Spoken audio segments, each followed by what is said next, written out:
Alex Jones, and I'm here to tell you folks, the world has fallen. The fascist globalist overlords, oh, they're implementing the Great Reset. You don't believe me? I've seen the tapes. Watch it, folks. Watch as these pot-bellied Zoomer goblins work with the Illuminati to pit us against each other. I promise I'd be a good boy. Ugh, I'm a good boy. There's only one cure, folks, and that's liberty. And there's no better channel to find freedom than Fabian Liberty. Anarchy is order. Government is civil war. You're offensive. Police lives matter? We're just trying to do school. What? You guys have the same sticker as the others. But this is our space. You're making the space uncomfortable. But you're white. You're fucking a white male! What is one way you combat racism? I don't root for white people on the sidewalk.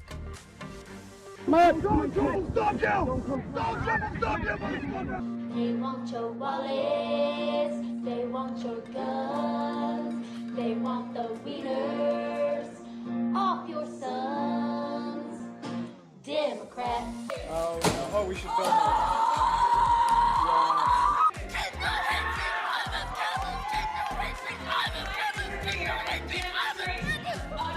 So let's say, for the sake of argument, that all of the water levels around the world rise by let's say 5 feet. You think that people aren't going to just sell their homes and move? Just one small problem. Sell their houses to who, Ben? Fucking Aquaman!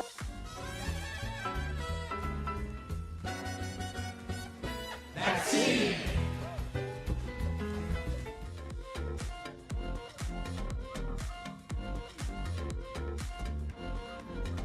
Children, they're spreading COVID throughout the population at higher numbers. And people are not entitled to turn themselves into deadly biological weapons by spraying disease-laden aerosols wherever they choose, randomly killing innocent people. This is not freedom, this is homicide, and willful ignorance is no excuse. What the fuck?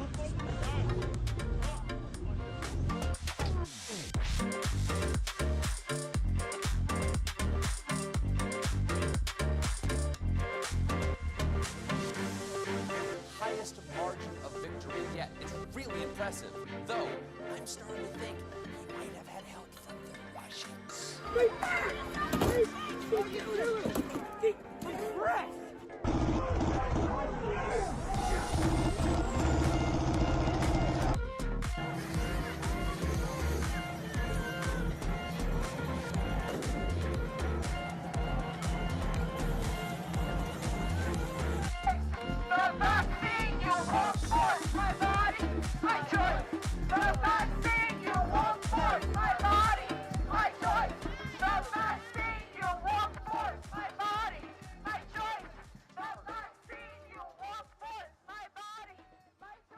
Look at me, I'm a gay frog. I'm so cool, I'm so neat.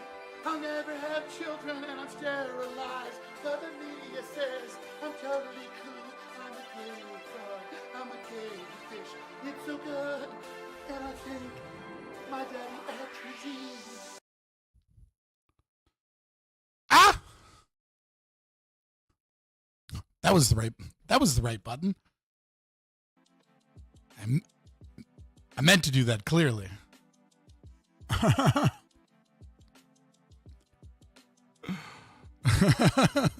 That was me hitting the wrong button. And just like that was me hitting this button instead of this button. That's what that was. I need to make a new intro. I just haven't gotten around to it. There's so much crazy stuff that it's like, what do I even put in the intro? And it needs like a different theme. Like I had another intro for Twitch. It was pretty good. It was mostly like the libs of TikTok, trans stuff, and then the environmentalism stuff.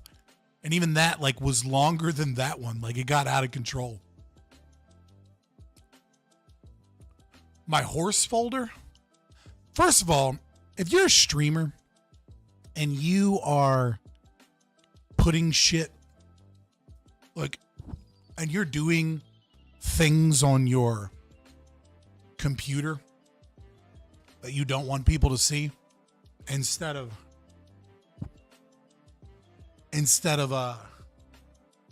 you know, like on your phone, like you're an idiot. I'm just throwing that out there. Like you're an idiot. In just in general, you're an idiot. If you're like, if you have porn folders that exist at all on your computer or in your search history, like just use your phone.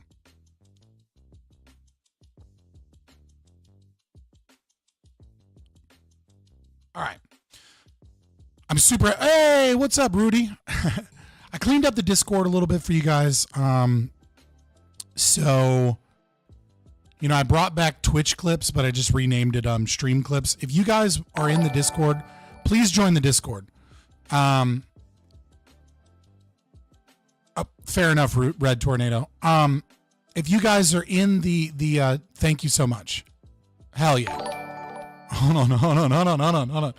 Join the Discord if you're not in the Discord. And if there's like a clip or something that you find funny and you like don't want to donate like Rudy's doing. Rudy's donating money. Hell yeah. Awesome. Thank you. But if you don't have money and like you want to like do something for the channel, like make clips, like go find clips or sections that you think are based or funny or whatever and put them in the Discord. And then I can turn those into YouTube shorts and it would save me like a lot of time. And like you guys can help me and help the channel without actually having to pay any money or anything. Just throwing that out there. I appreciate all of you guys. I'm not telling you like, you know, get it done. I'm just saying if you guys want to help and you're bored and there's like a funny moment that I forgot about because I'm ADHD as fuck. And you're like, no, like this was funny. This should be a short or something. Throw it in the Discord as a clip. They usually need to be under 59 seconds, but even then I can work with that and like turn it into a YouTube short. And it's just way easier than me having to scour a 5-hour live stream on my off time to like find that thing I don't remember. I was like, I remember I said something really cool somewhere around 2 to 3 hours. You know what I mean? Like it's just a lot. And that'd be super awesome. I normally don't ask you guys to do anything. I always feel guilty when I ask, and I always feel guilty when you guys give me money, which is the worst thing to do as a streamer.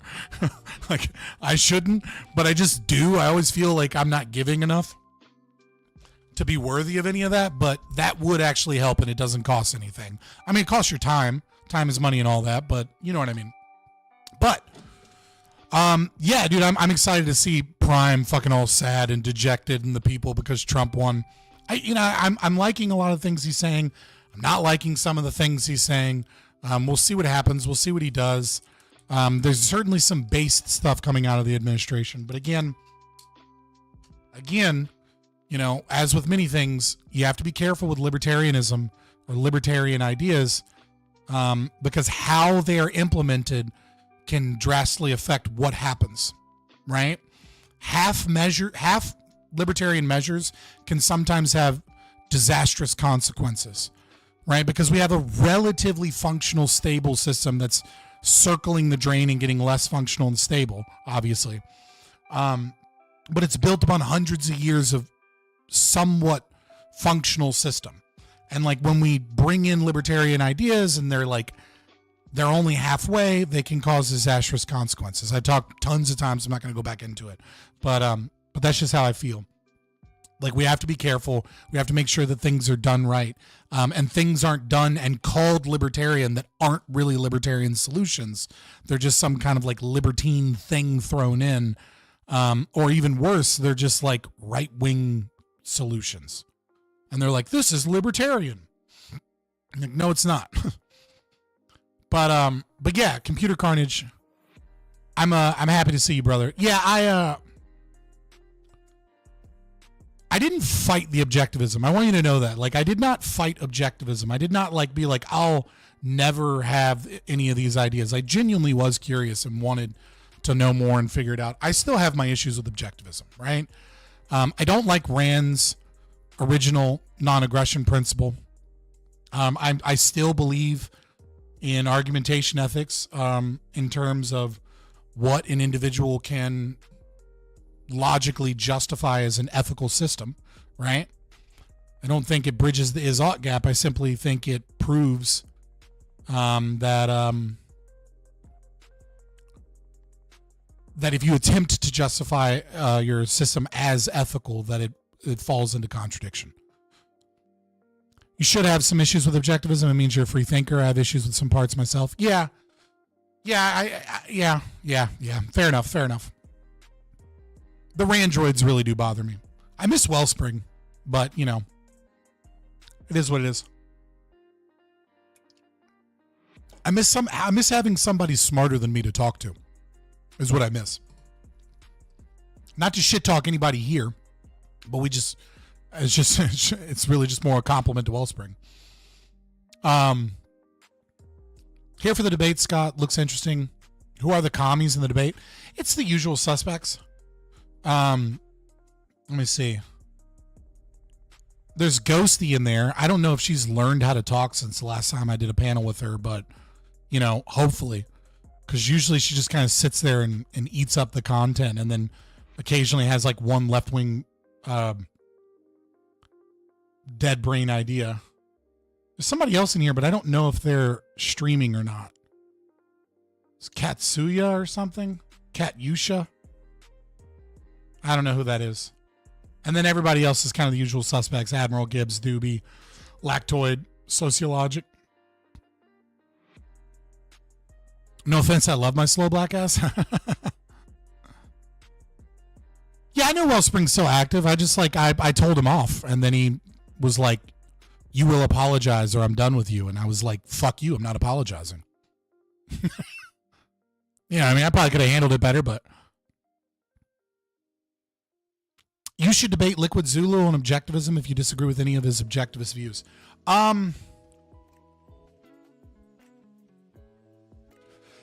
I would say that I don't know that I have any disagreements with Liquid Zulu's objectivism. I have disagreements with some of his libertarian views. They're few and far between. But I would say that Liquid Zulu and I are pretty fucking closely aligned. I disagree with some of his concept of principles as they are applied to the state. Specifically when it comes to immigration is a big one between us, right? He thinks it's that we need open borders and that we must enact open borders. And I think that is the non-libertarian position. I think it's non-libertarian. Because the only way that you can effectively do that is to abolish public borders and abolish public property. And then I'll say that and he'll be like, yes, based. And I'm like, okay, but that bill is never fucking crossing the Senate floor. We enact a bill that will abolish the state. You know what I mean? Everyone sign it now. And it's not a realistic ask in any way, shape, or form. And then he's like, oh, you're being a pragmatist. It's like, no, I'm advocating for policy that gets us closer to libertarianism, pushes us in that direction. And isn't designed to create crisis that can then be used to strengthen and empower the state. So that's probably the big disagreement that him and I have. And I honestly can't think of any other major disagreements between the two of us. I think we're really closely aligned. I mean, we might disagree in the way that we speak about things, and we probably have some disagreements on things that on things that we're both more or less knowledgeable on, psychology, sociology, and things like that culture. But from a principle, philosophical position, I don't know that there's a ton of disagreement.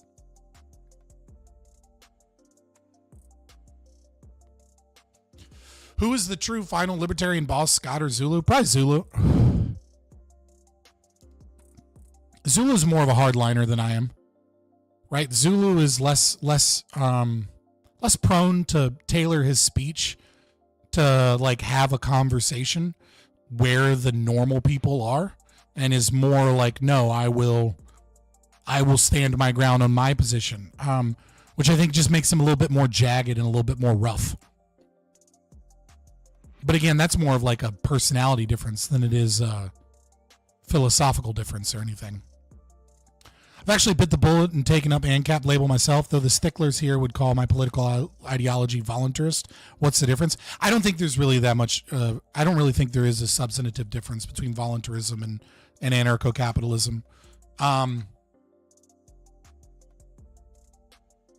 I can't find one personally. I mean, like, I understand that they're different in like branding, and they tend to be different in the way that they engage, right? But yeah, but I mean, I don't really. Voluntarism is just like, as far as I'm concerned, is just a brand of anarcho-capitalism that seems to be less focused on economics. It's hard to tell. It's like the two are so interchangeable. There's so much overlap that I don't really know.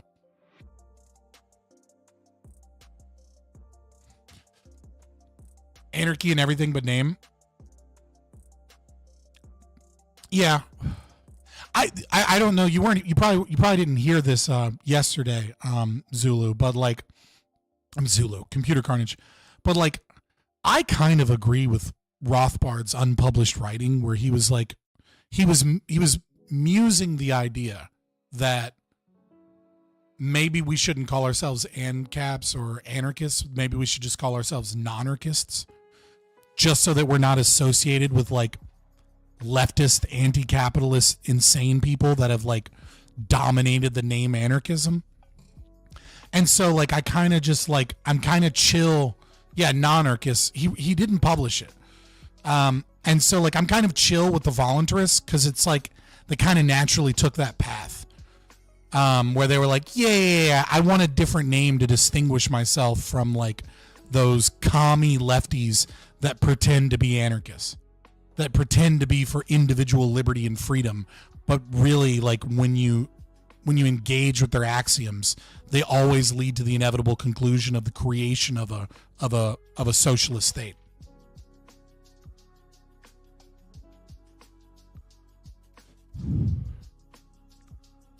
I didn't vote Trump as an ANCAP. Obviously, I think you guys saw my I think most of you guys saw my ballot. I voted for John Galt for president. There you go, Computer Carnage. I wrote in John Galt for president. And then my house, I wrote in Peanut the Squirrel. City Council, I wrote in Cthulhu. And I voted for school board, and I voted for senator. And I voted Republican for senator, and and it was an independent that I voted for on school board. But I don't necessarily begrudge the people that voted for Trump. My personal philosophy as an ANCAP voting is, if I have reason to believe that you're going to increase the size and scope of the state, then you don't get my vote. It doesn't matter whether or not you're better than the other candidate. And when Trump is running on tariffs, when Trump is running on tough on crime, when Trump has policies here and there that are increases the size and scope of the state, even if they're done in the way that I like them, I worry about what Democrats will do with them when he's out of office, right? Like, looking at the long plan, even if they're utilized in a way that I would like, to limit government or to limit the woke, it only becomes a problem, as far as I can tell, later down the road.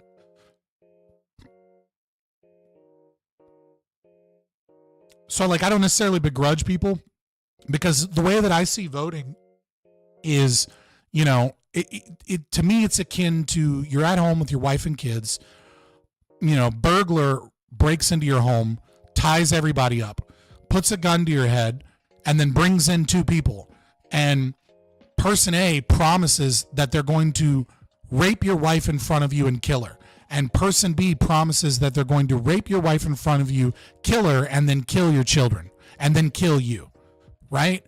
And I see a lot of ANCAPs go, well, you can't vote for person A because he literally said he's going to rape your wife and kill her. It's like, well, number one, they're both burglars, they're both politicians, they're both lying. And number two, gun to my head, if I'm for, I don't have to participate. I can just let them kill my whole family. Or I can bet on the off chance that the guy is telling the truth when person A says he's going to rape and kill my wife and my children are going to live. Right? Like, it's a form of defense, self-defense, to vote when the outcome of said election is going to be utilized against you. So I don't think it's necessarily wrong for an ANCAP or hypocritical for an anarchist to vote. I just think that you need to be wary of recognizing that just because something seems beneficial in the short term doesn't mean that it's beneficial in the long term. And so for me, my personal strategy is, you're not getting my vote unless I have every reason to believe that you're going to lower the size and scope of the state.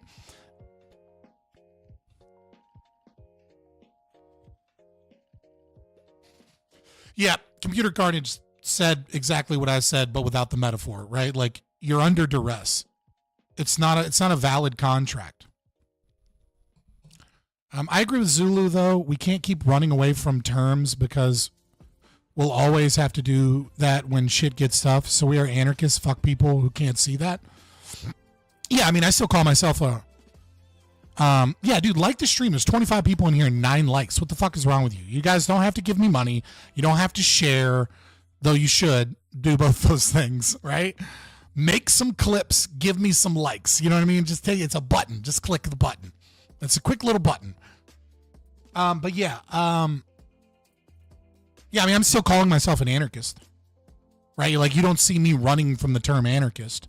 But I do understand people that are like tired of being associated every time they bring up what they are. It's like, it's painted with what they believe you are, right? Like, I totally understand ANCAPs or libertarians that are like, oh, I'm a libertarian, right? And it's like, oh, and then you talk to a conservative that really doesn't know much about libertarianism, and they're like, oh, you guys are those guys that are for like low taxes, but like, you know, want groomers in schools because you think, you know, it's a violation of somebody's rights to keep penises away from my children at the school library.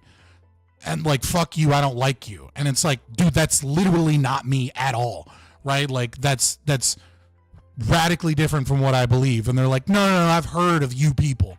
And I totally understand people that are like, I'm a voluntarist.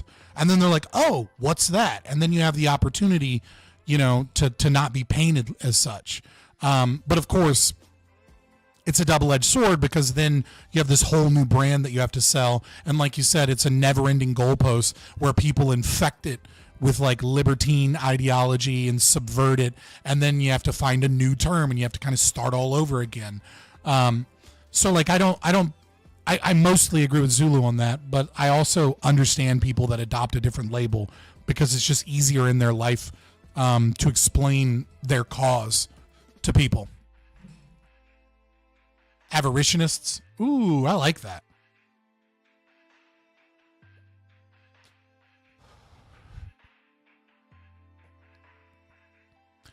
Yeah, Computer Carnage, there are no anarchist ANCOMs as far as I'm concerned. There are some anarcho-mutualists that I would say few and far between.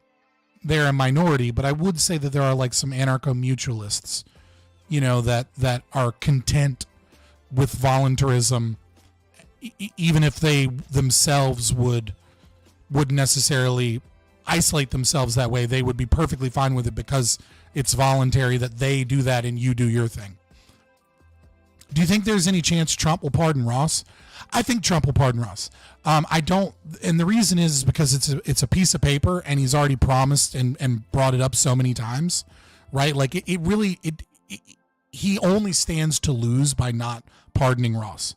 However, like, I don't see him, unless there's a lot of pressure, you know, pardoning Edward Snowden while we're at it. You know what I mean? Like, he hasn't really brought up his name. He hasn't been pressured to do it a lot. He has said terrible things about Edward Snowden in the past. So it's like, why not? You know what I mean? I hope somehow RFK would convince Trump to pardon Assange and Snowden, but I doubt it because RFK said he would pardon them. Yeah, I mean, it's like we might see a Snowden pardon, but that's an if question, right? Like, I don't know. I'm not confident one way or the other. I'm fairly confident he'll pardon Ross because he would just lose so much support and gain nothing by not pardoning him. People just think libertarian is X thing. It's not.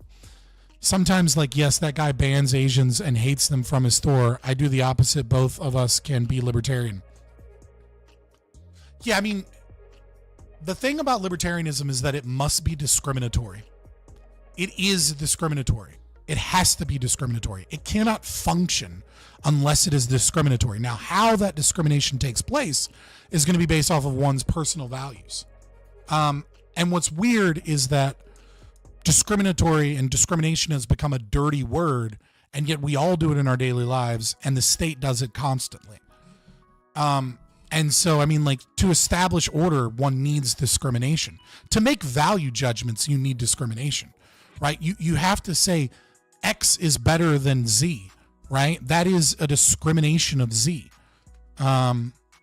At least in some form of marginality. I mean, you might take both, right? But, you know, given certain circumstances where you can only choose one, you will choose X over Z because you value X higher. And that is inherently discriminatory. And so, like, yeah, I think that is something that a lot of the prags and, like, the libertine lefties and like, you know, baby libertarians and people that carry that name but don't know what it means and haven't actually read the philosophy kind of miscommunicate to so many people.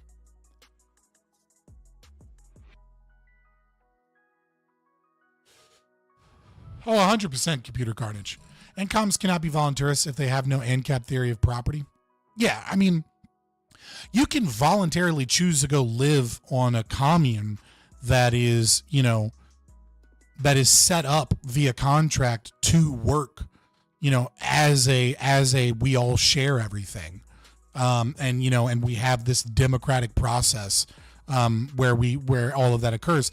The contradiction only exists when they begin to attack outsiders for their beliefs, number one, and number B, the contradiction exists when children come to the age of majority. Right, when a child has reached, you know, all through the stages of brain development, and has gotten to the point where they're capable of, you know, engaging in hypotheticals to a degree where they can weigh, you know, the ins and outs of things. Right, when they've reached that rationality, that's going to be different from person to person. You know, some people it might be as early as 15, some people that might not occur until 20, 21, 22, right? But whatever culture to society decides is going to be the age of majority, if they force people into that system, right? If that person is no longer allowed to, kind of like the Amish do a Rumspringa and like leave and go experience the outside world and choose whether or not they want to be a part of that system. That's if they're forced to be a part of that system through no voluntary means once they reach adulthood, that's when the ANCOM system starts to become genuinely problematic. Because if like 200 people decide to go live in an area like ANCOMs, it's perfectly voluntarist, right? There's nothing wrong with what they have done. There's no aggression there. But as soon as they start breeding and then those kids come of age and now they can consent and now they're forced into this system, that's when it becomes a problem. NCOMs can't restrict freedom of movement just like everyone else. What do you mean specifically?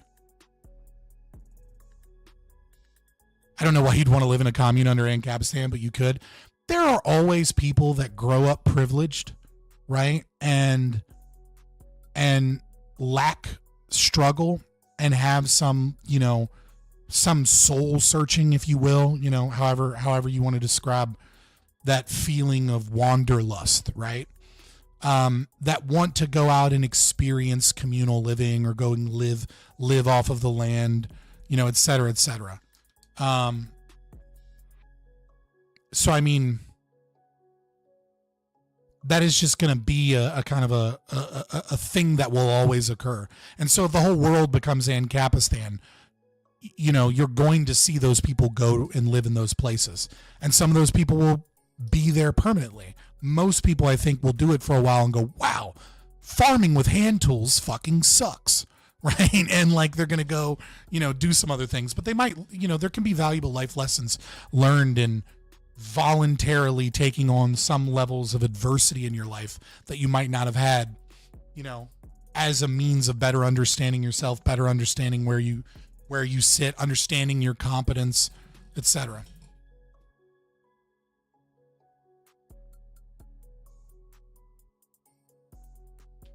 You need the state to have like a civil rights system. REA can just go, hey, be racist, we don't help you, or we charge more. Yeah, for sure.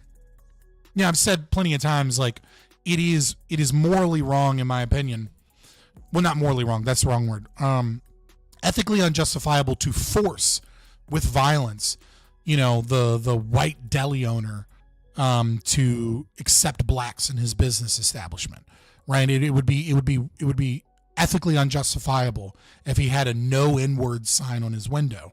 But also, I'm not going to go there. Like, I'm not going to give him my business. I'm not going to eat his overladen mayonnaise sandwiches. Right? Like, that better be the most amazing sandwich in the world for me to give my patronage to someone that is openly and vehemently racist.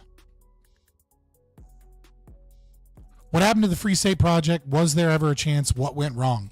The Free State Project, as far as I know, from everyone there, and I've spoken to people about it, and I've even done interviews with people, Dennis, for example, Dennis Pratt. It was always intended to be a long-term project. I don't think anything has happened. I think look at LPNH and you'll see a paleo-libertarian movement within the Republicans in that state, and they have pretty effectively made the Republicans of New Hampshire the most libertarian Republicans that kind of exist in the United States of America, which is wild given the demographics in the region, if you really think about it.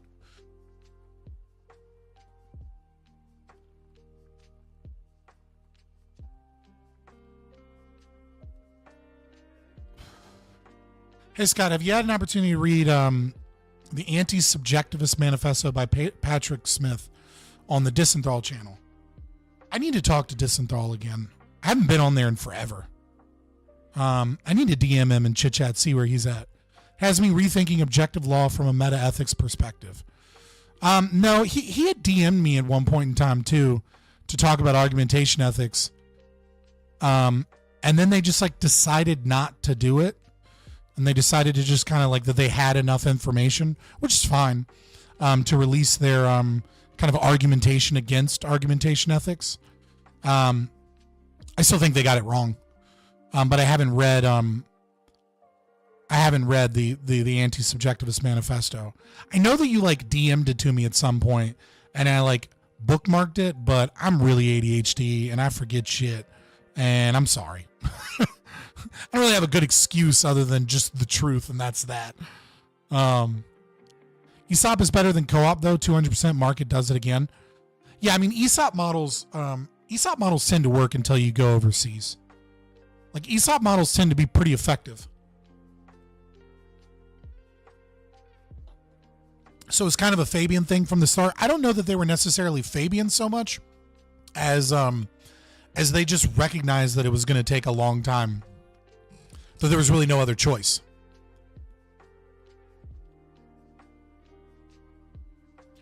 And because of their influence, the Republican Party in that state has just kind of become that way. I mean, look at Lily for Congress. I mean, she's one of the most libertarian people to run that there is. Decision Desk HQ just officially called the Republicans have the House. I mean, we kind of knew that was going to be a thing. It's just a matter of how well were they going to get the House. Short Linden, isn't the Free State Project doing fine? No. Freedom of movement is a hard one to define, but basically it's the ability to... No, I know what freedom of movement is.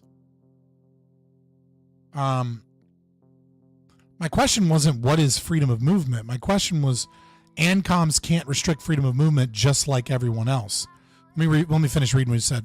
But basically, it's the ability not held on someone's property against your will. Context dependent, by the way, detainment is different.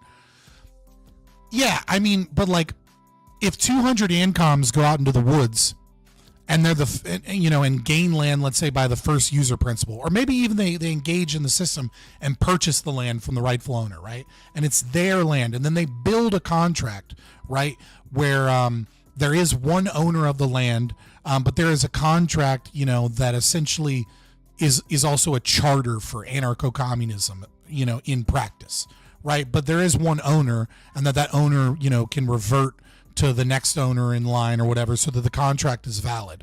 Then those of that voluntary society by whatever means that they police themselves voluntarily, can indeed exclude those that would come in and invade, those that would come in, to not be a part of that process, etc. Because now the commune would become private property, and then that because the commune is private property, there's just some, but they themselves have a charter or a contract where they have all voluntarily agreed to utilize that property as if it was, a commune. Say someone wants to leave the commune, the people who live there still aren't their property. They're free to leave. Yeah. Good they called it. We started seeing 3 a.m. ballots going on again for those seats. Yeah, some of them. I've heard about it. I haven't looked into it that much, and some of the people that I saw reporting on it were like showing data, and then like the things they were saying weren't even matching the data they were showing. And I was like, okay. I do find Kari Lake's race in Arizona to be suspect. It took you a long time to come to the conclusion that even though Trump won Arizona by quite a lot, she lost Arizona by quite a lot. That is a statistical anomaly, to be sure, in a state that is known for a lot of uninvestigated voter fraud issues that took an incredibly long time to gather and count their votes. So there's a lot of fishy things there, but at the same time, it also could just be that Kari Lake constantly bitches about voter fraud and all these issues, and like is divisive in a way that is less inspiring than Trump. And so I could see a certain segment of Trump voters just not voting for her. It is weird that the Democrat guy got like significantly more Democrat votes than Kamala, because I have a hard time envisioning the type of person that voted for Trump, but then voted for the Democrat candidate in Arizona. Like, that is just strange to me. Or the type of person, theoretically there's a type of also I kind of need to look at the data again, because Chase Oliver and Jill Stein did get some votes, and there is going to be left-wing votes, right, that like show up and go, I'm not voting Kamala because genocide, but then they vote Democrat down ticket, but they voted Jill Stein or what's his name? Chase Oliver. So, it's all within the realm of possibility. It just seems weird. Yeah, smoke doesn't mean fire, but it sure as hell can mean something. Exactly. Would you want a monarchy system in your hypothetical ANCAP community? I, for some reason, see ANCAPs being like, we need a private monarchy, and I don't know, me personally. I would want someone to have the freedom to establish private property, like George Pullman, and build a Pullman town. Right? If some dude wants to build a town, own all the property, and be literally everyone's landlord, and offer them, a place to live and all these other things, so long as they meet certain stipulations like working, etc. So long as it's voluntary that people can come and go, I don't really see the problem with it. That is essentially a monarchy, but it's a monarchy where, he doesn't have the right to enslave people on said borders. So, if you're voluntarily on some property, like, and the property owner believes he has, invented the perfect system for a stable and functional society, and has the means of making a bunch of money. Yeah, whatever, go fucking do it. Right? Like, be my guest. I don't think you're going to do as well, as areas where there's market competition within, in the locality. I think that is going to likely be more effective and efficient at lowering costs on goods, services, housing, etc. But you never know, right? Because the market provides what people's individual wants are. And sometimes, if someone feels strongly enough about it, they may be able to figure out something that the market per se couldn't, in the sense that, what people want isn't necessarily always conducive to a perfectly functional society, right? Just because your individual wants and desires that are expressed in the market, well, a lot of people's individual wants and desires, is like unlimited pornography. That doesn't make unlimited pornography good for society or functional or healthy. That just means that that is what individuals' wants and desires are. So it may be that like there's some deleterious effect of pornography on a culture and society's production to an extent that we've drastically underestimated, and some other dude sets up a system that's essentially the same but like doesn't have the porn, and for whatever reason prices are cheaper and things are better, and some people that are willing to give up porn will go live in that said society, and some people that really like their porn will be like, fuck living there, that's horrible, right? Because it also, those rules, if they're voluntary, also over time become a self-selecting mechanism, right? Like if there are rules, people have different values on rules. People have different things that they're willing to give up to trade off for something else. And so if some voluntary community has rules that you agree with, then it's kind of self-selecting for people that don't think those rules are a big deal, right? Because the people that do think those rules are a big deal will kind of like are way more likely to find a means of getting out of that place or moving to a different place. And so because of that, you're going to see, because we value things differently, when you see 1,000 Liechtensteins, you're going to see a lot of different types of cultures and societies, because people are going to coalesce around the beliefs that they hold about what it is that they want a culture or society to look like. Like you're going to see a Las Vegas Tortuga-esque town, right? Where when you kill someone, you go to prison, and the prison that everyone is right? Because you lose your rights when you murder someone, right? You're going to see like happy little Swedish towns, where the rights enforcement agencies really concerned, about, putting people to work and also educating them, so that they can pay off their debts to the people they've wronged, and also come out with an education and like work contracts with corporations. And then you're going to see another place where it's like, oh, you killed someone? Well, into the arena with you, because you've lost your rights, and now there's fucking gladiatorial combat in the fucking arena, and like the people that are like, holy fuck, how could you live in Mad Max the Thunderdome? I would never want to live there. But murderers don't have fucking a right to their body.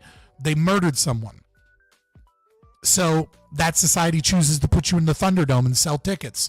Like there's just going to be all kinds of different shit. And what is the best one cannot be answered. And the reason it cannot be answered is the same reason that central planning doesn't work, right? It doesn't matter how many experts you get into a room, you cannot devise a rule or a regulation or a system on the economy that is perfect or the most functional, right? It's all best guesses, and you have to spend more money to gain more information. And so it is by definition less effective than the market. Would love to see cage matches of accounts. Yeah, maybe.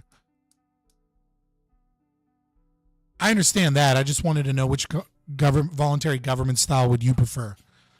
I mean, I don't know. You know what I mean? Like in my head, I would prefer like a city that works much like Prospera, right? Where you pick and choose an insurance company to represent you, and they have different plans. And based upon the plans, they require you to follow certain rules, like, wearing a seatbelt in the car. Just because you're on a private road, that doesn't matter. And if you want to pay this rate, we require that you wear your seatbelt. That type of shit. Where I get to pick and choose. Oh yeah, Honduras is still harassing Prospera.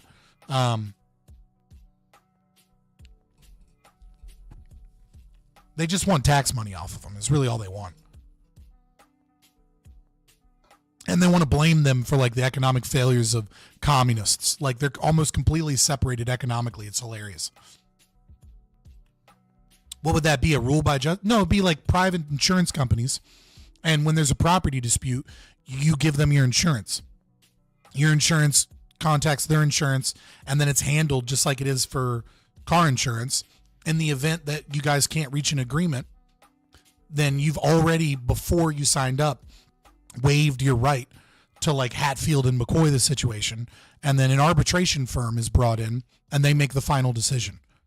And then there might be like, because they find out that it's cheaper, under certain cases, they allow for an appeals process or something, right?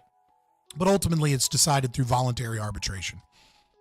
That's the type of system that I think would function in the way that I would want to live, right? I would like to live in a system where there's a market system of law and rules and courts, where at least a population center can go.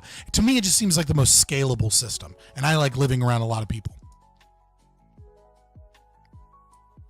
The question is, what happens if arbitration firms disagree or a firm can't be agreed upon? So you wouldn't have two arbitration firms, right? You'd have Nationwide and you'd have Geico, and then they would have contracts with all the other rights enforcement agencies, right? Where they pre-select before any crime occurs which companies are arbitrating firms that they will go with. So in the event that they can't reach a conclusion, it automatically goes to the predetermined arbitration firm that Nationwide and Geico already worked out before that ever occurred. And you've already signed the contract saying that you would agree with the arbitration firm, and there'll probably be like an appeals process that's also in that contract. So you've already agreed to waive your rights to go off and like kill that person when you bought insurance. And basically, if you refuse to get insurance, everyone within the town would recognize you as a threat. Like, you're not a threat in the sense that like you're going to kill them or hurt them, but you're a threat in the sense that I can't do business with you. I can't rent to you. I can't rent a car. I can't have you on my property at all if you don't have a rights enforcement agency, because like you haven't agreed to the rules of the game that allow us to peacefully resolve issues voluntarily. And so like I'm not going to allow you on my private property. I'm going to eject you on my private property. And like that's just kind of the rule of the game when people come to town, is like, yeah, you have to have somebody. And just like car insurance, right? Where you can rent a car and it comes with rented car insurance. If you come into town, you rent a rights enforcement agency, just like you go to Hertz to rent a car. It's like, oh, you're coming to our town, you don't have an REA where you're from. Yeah, just pay this like $400. That's part of vacationing our town or coming to our town. And that's it. That's kind of how I envision it, but like, I don't necessarily know how the market actually will be, right? I don't know what that looks like in reality. I only have a concept of how the market could do such, in that everyone voluntarily agrees beforehand to work within this market system. What's up, Andrew?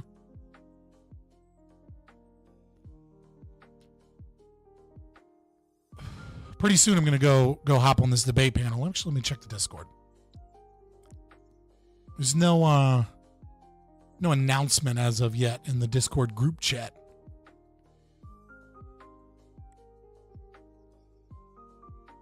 Flyer in the Discord said that Scott's been way too active recently. Yeah, I was gone because I needed to make money, move into a new place. I have come back having read literature. I read a lot of Marxism, by the way. Read some Luxemburg, read some, mostly I read Engels and Mao. Reread Atlas Shrugged while I was gone. Yeah. And I also started delving into 40K lore. Scott, when will you finally admit to yourself to be a Marxist? Dude, I was a Marxist. Been there, done that. I was that dumb teenager that hated the state and also believed in all these socialist ideals, and found myself, agreeing with, Mao's Little Red Book, and thinking that the real problem is that you can't educate some people, that some people just need to be excised from society. I was a violent Marxist.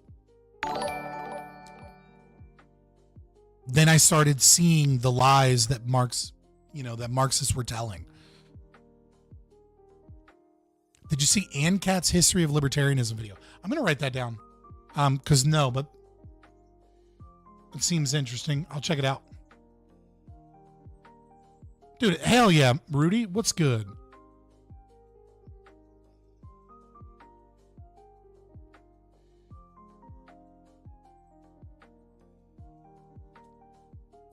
Hell yeah, dude. Appreciate the check bucks. Well, I got to go now. I have a date with my partner. Ugh. I hate that word. Like, I don't, it seems weird. I've used it before too. It's just like, it's gross. Ugh. Hope you have a good debate, Scott. Good luck, and I hope to catch more streams to see you in the Discord in the future. I miss conversing with you. I miss you too, brother. I'm in the Discord a lot more too, so, come hang out. I just kind of cleaned up the Discord for everybody that's here. I put in an announcement in the Discord that, like, if there's something, there's a lot of channels that are about to be privated down on the bottom in privatized prisons. So if there's memes you want to collect, threads that you left there or whatever, grab them. Or, if you desperately want to keep a channel, I might keep it. But yeah, I had to clean up the Discord. We used to be more active, but even when we were more active, there was still too many fucking channels in the Discord.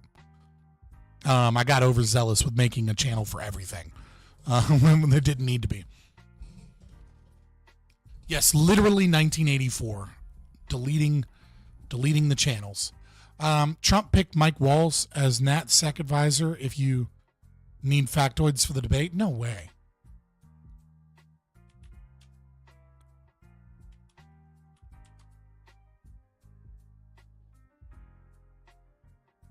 Oh, yeah. I'm interested to see who gets picked for Secretary of State. I'm wondering if it's going to be Vivek or Tulsi or somebody unexpected. I have a partner because I refuse to call a 44-year-old my boyfriend, but I also don't want the government involved in my love life. I mean, like, at a certain point, aren't you just, like, common law married anyways? Do you think you'll ever move to New Hampshire? I mean, maybe, Praxeb. The problem is I have kids. Like, I'm an every other weekend dad, dude. Like, I'm not moving away from my children. My son is, I mean, like, you probably, some of the people here aren't always here. So, like, I forget sometimes you're not, that deeply involved in my life. But, yeah, my son is still nonverbal. We'll see, but he is autistic. And then I have a daughter as well. And so, every Tuesday and Thursday I go and I drive and pick him up from ABA therapy. And then his mother or his stepfather comes and pick him up. I get him every other weekend. Like, I'm not moving to another state to just let my, and see my kid on holidays type shit. Like, I don't believe in the liberty movement that much. Like, I value time with my son. And my daughter as well, but obviously my son has special needs. That's just why I'm, saying that. More than I value moving to New Hampshire. It's just not, yeah.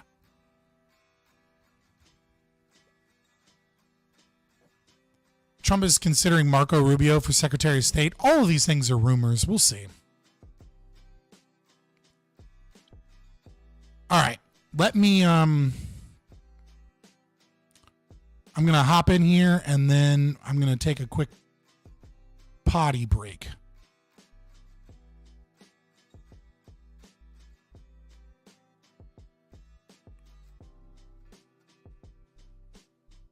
And let me just get in these,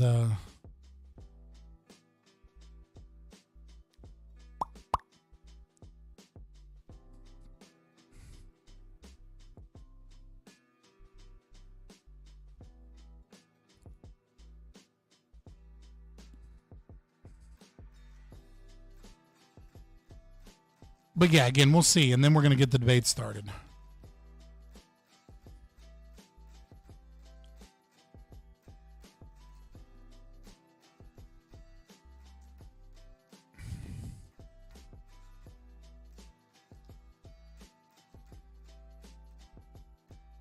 All right, boys, I'll be right back.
All right, boys, I'm back.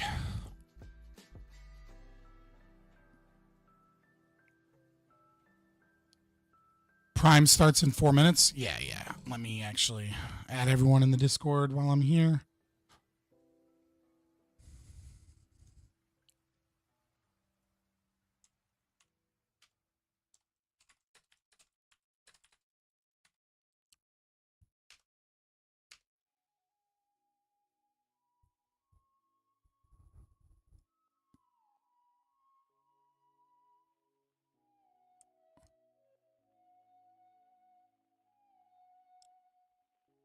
I voted my dog for president. She got 9 votes. Hell yeah, dude. That means you got like a lot of people to come in and vote for your dog.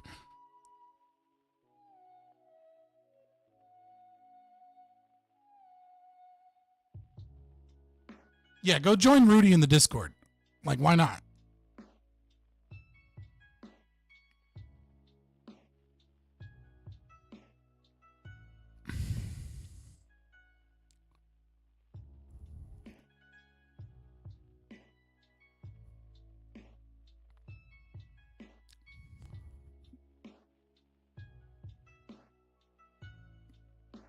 Oh, hold on. Someone's wrong on Twitter. I have to correct this.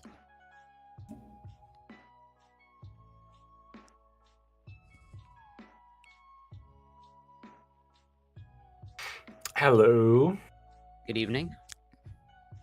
Yo. Hey. Hola, ¿cómo estás?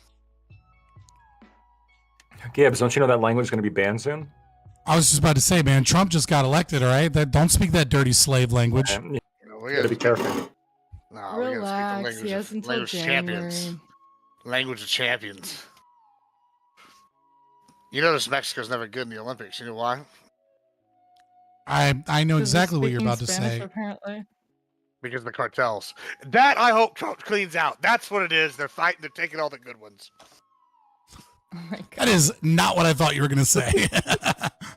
I thought you were going to make like a pole vaulting joke. Well, I was going to say all the ones that can jump, swim, or run are already here. Almost. Oh, that's a good one. That makes sense. That's a good one. Yeah, you'll never heard that? Come on, this is how I know y'all don't live there. Yeah, that's exactly what I thought you were going to say. I'm surprised people are acting like... Did you guys not grow up with a racist dad? Like, did you not have fathers in your lives? No, I had an anti-racist dad. It was just shitting on white people the whole time. I had a racist grandfather. That is pretty much for certain. Everyone's grandfather was racist, bro. You missed it out. I think my grandfather's a particular... Yeah, I don't want to compare. He's definitely not the worst of the worst, but I think he's... Was he like a grand dragon of the KKK or something? Like, what's going on? It could be like... Wait, are you talking about your Asian grandpa? No, the one that came up from Argentina. The one that came up from Argentina. That's the one. Oh, okay. I thought he was talking... Oh, yeah, right. I thought he was talking about the Asian one. I was like, duh. No, his Argentinian grandfather. I was making Argentinian, blonde hair, blue eyes, okay? Yeah. You know? Is Prime running late? What's going on? Who knows? He's having a moment. No, I think he just started. Oh, good. Does anybody or did anybody watch the Penguin series that wrapped up yesterday? Oh, amazing! I called the ending on that shit, by the way. Or he puts on the cape and then he's the hero now. No. Yeah, that's what I called. Spoiler alert. Yeah, I called what was happening to old Hilly from day one. I was like, this guy. You guys can spoil me on anything from Hollywood. I do not care. Penguin is amazing, by the way. I know you don't care, but for the potential audience, I don't care either. Like, never. It literally came out yesterday. Is the only thing. We don't want to spoil it for too many people.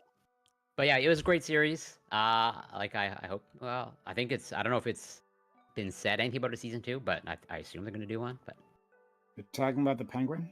Yeah, so yes, good. Sir. It was fantastic. I won't spoil anything, but I saw that season finale. Corey literally did, and then was like, spoiler alert afterwards. Like what? Really? No, I didn't. No, that was what I said was a joke, as in. I just want to say my prediction skills are on fire. The last week we got Trump and Cruz race called perfectly. We got the ending of the Penguin called perfectly. I'm on a roll. Did you document this anywhere? Did you make your prediction? I did. I have enough people that'll vouch for me in the Penguin. We've been arguing about this thing in like a bunch of chats for months. Are all the people that will vouch for you are in your audience? No, they're all haters. Well, I hate to. I'm going to be a little bit of a hater here. I'm going to be a little bit of a hater here. Gibbs bet on Kamala, and he should be ashamed of that. Because I'm not, because I'm going to make enough money back with my taxes. That's funny. The fact it was ever in doubt for you, Gibbs. It was ever in doubt. It was never in doubt. It was to prove these dumbasses wrong, but they didn't know about how the betting markets work. Listen, I'll put money on something to be able to say, "Hey, I'm smarter than you," and guess what? I was right. You were wrong. You're right. I didn't make any strong predictions. I think this is a time for left wingers to listen to conservative men like on this panel. Okay. Mm-hmm. Oh, wait, just like in 2020, like that was the same call. It's time that conservative men listen to like liberal men. Like, that was a point of self-reflection, or you just double down again. Well, that's because it was. I didn't vote Trump 2020. Okay, I'm just saying. Like I this time it was important, and I did it. I made it happen. Well, last time I made it happen. And there was some questions about whether or not it was even legitimate. I think there's even more questions now. There's more questions now that he won. Have you seen Twitch mods? This is not me. Just to be clear. Have you not seen the new stuff they're saying? Wow, mighty suspicious. All these voters. I'm sure I haven't didn't seen appear. Any of this you've nonsense. been missing out. Is it the same place where you got that Walls information? I'm one of them who didn't appear. What do you mean? I can vouch for that. From the Black Insurrectionist. Hey, don't worry about it. Like, hey, sometimes the sources be good, sometimes they aren't. You just gotta take them and run with them, no matter what, right? Don't bet them. I didn't say the wall thing was. I said there might be some teeth here. I never. There might be. Oh no, hold on. You made this big thing. How could you not have heard this? I'm sure you said the same thing when those Epstein tapes and Trump came out. You said, "Oh, there might be some teeth here," right? I'm sure you. I did. And then the truth came out that he banned Epstein. Then he banned Epstein from all his places. So that was a pretty good. And now it's all settled now. But it's all settled. Good. I'm sure at some point it's on record. There's some teeth there. I have a life hack for you, by the way. Actions speak louder than words, and Trump's actions indicated that he was never an Epstein supporter after he found out about the degeneracy that Epstein was a part of. What were his actions? Banning the guy from all his places. Trump after he discovered he just publicly said that he banned them. How do you know that he actually banned them? You were no, he banned them. They escorted him out. So at a certain point, presumably, this is the part we don't know for a fact, but presumably Epstein was getting fresh with a younger girl, and that is why Trump banned him from Mar-a-Lago and other buildings, etc. Stopped being like cushy with him, if you will. And then when the FBI was investigating early in the stages of going after Epstein, Trump was the only one that came forward without a subpoena. And gave them as much information as he could to try and put Epstein behind bars. This was before he was president. Now, one could argue, I think it's a bit of a fucking stretch, but one could argue that behind the scenes, Trump actually was working out a secret deal with the FBI that no one in the FBI that leaks something like every fucking week, if it hurts Trump, ever leaked that he actually had a deal in the background. But I mean, it is a possibility, though you're probably more likely to get struck by lightning twice. But it is still there that's what he was doing, that he was like, working out a plea deal and giving them information to keep himself safe. But I mean, like any reasonable person that looks at it knows that Trump had a falling out with Epstein, that he hated him, that he thought he was a degenerate, and that he actively did what he could to keep him away from young girls and protect young girls from Epstein. Yeah, I mean, like if you disbelieve that, you haven't looked into the data at all, or the articles at all, or you're just like you're just a blue. Proof is in the pudding, Corey. I don't Proof know. is in the pudding. I believe that he hated him. And he actually, talked to the FBI and all that. I believe that. But did he have a problem with him being a degenerate? Evidence says otherwise to that part. What evidence? Anybody well, can be a yeah, Epstein's my good friend, and him and I love young women. But him, he likes them a lot younger or something like that, right? That was the general line. Trump is a billionaire. That's not evidence. And the fact that he knew him for he was good friends with him for decades beforehand. This guy flew around, he palled around with him, he knew his friends. Right. If he didn't know, that would be shocking. It would be shocking. Well, that, could it also be found out other, and then you cut him off? You're willing to say that all these other billionaires knew that he was flown around with, but simply with Trump, right? Trump, a man who is who has been reported to have sexually assaulted, accused of being sexually assaulting dozens of women, a person who has been held liable for sexual assault, who has taken every opportunity to well, I guess I won't go any farther than that because let me respond. I'll try and keep it quick. So first and foremost, billionaires palling around with other billionaires at parties where rich people go is not fucking uncommon or out of the ordinary. To say that someone was good friends because they have like 20 photos in the public together where they were both at similar parties and they knew of each other is just how the billionaire class are. I absolutely agree that Trump is a degenerate, right? He's cheated on every one of his multiple wives.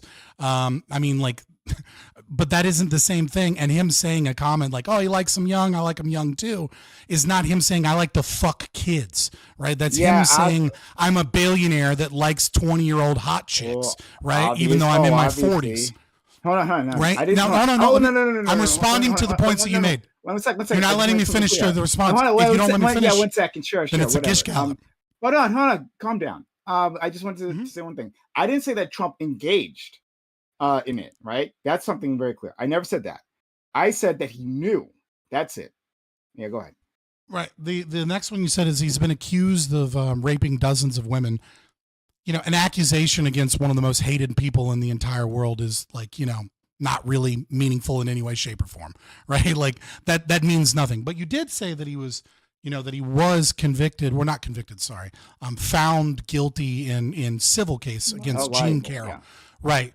Jean Carroll, a woman who said that she was wearing a dress that couldn't have existed in her timeline, couldn't give the year, wrote a book where she said she was raped by 13 different men throughout her life, said on CNN Live that rape is sexy, said that she wouldn't call it rape, has been seen over and over again to have a story that makes no fucking sense. Trump didn't even show up for it because he knew that he had an activist judge, and proof was in the pudding when later, even though the jury compromised, which usually happens when people are trying to get out of fucking having to sit there because there's a couple of crazy people on the jury, and said sexual assault and did not put rape in that position, said that because they had found him liable for sexual assault, that means that Trump is a rapist, and said that to the media because we know that what he deeply, deeply desired was for Trump to be called a rapist so that you guys could regurgitate the same bullshit talking points. But again, anybody that's looked into the accusation in any way, shape, or form knows that not only does she have no evidence that a sexual assault occurred, she has plenty of conflicting stories and evidence that show that that wasn't likely. Now, yeah, I think Trump's a piece of shit. I think he's a liar. I think he cheats on his wife. I think he's a degenerate. Maybe he knew what was going on with Epstein, but didn't have the power because, or didn't have the ability to do much about it, except, I don't know, specifically go to the FBI and work with them and give them information the moment that they have without having to be subpoenaed because he really wants to see this dude get his day in court. Yeah, decades later. So again, like I never said that he engaged. I have no evidence to say that he engaged. And I'll leave it at that. Right. I just know that this man had known him for years. And he seemed to have implied that they had been friends, like close friends, for a long amount of time. Doesn't matter if they had like a bunch of pictures of with each other in public. I don't know why would I be concerned about that, right? He never went Trump to the has more island. pictures in public. Trump There's has no- more pictures. there's no in records public of him with a going lot to the of other- island. Trump has, Unlike Bill Clinton, who was there 26 times. I never said anything about going to the island, right? No, so no need to worry about that. Any which way, he has more pictures with all these other politicians. Trump has more pictures of all these other politicians. Does that mean that Trump is closer with those individuals? Right? Like, I'm not judging the level of their intimacy by that, right? But it seems like from the statements that they were close. That's what I'm judging on because that's all I got. But You think Bill Clinton fucked those kids? Probably, yeah. Like, I don't know. All right, I'm just curious. Yeah, probably. Oh, no, I'm just curious because there's way more evidence against Bill Clinton than there is against Trump. Yeah, and I don't give a fuck about any Bill Clinton, piece of shit. Bill Gates, piece of shit. There's a whole bunch of others. Prince Andrew. That I remember. That's another big one that I think people talk about a lot. Sorry, what'd you Prince say? Andrew. I was saying people Prince Andrew. usually Oh, yeah, bring up yeah, Prince Prince Andrew as another of the big names, but I mean it was like dozens of people. You're right. But 100%. Yeah, all pieces of shit, right? Again, the only one, and I trust me, if I found the evidence that Trump had taken part in it, I would never shut up about it. But I have no evidence that he ever did. I'm saying that he knew. He had a lot, what's his face? Epstein was taking these young girls around with them all the time. He never saw any of that. He never saw anything, right? He never heard anything palling around with this dude. I don't believe that. I can believe that he hated him afterwards. Sure, whatever. Could have fallen out for all kinds of reasons. Or maybe he had a change of heart, right? Maybe he's like, so hey, this guy. think about this for a second, real quick. Sure. Think Or about maybe it this got for a too second, hot, right? like, I think around you're Epstein. connecting. I think you're connecting things that aren't necessarily there, right? So there are two. You're saying because we're looking at a long period of time, and there's absolutely in this long period of time tons of times that Donald Trump has said positive things about Epstein because he hobnobs with all the other billionaires, right? And then there's plenty of pictures and evidence that show that they were at the same parties and that they hung out from time to time, right? So that they were at least more than just like, a passerby on the street. Like he clearly knew him. He spoke about him. He said positive things about him. They hung out. And then there are also throughout this very long period of time, tons of evidence that Epstein, and his whole, we'll say, posse, right, often brought girls that were 15, 16 around with them. Now, my issue is when you say, well, then he didn't see this.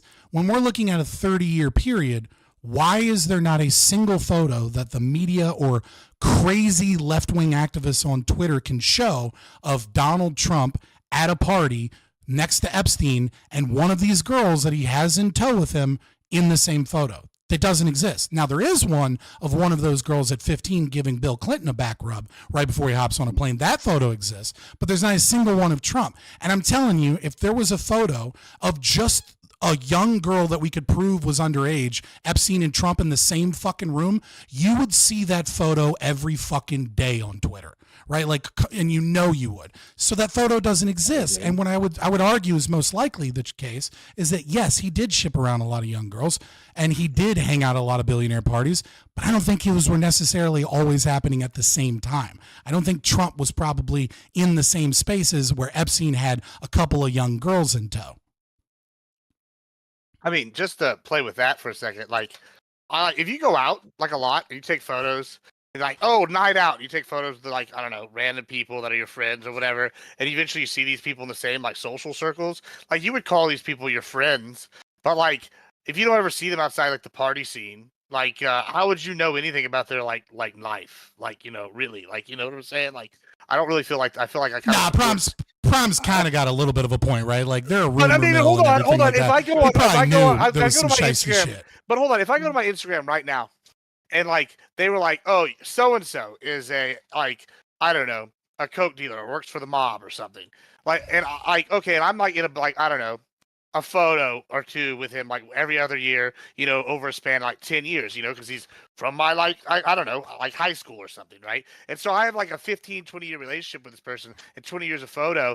Like, it's one thing to be like, oh yeah, maybe he works for the mob, someone says, and it's another thing to be like, oh yeah, he knows. And then whenever he like you see this evidence that like when he did find out something actual like evidence like wise, that he saw or had evidence of, he definitely acted out against this guy and like cut him off. Like, that's like to me evidence that he didn't know. Like, because it's the minute it became public knowledge to him that this guy was doing this, he cut him off completely, and then like you said, went to the FBI. That doesn't indicate to me that he knew the whole time. Well, I think the most important aspect of that, politicians and billionaires didn't try to recruit Donald Trump. It's kind of like if your friend works for the mafia, if the guy that you see twice a year, 3 times a year works for the mafia, yeah, you're not going to know anything about it because you're not doing anything. But if you're like do coke and you and him are doing coke, well, yeah, eventually he's going to tell you that like, well, I sell coke. And then eventually, if you see him often enough, yeah, he's going to tell you, well, yeah, I have a plug here, there. And well, that's what happened. People tend to like. That's exactly what happened. They went to parties. They did the metaphorical coke a few times. He made some comments, and then Donald Trump. Actual. Well, I mean, maybe he did. I don't. Yeah. I mean, no, Trump, actually, Trump's I'm just straight kidding. edge. I'm just kidding. Yeah, he's straight edge. Yeah, I'm just yeah. I mean, he lost a brother to alcoholism. He's pretty straight edge. But but no. One question I have. Hold on. Hold on. Yeah, I'll finish. I promise. I'll just finish my sentence. I just, the metaphorical coke they did together, right? Of like being around young women and partying and stuff.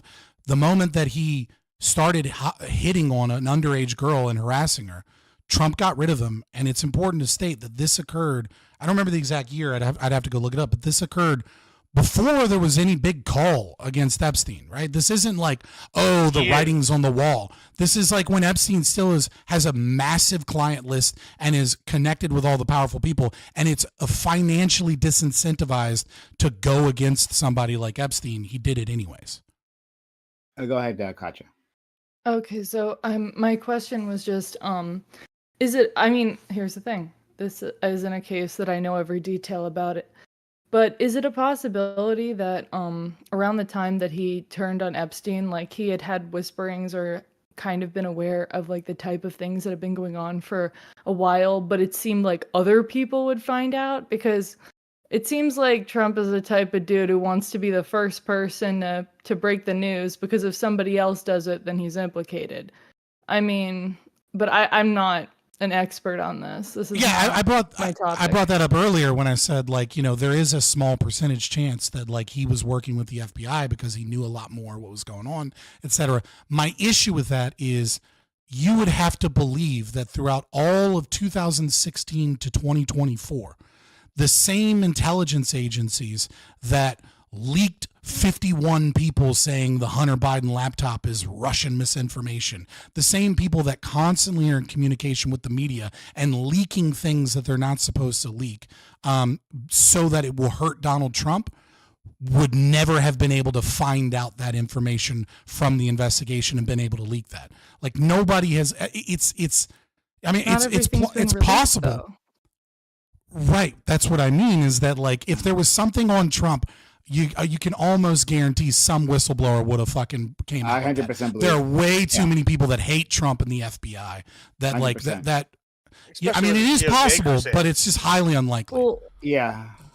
Well, my thing would be, though, if he wasn't at all implicated in anything and he just said, hey, he told me this or whatever, then the only way that I'd say that this type of thing would be plausible and, wouldn't really be leaked is if it was just something minor, no pun intended, within like the greater documents of it, that it wasn't anything that if somebody says, oh, Epstein, I told on Epstein, like it wouldn't be like a big deal because he just alerted them to him, and it wasn't like, oh, he was a pedophile.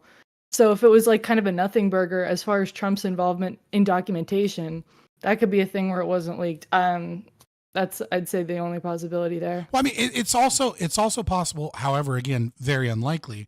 There was one girl that even the Washington Times had to admit the story was complete bullshit. Or was it the Washington Post? I can't remember. And it's one of the ones that you see like organizations. Yeah, I can't. I think I'm pretty sure it was Washington Times. But they tried to like track down the girl, and like she had like disappeared, which there is some sketchiness there, obviously. But was that the one from the court document with the?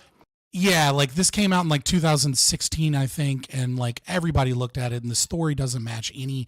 Like he has alibis and everything, but okay. There's always that percentage chance that a billionaire finds a way to cover his tracks, right? Like nothing is ever 100% when people have this much money and power. It doesn't line up with anything that's possible when you recognize, just how leaky the FBI is and shit and how much they hate him.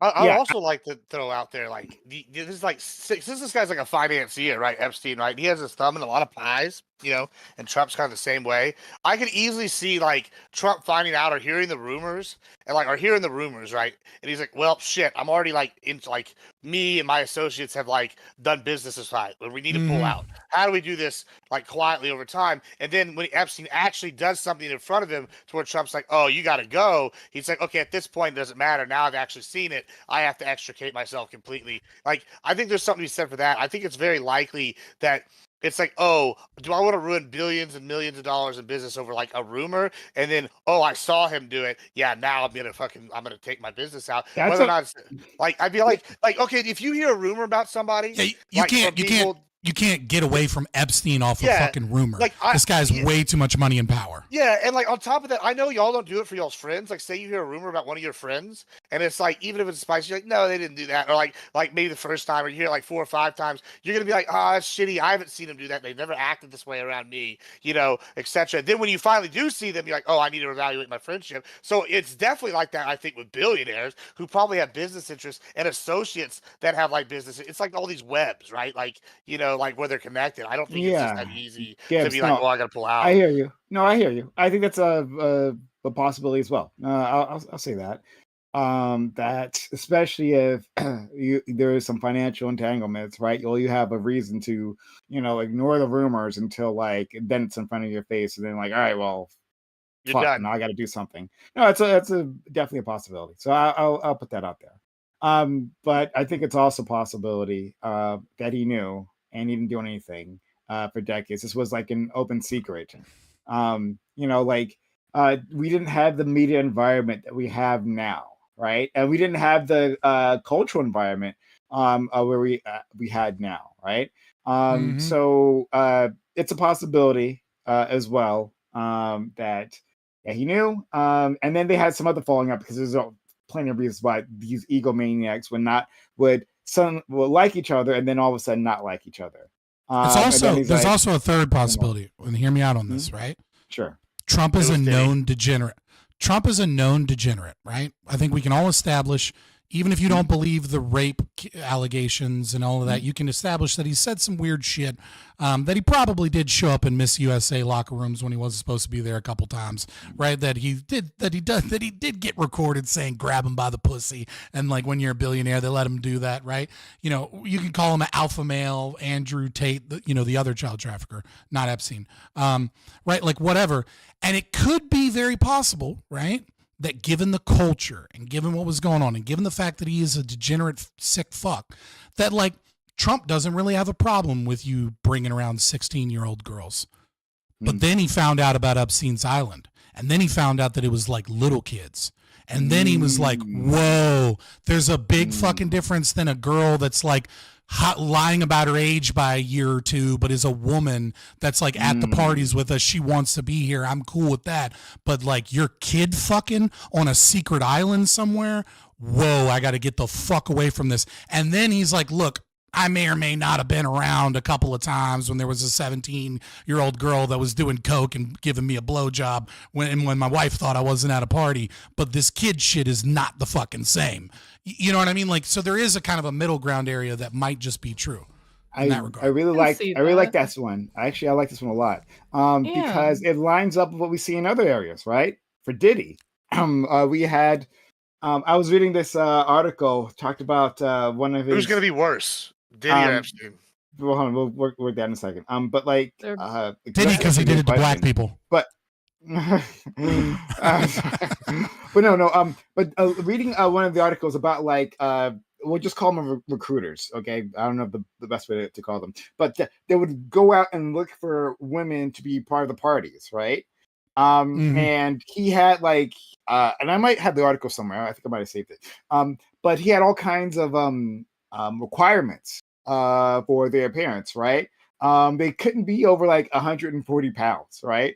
Unless they were like super tall, but mostly like 140 pounds. Sensible, like the limit. sensible requirement. You know what I mean? Like you don't want any fatties at your Diddy party. Yeah, right? you know, like, you definitely... the fatties. They had to had. You're fucking P Diddy, hair. okay? You get to choose. They had to have. I think they had to have nice asses. I forget about that part. But it was like a whole list of like physical requirements that he would. Hold on, pause.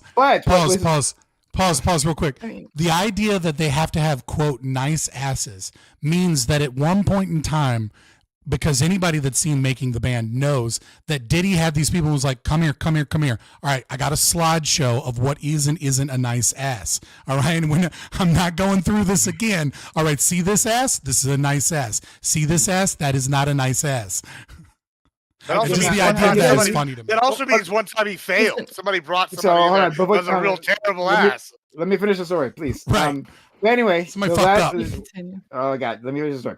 So, he had this whole list of physical requirements. But what the recruiter specifically said is that one thing they didn't have to ask, or chose specifically not to bother asking, was how old they were. And like so the recruiter, maybe this is like CYA type shit, right? Like where she says, because it was a woman, it's easier to do this for a woman. She says, oh well, I thought the reason why we wouldn't ask was because of alcohol, right? We're just having alcohol there, right? So if like an 18-year-old comes in, right? Well then, don't ask, don't tell. Oh, the 18-year-old got a little tipsy. It's something that they do, right?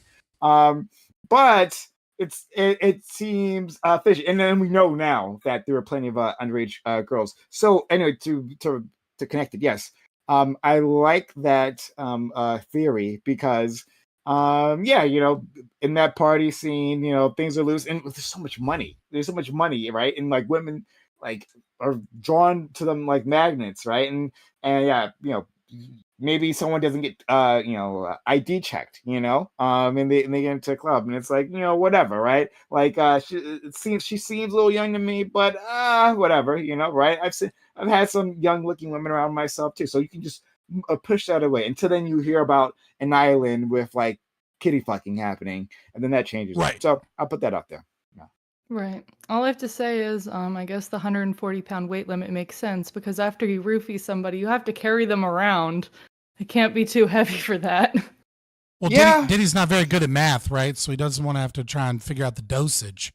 That's the real goal, to slide people down the stairs.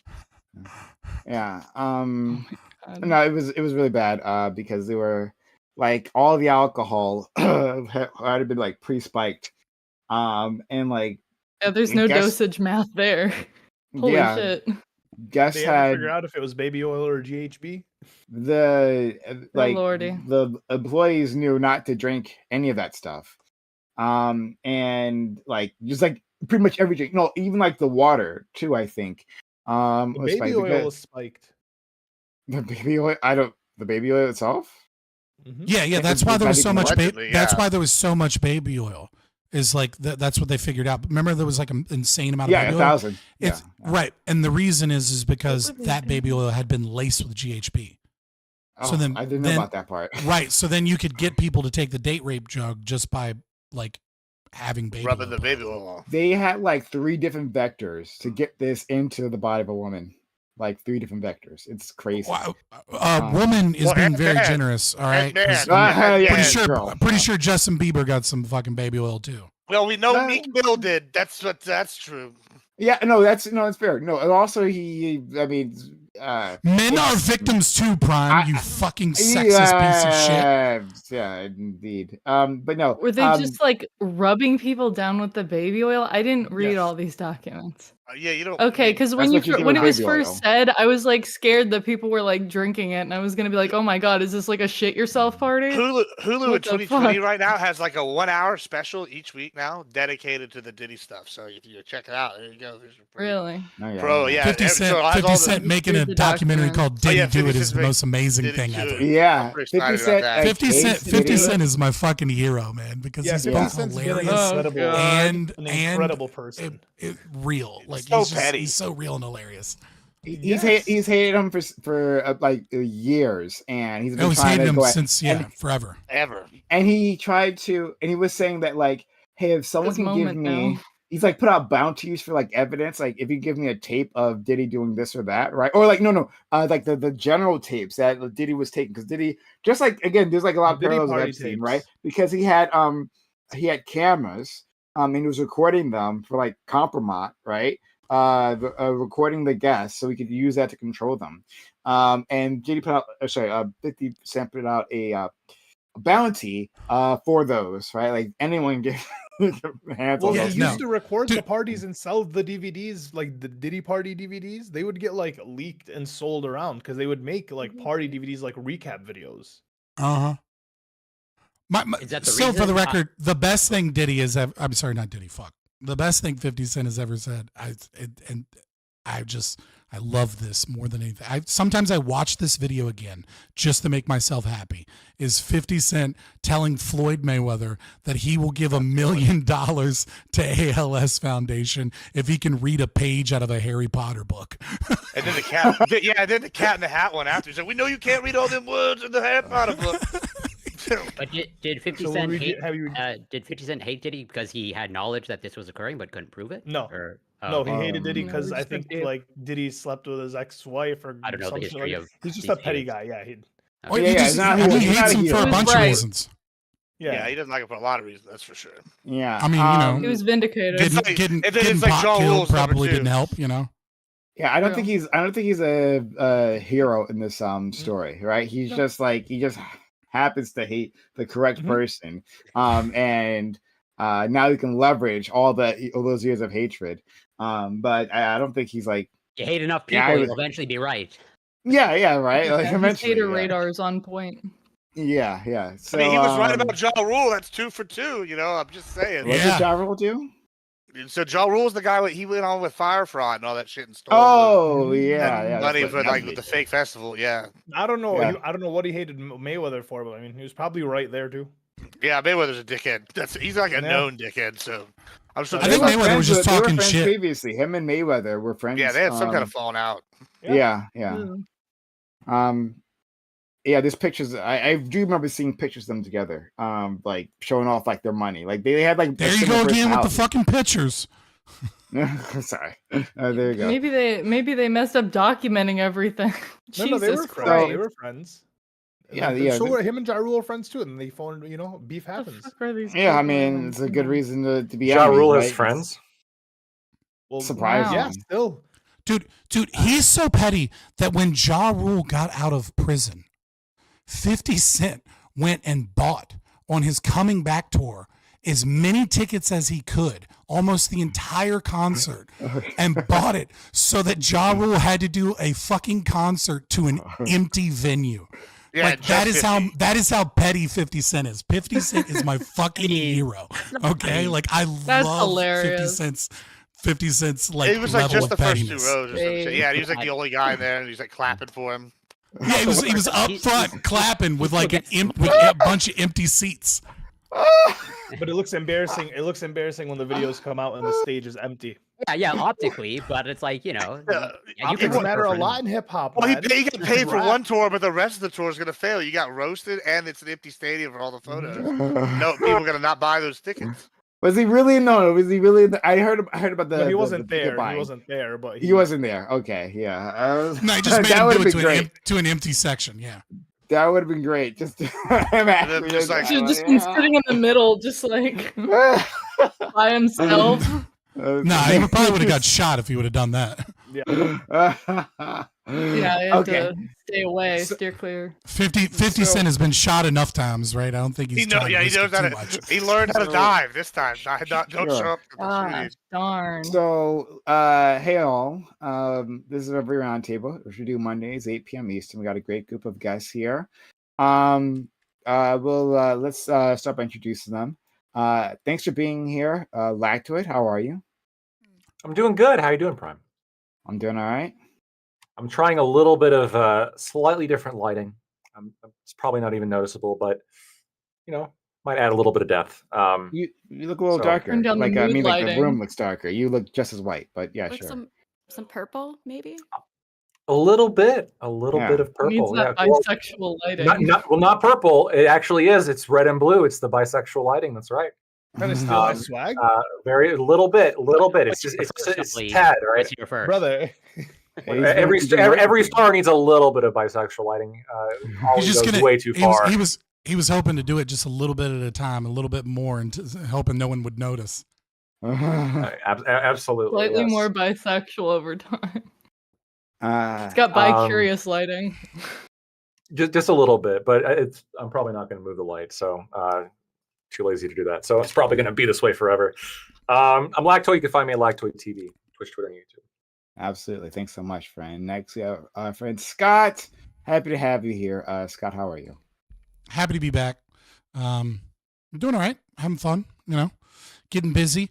I'm Fabian Liberty. I'm an anarcho-capitalist, libertarian, right-wing anarchist, voluntarist, whatever you want to call me. I don't care so long as it's correct. You can find me Fabian Liberty on Twitter, on YouTube. You can find me on Twitch too, but I don't stream to Twitch because it's just too dangerous to do so right now with my political opinions. It's just a good way to get censored. Thursday. So I'm doing streaming like Wednesdays and Thursdays, obviously coming here, when I get the chance. Thursday, I think I'm going to start a new series that I'm really excited to start, which is like presentations on heroes of capitalism. Even conservatives have been filled with so much lies from leftist history and brain rot against capitalism that they no longer venerate some of the heroes and legends of the Gilded Age and industrialization in America. So I'll be starting with the one, the only James Cash Penney, a man that was very aptly named the father of the department store, raised his first $1 billion before his company even went public from poverty. I'm excited to tell those stories, tell the true stories of so many people that have been shit on through history and too many people have bad perceptions of, the people that we should venerate as heroes of American capitalism that built this country. Let's come check it out on Thursday. So, like, you'll be talking about the Rockefellers, the Mellons, the Chases, those types. Rockefeller, yes. Some of the other ones, not so much, right? Just because they were super wealthy doesn't mean they were a hero of capitalism. John D. Rockefeller, absolutely. My one I'm really excited to do, but I need to do a lot more research on, is probably the most vilified man in American history compared to what he achieved and how great of a person he was, is George Pullman.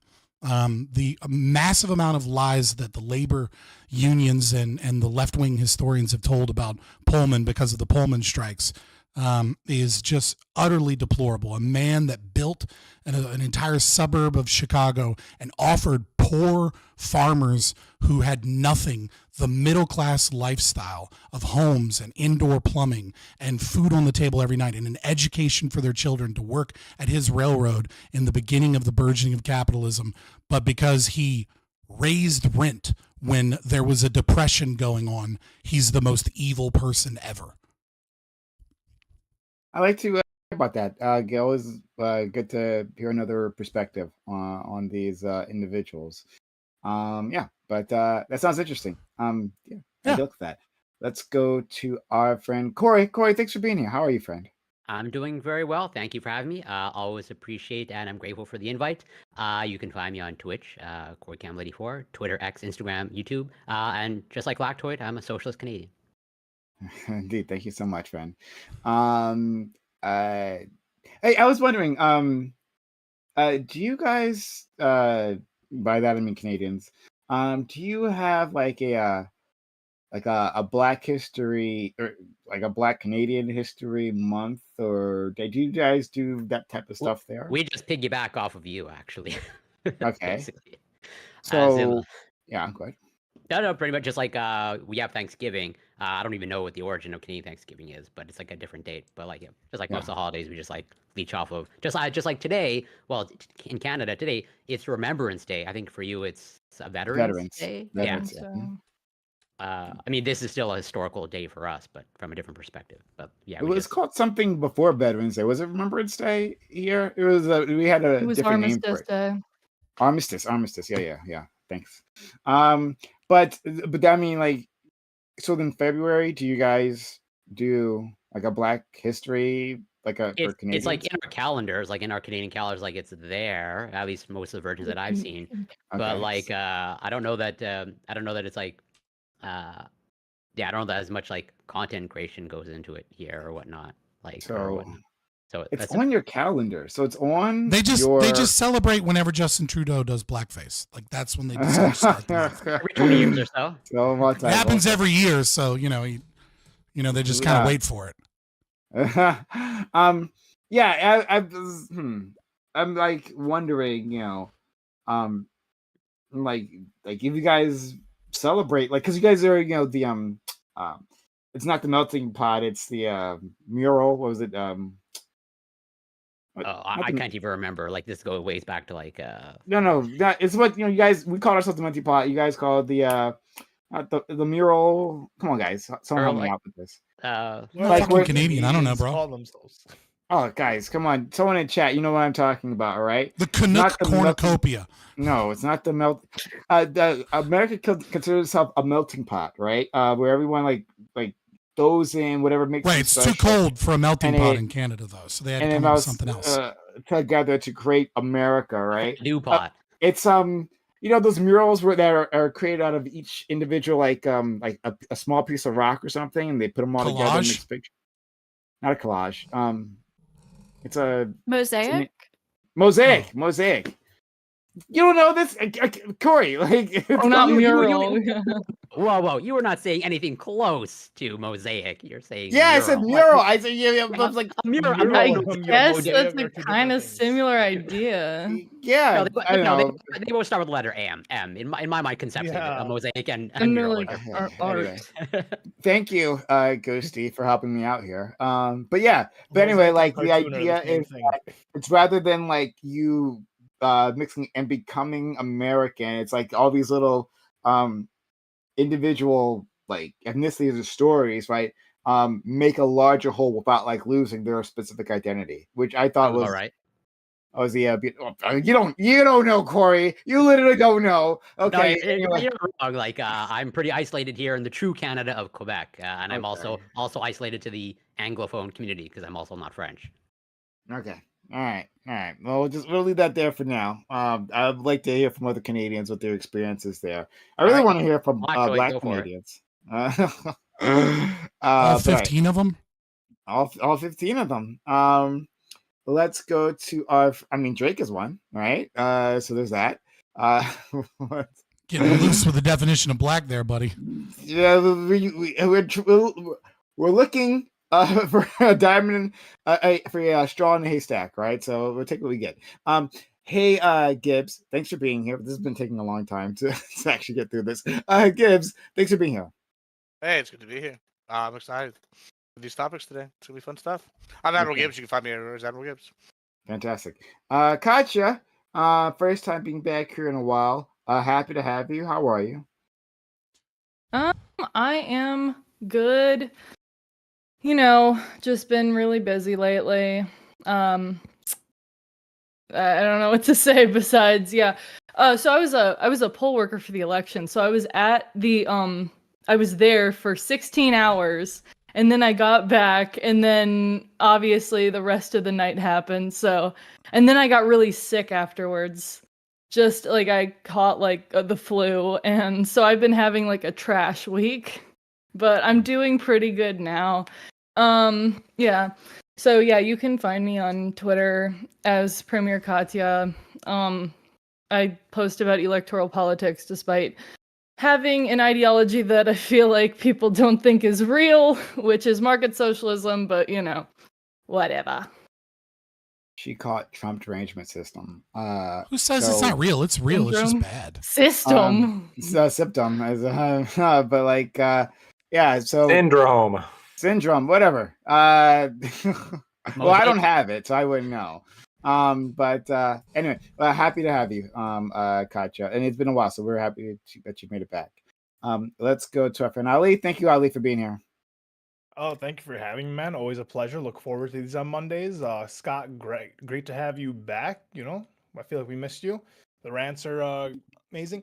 I'm actually looking forward to getting into less about Trump. I just want to talk about the fucking shit Dems have been saying and doing the past week. Like, it has been insanity. That But sounds yeah, great. for all opinions, that'd you can be find fun me to at talk about. Sociologic at Twitch, Twitter, YouTube, all the media things. Thank you for having me, Prime. Absolutely. In fact, that's exactly where I want to go. And finally, our friend Ghosty. Nice to have you. Hi, thanks. I'm Ghosty. It's spelled with a 6. And again, sorry for being a little late, but I do have a good excuse. My the other night, like 2 nights ago, a bunch of water started pouring through like the ceiling, and Your it literally. indoor waterfall leaked. Yes. You're From saying my, a like, pipe massive burst. I pool didn't know that you were a upstairs. poll watcher as well. Wait, what? Ignore him. Just Sorry, I went keep over going. my head. But yeah, and it like just missed my camera and computer by inches, so I had to like unset everything up, and I forgot, so I had to reset that up. But other than that, I'm doing good. Oh, no worries. Thanks for Yeah, having me. glad. Yeah, absolutely glad you're all right. One of the wings of our house apparently got damaged, a little water damage, but Under construction. yeah. She's adding a skylight. It's a miracle she found it. Yeah, she's got. I mean, that was the east wing, but she's got the north wing, the south wing, the west wing, the northeast wing, and all that around. So she, Billionaire problems. billionaire What can I problems. say? But thanks so much. Okay, so yeah, I actually did want to go there, so we can talk about the election. I talked about it on Thursday with the black people, and now I have all of you. So the blacks. This is The your white blacks. live stream. Yeah, this is the white stream. Or the light skin stream. This is now your everyone most here white. diverse. This is the DEI stream. This is comparatively this is a DEI stream. Yeah, exactly. But yeah, I really wanted to get you guys' opinion on well, if you have something on the election you want to say, right, on the election itself, then now's the time to say it. But I really did also want to go to where Ali was pointing to, and like the reactions from the left and the right afterwards, right? And how do you feel about it? Do you feel the autopsies are fair and balanced and sane? Do you feel like either side is learning the correct lessons from this, right? Both the losers and the winners? Are they learning the correct lessons of this election? Or, yeah, what? Well, just, yeah. So anyone can jump in. No, the answer is the Democrats are not learning the correct lessons whatsoever. The amount of, I think, hubris, we've seen it constantly right before the election. The hubris of course she's going to win, right? I mean, how many videos do we have to see? And then, of course, she gets shellacked pretty hard. And you would think, right? Look, I'm willing to forgive hubris once. Okay, we're all human. I get it. All right. You went to go buy champagne. You demeaned some guy there who's working, for some working class job. You flout your political science degree, your political analyst bullshit, and you turn out to be wrong. I get it. Okay, it happens. But I expect a little bit of humility. Okay, just a little bit. I expect a little bit of, yeah, we fucked up. And to give some people credit, like Bernie Sanders, there are some people who are eating crow, and they are absolutely saying, yeah, here's why we lost. We didn't listen to people enough. We thought we'd be fine. It was a dumb move. Okay, all right, reasonable, okay? Reasonable take. And then you got some people who are, it's just racism all over again. Oh my, okay, all right. We got to double down. We got to go even harder. Yeah, Trump stole the election. And so, no, Yeah, I think it's a lot of people are just not, getting the message, which is, you guys fucked this up from the very beginning. And they're so receptive.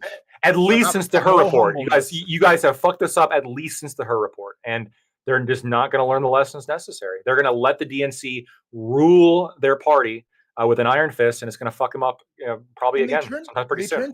They turn to everything they've said about Republicans, the racism, the sexism, they just turned around and right away they started. They were like, everyone was like, "Oh, we're drinking Starbucks again in the McDonald's." I get it if you're against the boycott, doesn't matter. But I'm just saying you were riding with the boycott until Kamala lost, and then I saw this one dude who was a Democrat Latino who posted the phone number for ICE and said, "Hey, you should call ICE on your Republican voting friends, family members." I was like, "Yo, what the fuck is going on?" Yeah, I saw that too.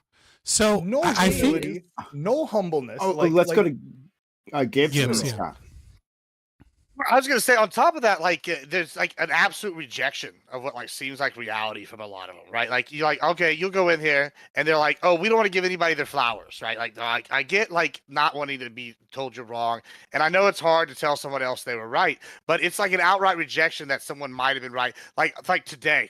Today's a great example. I was talking about this maybe before I came in. I got kicked out of a Discord, and this is probably the first time I've been kicked out of Discord in 6-7 months. I mean, honestly, I don't get kicked out often. And it was because the guy called me dumb. And he's like, well, all these other millions of people are dumb, whatever. And I'm like, all right, so let's just say hypothetically I am dumb. How did I guess that what all these other people were saying? And we basically are just saying, you're not listening to us. You're not caring about our issues. And your response is that we're dumb. And then we all voted the same way.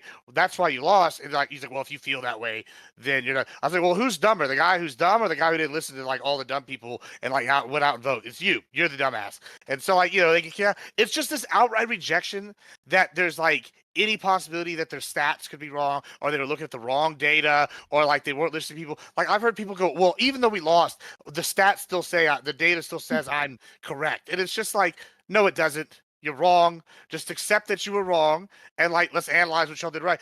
This doubling down on going further left, that's not right answer. This doubling down on we don't want to appeal to moderates, that's not the right answer. This elitism, that's especially not the right answer. And I just think you tell them this, and it's just outright rejection and not willingness. There are a few exceptions, but for the most part, no, it's across the board. Yeah. So I don't know who's trying to speak. Who's trying to speak? No, yeah, I forgot you were going next, and then I'll go after you. I'm sorry. Yeah. So this might be a little meta, but I think it's the correct way to view this, kind of zooming out.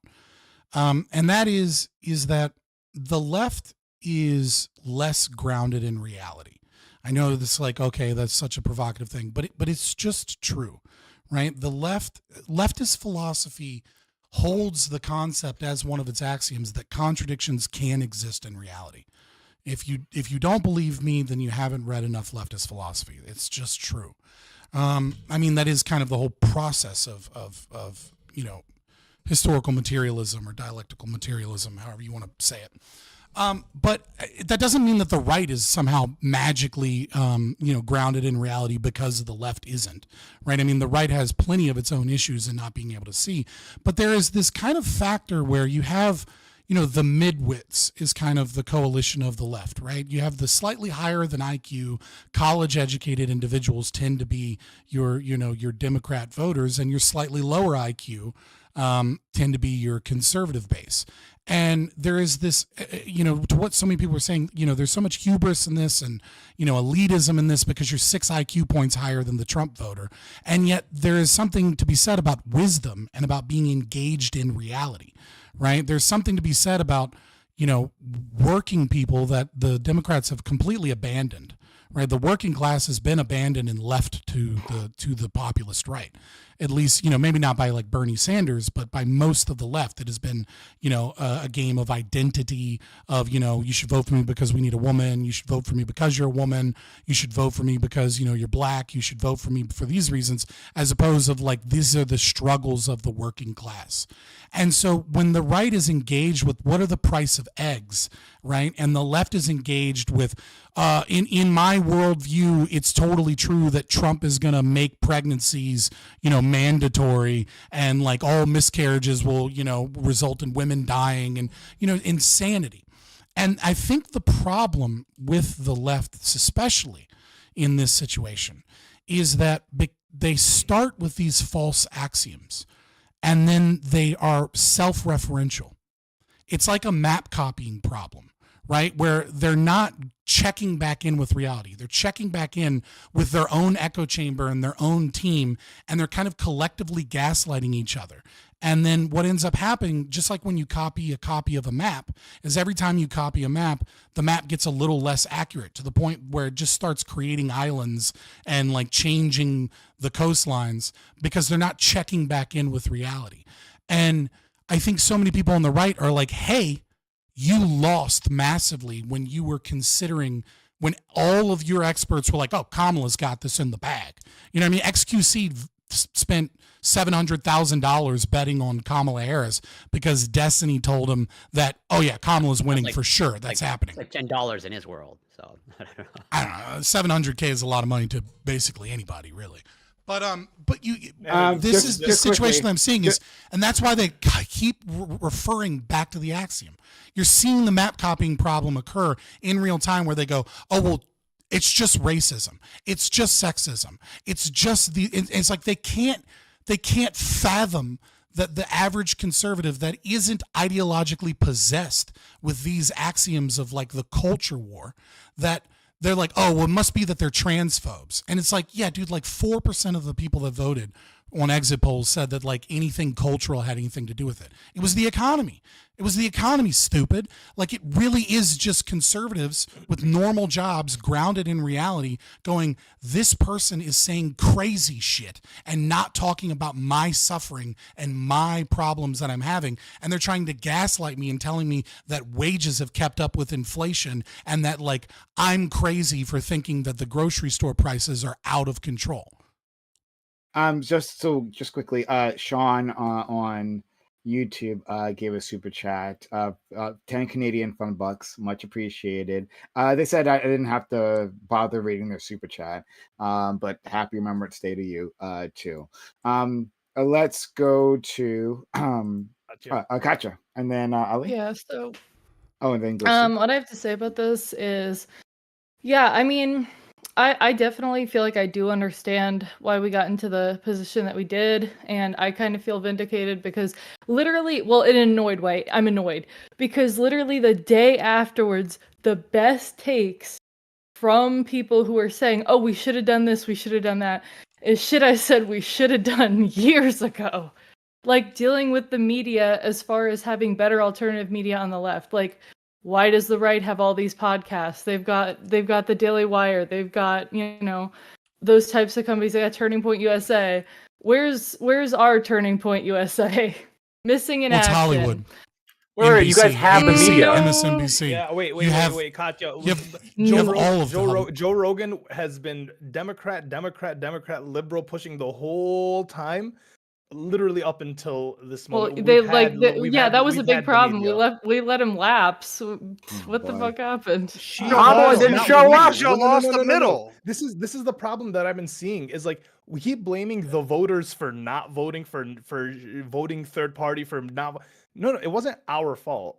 It was the candidate. The candidate was fucking bad. She didn't talk to anybody. She didn't do a single interview. She didn't go to a single city. She didn't do shit. She didn't talk to a single person and hit on a single issue that anyone cared about. That's the and those podcasts that she went on. She paid them. She paid the Call Me Daddy podcast. She paid them like $6 figures to go on. Yeah, and then she paid Oprah $1 million. Hey, well, here's a crazy thing. We dodged a bullet economically because apparently they ran out of money. They can't even pay all their vendors. Now that's being the story. So hey, if she couldn't even run a campaign successfully, we know what the economy would have been. Right. So I feel like we need to focus on the media environment as well. She does. Just say it wasn't not a good sign. She didn't focus on any media. She didn't take any interviews. She turned down Rogan. No. I'm talking about the media environment that's been existing since 2015, 2016. Like I'm talking about build up. Rogan was our biggest push, and then his endorsement was a big deal. Oh man, I got so much to say, but I'm gonna get to that later. Just quickly, I'm talking though, about entire for media the, companies, not just one hold on, guy. So quickly Yeah, with I want to the actually address what campaign. she's Hold saying. on, oh my god, hold on. Hold on, No, I wait. mean right y'all this got to second. I just speak mean when I way can. longer too. Yeah, because we have a whole list of people here. Just quickly with campaigns. There's a reason why campaigns say when they end, right, we're suspending our campaign, not we're ending our campaign. Because lots of times they end in the red. All right, and you overspend by the end of the campaign. Now, Kamala is also like, I believe it's $20 million in the hole, or maybe 40 million. I forget the number. But It's 22 last I checked. Okay, yeah, sure. So she's in the hole, but that happens to lots of them. And the reason why this is suspend specifically is so that you can still raise money, right? So like Hillary was raising money for her campaign for like a decade, like after it's like to pay down the debt. But that's like a thing that happens with almost all campaigns is that they're a little bit or maybe a lot in the red afterwards, and then they try to like put money into that campaign through various ways. I'm not exactly sure how they do it, but to pay down their debts over a long period of time. I just want that out there. All right. Ali wanted to say something, so then we'll go. No, Katya had some more stuff she wanted to say. Let her finish. Oh, well, okay, I was Faye was going to respond to something I said, so I mean I kind of want to hear his response. So if you could go ahead. Well, I was going to let other people go, but yeah, I just like I agree with you that the left doesn't have the same grassroots social media kind of like alternative media that the right developed. But the thing is that the right developed it out of necessity. Right, the right developed it because they were censored on Facebook constantly. They were censored on YouTube constantly, but not to the same degree as Facebook. They were massively censored on Twitter. Right, they didn't have a voice in legacy media other than Fox News, and Fox News is like tepid right wing. Like there's no Christian nationalists on Fox News. There's no far right people on Fox News. They are like rhinos. It's my socialist on conservatives. Neocons. Yeah, they got right, Karl Rove on there. So I mean, like they had to start a grassroots organization, and the reason and what started that was Gamergate. What started that was a bunch of normal dudes that realized that there was a few woke people that couldn't stop having sex with people so that they could make their way into the journalism in games journalism and bullshit about games. And then you had a lot of young men, like young millennials, and that were seeing what was happening, that started making YouTube channels and started talking about that. That's where you get Lauren Southern, Milo Yiannopoulos, these people, Sargon of Akkad, like these people get their start in the beginnings of them being lied to by every media institution it is and only covering for the left. So it's like if you want to start an alternative media beyond just like Cedar Report and Pac-Man and the Young Turks or something. The Young Turks, like yeah. You're going to have to this isn't something that happened overnight. It took 30 years of suppression by the left, and that has all of the power in this country in media. So you mean because right now Facebook turned Twitter, we know what's going on there. I mean, there's been a lot of a big pushback against that, and also there's been a turn away from traditional media in general as far as what actually determines what actually reaches the people. So I mean, in that case, like now the left is super behind the times, and that kind of also informs another situation where the right, even the far right, even the, psycho crazy right, they will get behind Trump and get behind the electoral candidates. But on the left, it's like either you have the most milquetoast, hand-wringing, pearl-clutching motherfuckers, or you have people who are like, fuck, the Democrats don't vote for anybody. So it's like two-front war there. And I think that these are two main things that need to be worked on. I don't know. I mean, hold on. Let's we got a line here, so we're gonna go to game. I was gonna say Gamergate. Ali. That's what he looks. That's exactly what Gamergate. That's the face of Gamergate right there. We got Ali. New name. We got Ghosty. Corey, I believe you had hand up previously, right? And we have our friend Lactoid. After that, I'm taking my turn because holy shit, I have so much to say, and I'm gonna blow my stack here. Ali, go. I'm a Democrat voter, so everything I say, I'm not like a pro-Trump guy. I'm not even gonna touch social media or like media platforms. Kamala knew what platforms to hit. She could have gone on. There's a plethora of podcasts she could have gone on. I'm not even gonna. Dude, she didn't come to Dearborn or Detroit. Trump came to Detroit. Trump went to every city the whole time. He went to every city. He looked people straight in the eyes, whether it was lying, whether it was whatever the fuck you want to call it. But he looked at people and he said, "Yo, shit's fucked up. I'm gonna fix it." And they were like, "Okay," because he came and talked to them. Like he came to Detroit, he came to Dearborn, came to the center of Dearborn, and had everyone there yelling at him to his face. Kamala never showed up. As a matter of fact, the DNC plugged their ears from protesters. Like these are actual reasons why the guy won. It's not the platforms, it's not the social media. The candidate was bad. She didn't do anything. She didn't speak to anyone. And that was the problem. Not social media. She spoke to a lot of people. She spoke to the wrong people, but she absolutely spoke to a lot of people. And none of them showed for her. So she didn't talk to anyone. So I don't know where none is. I mean, it was a lot closer an election than you thought. I mean, it wasn't, or than people think. It wasn't. It's obviously not good. Obviously, some things need to change. Obviously, big mistakes were made in this campaign. But like, I feel like she didn't talk to nobody. You know, it was this extreme blowout. This, that, and the third. So she didn't touch her base. If she didn't touch her base, overperform in a single county by more than 3%. Yeah, like that's terrible. Where did she perform? Well, there's been a rightward shift in general. I mean, it seems not just where Trump, but I'm saying. No, didn't in Colorado, or am I thinking of something else? I don't know. CNN but was I saying digress. That, not a single county got over. Well, like they were looking. I believe. I could be wrong. No, she didn't overperform by a margin of 3% in a single county in the United States. Was CNN's claim? That's fucking terrible. Could be true.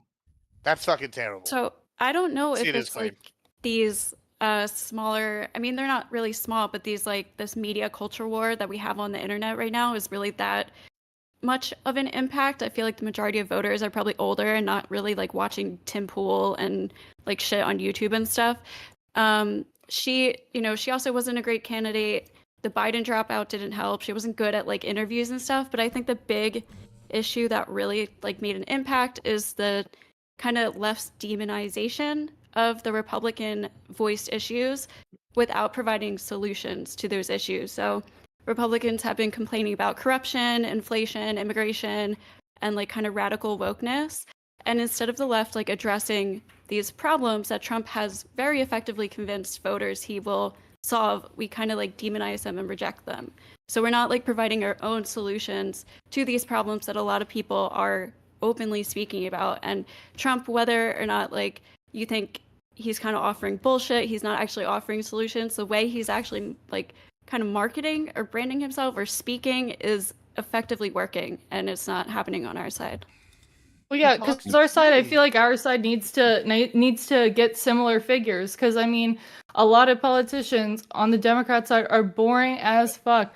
Like people, it's different than it was 20, 30 years ago, where it's just like, ooh, which guy in a suit do you want? It's like, people get hype over Trump, but in a way that it was not really happening on the other side. Isn't that the problem? Well, I agree with that. Hold on, but isn't that really the problem? I think you captured with a Freudian slip exactly the problem. We need to get better speakers and people. These speakers aren't gotten. They're not paid. They're not selected. They're made by their lives, right? Joe Rogan has been a left-leaning, slightly libertarian, mostly Democratic socialist. He endorsed Bernie Sanders. He's been left. But what happened is no one talks about the issues that so many people are facing, and he keeps trying to get left-wing guests, and he brings them on, and then he asks them simple fucking questions, and they break because they're not engaged in reality. He brings on someone's like, well, let's talk about trans issues. And then he's like, well, how does this make sense? And then they just go, back to their fucking programming, because it's exactly how I laid out before. It is a self-referential ideology that doesn't engage in reality and doesn't speak to people. You can't, Kamala Harris went to fucking, at the DNC, right? There was tons of people that were showing you at the DNC that Kamala Harris spent out of this $1 billion that she spend so much of. She was giving $10,000 to TikTokers and being like, give me these deliverables so that you don't have to tell people that I paid you or anything. Just make sure that there's a bunch of TikTok videos supporting me. Here's your talking points. You can't craft a fucking movement with talking points and money. It's made because people have problems and they want solutions to them, and they coalesce behind those problems. You can't manufacture that. Everything about Kamala was manufactured, and everyone saw it as fake. And it didn't matter even if she would have said that she was going to fix some problems, because they knew that she was just bullshitting them. And even though Trump was bullshitting them and still is bullshitting them, he spoke to actual issues, and he has actual like things that, whether you think they work or they don't, that they're actually grounded in the problems that people are facing. Let's go. I think it's the manner and the vibes in which people are talking about things more than it is what they're actually speaking about. Because again, I keep hearing this again. God bless, but I keep hearing, oh, she didn't talk about nothing. Oh, she doesn't mention any problems any people have ever. This, that, and the other. I mean, you're adding signifiers that none of us said. These things. Sorry? You're adding signifiers that none of us said. Nobody said she didn't talk about anything here. Nobody engage with what she didn't talk saying. about anything that people care about, or she didn't.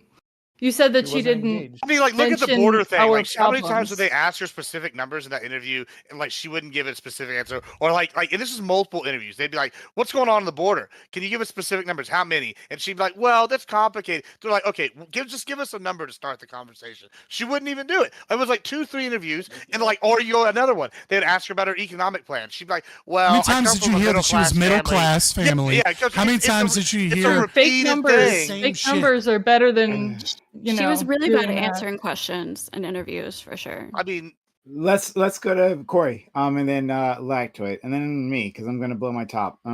Corey. Oh, let's go to you right away. I want to see that. No. Oh yeah, Ghosty. We can hear someone in the background. Just to let you know.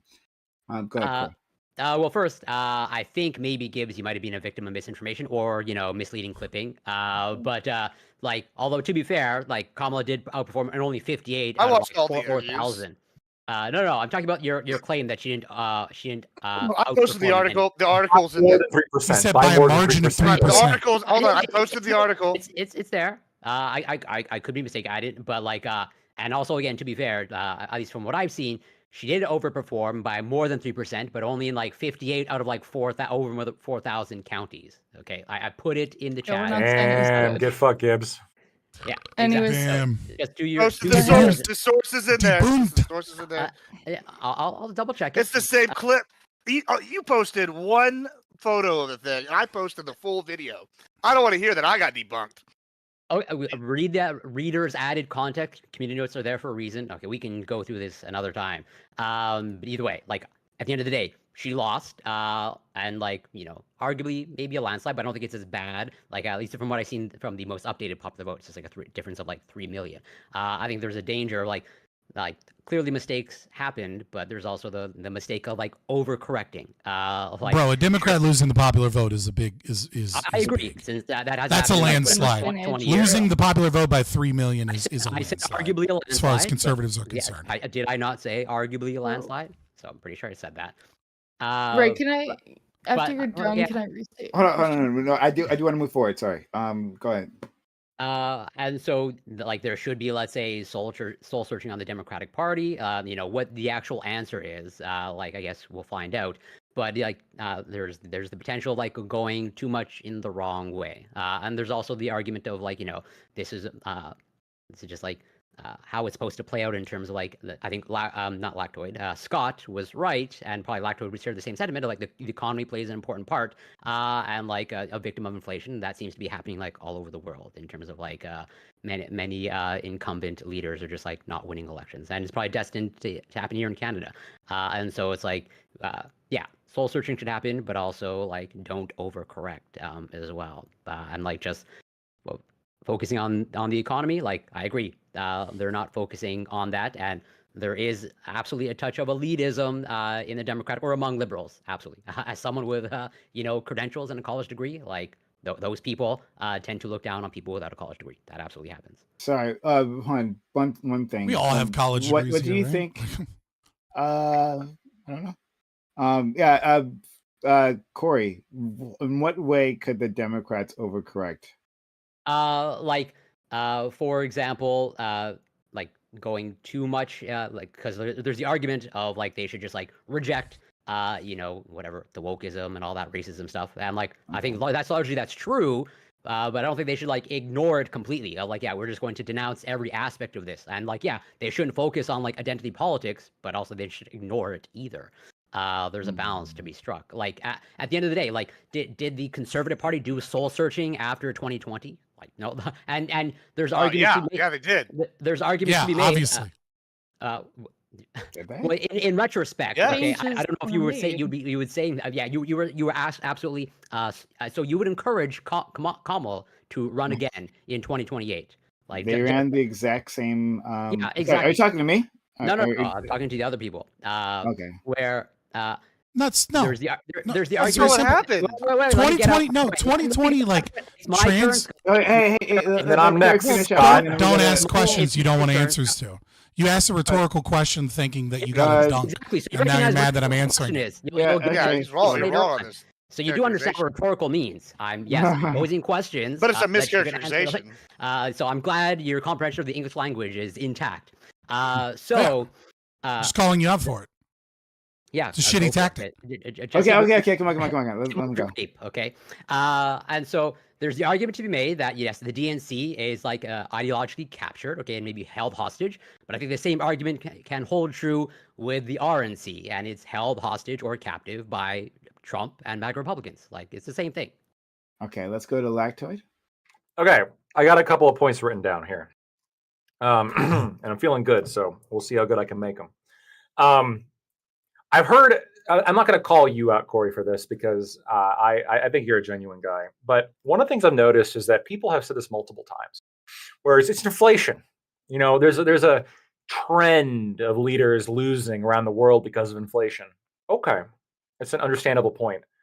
But all these people, maybe not you, I don't know, I don't recall exactly what you said about your prediction.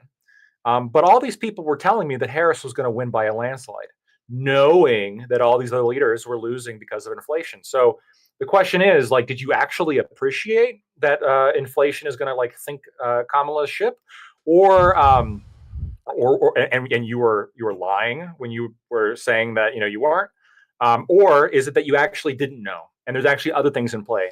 And I think you can't have your cake and eat it too. There needs to be an answer to that question, right? If inflation is the answer, I don't want to hear any of these people who predicted Kamala to win make this argument because we had this inflation prior to the election.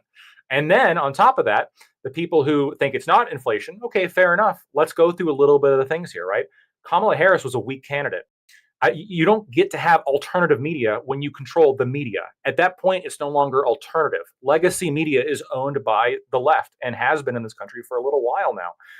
And it's not even that, like, I hate the word, alternative media doesn't even apply, but they have smaller scale media outlets as well, right? I mean, they have the Young Turks, right? They have Sam Cedar. They have Destiny. They have Hassan, kind of. I mean, we there's all sorts of like major figures that are are absolutely involved here and produce content. Yeah, are any each of these specific people going to be as big as Joe Rogan? Probably not. But remember, Joe Rogan's like one of the few major voices like on like the podcasting world. And yes, he just is the biggest one for sure.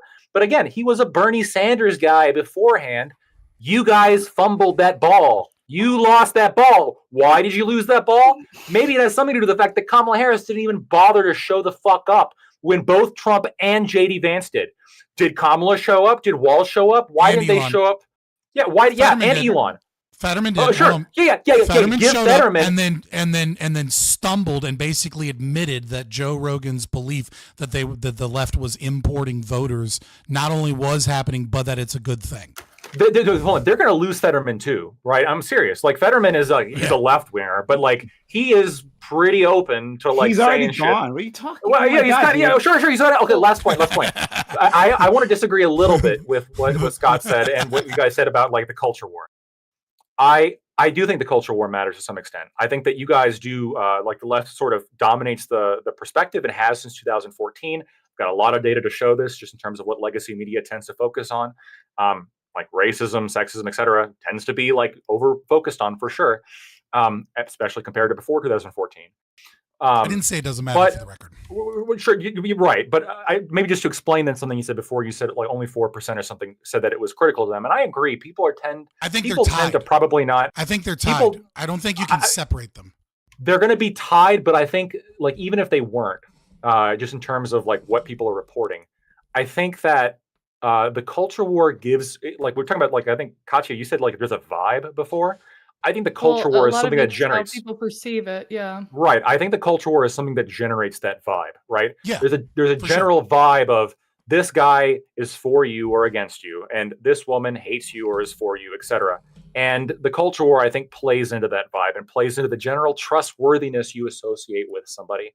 And Kamala Harris, I think she lost that culture war, and it didn't help her because, like, the fact that she was just so uncharismatic.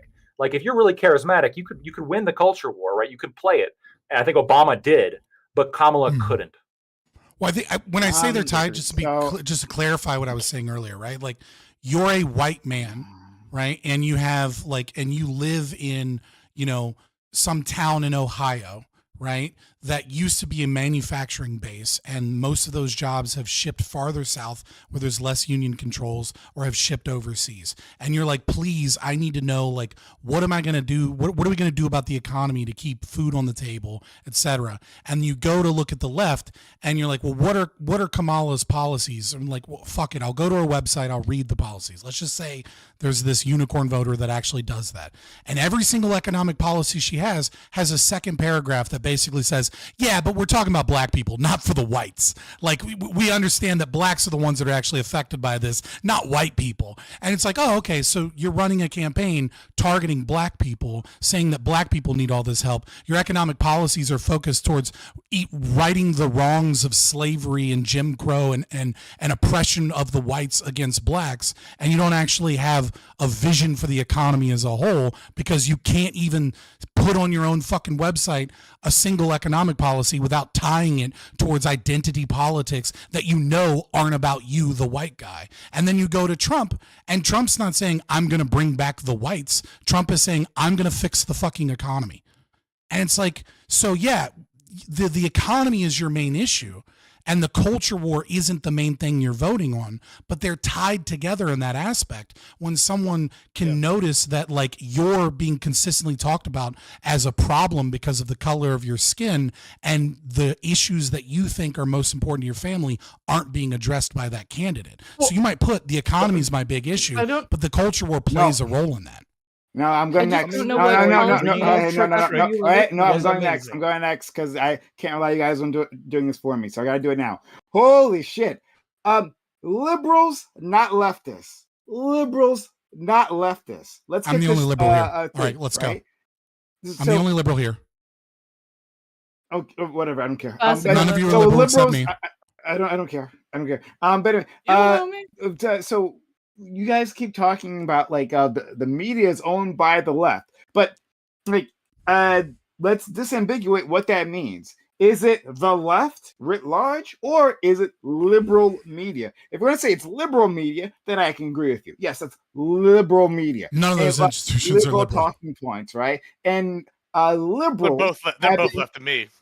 Yeah, no. But then you guys get upset because just now you made a distinction, right? And I thought it was like, when I took a moment to think about it, I thought it was a worthwhile distinction talking about Fox News, right? And what kind of right is that, right? You said, there's no Christian nationalists on Fox News, and no, I think something else, another category you guys said, right? That you're saying it's a more core world neocon type thing. I'm actually not correct about that, by the way. They do have Christian nationalists. They just you're sitting here. They don't watch Fox News, so they wouldn't know. But I can sit here, lame a libertarian, right off the top of my head. That's a prominent member on Fox News. Kat Temp. She's on all their stuff all the time. Gutterfield's one of the biggest people. He's a libertarian, and he's on their biggest show. So neither of them are libertarian. Neither of them are libertarian. The point is that whatever you kind of libertarian.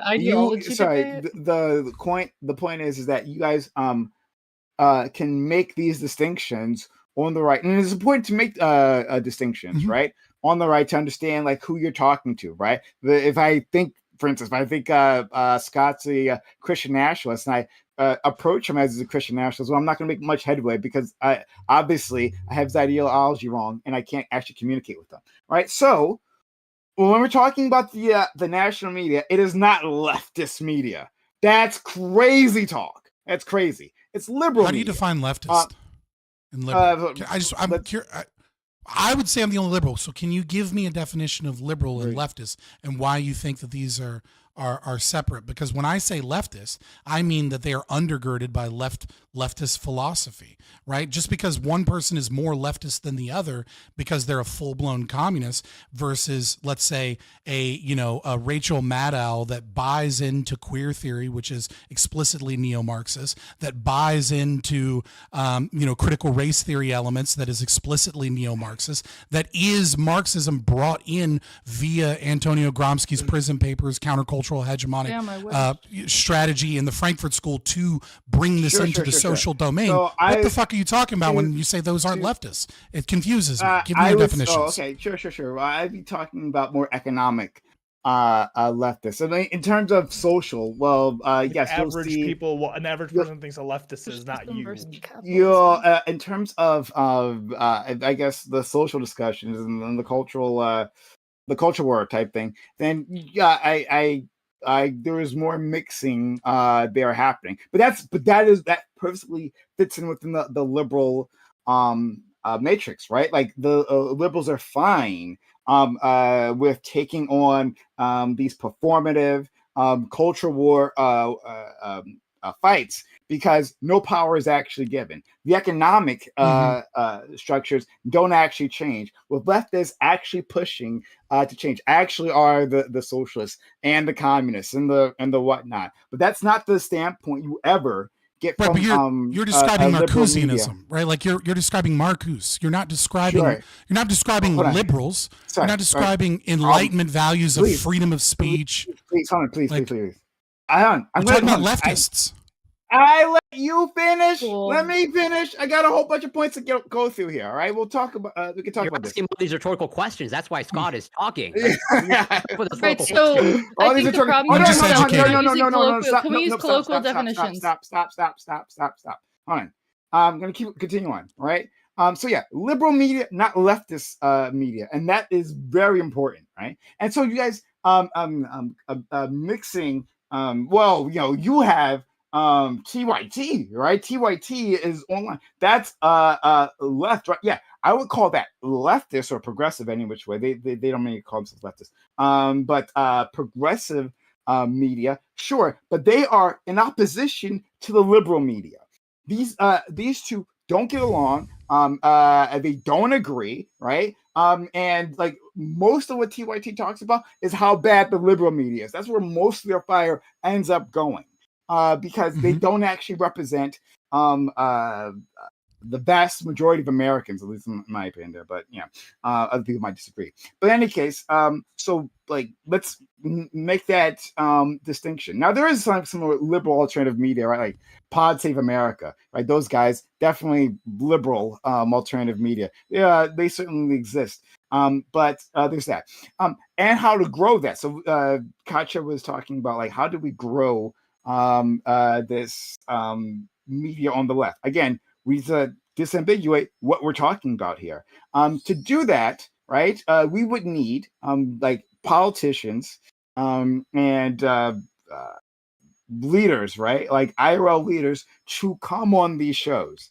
That's something that the right absolutely did, right? Like they had like a healthy relationship. Well, maybe not healthy, but anyway, they have a relationship with these people, and they get them to come on their shows to promote them and all that, and that helps grow. And I mean, it helps legitimize them constantly in the eyes of the left won't go on their shows. In the eyes of the audience. Hold on. But this is why, again, it's important to tell the difference because you will see those politicians on something like Pod Save America, right? And David Pakman, who's like fairly left, he's a very liberal type, David Pakman. Like those individuals will get there because they're never challenged. They're always softball. There's nothing. It's just like going on to NBC or CNN and never being actually challenged there, right? So they're perfectly willing to do that, but not leftist media. They don't go on there, and that's why that section is anemic.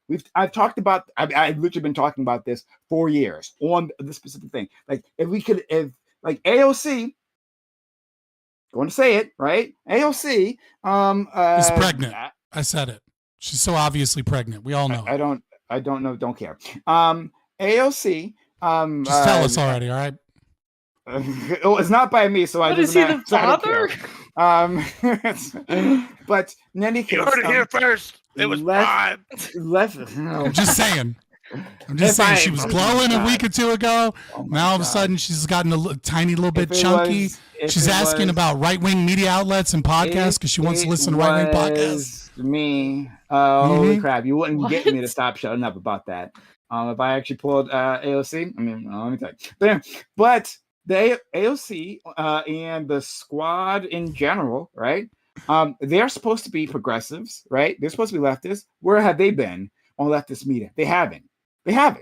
They've been on liberal media. They were on TYT at the start, right? And other leftist shows. But as soon as they got comfortable with power, as soon as they got pulled into Nancy Pelosi's orbit, right? Well, then all that ended. And then when leftists had issues with them and were being vocal about the issues, about their tactics and all that, all of a sudden they didn't show up anymore. Same for Bernie Sanders too. Bernie Sanders will be on liberal media. He hasn't been on leftist media.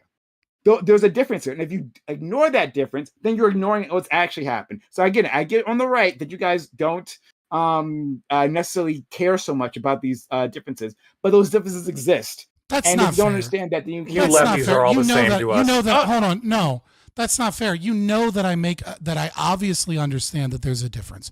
You know that I understand that. Hold on. Okay. So what I'm responding to is the fact that you guys kept saying left, and I'm saying that yes, left, and I'm left, saying left of me. It's Left of me. Left of me. Listen. Listen. Okay, listen, no, I'm saying they're the left. No, hey, I got more things to say. All right, don't worry. God, okay, great, all right. thank you. All right. Don't engage with your points. Just say make so many of them that they fall. Thank you. Good. I'm glad you're on my mode now. I'm glad you understand what's happening. Thank you. Any which way. Grassroots media on the right. That's interesting. So I mean, I can't deny that certainly some of that exists. But the right has had billions of dollars, not billions. I'm sorry, millions of dollars. Well, actually, maybe billions. If you include Fox News, right? If you include the money, like Fox News burned, I think it was a few billion. You can't include Fox News with all of the right. If you're going to say that I can't include the liberal media with the left, and they obviously wanted. And that's why all rally behind Donald Trump. If you include Fox News, if you don't want to include them, that's fine. Any which way, right? But I was making a distinction between media and alternative media, right? So I would say Fox News is media, right? Traditional media, and then I was comparing that to alternative media. But there's the billionaires on the right, the big money donors on the right, have actually paid these individuals, some of these individuals, and help get these outfits off the ground, right?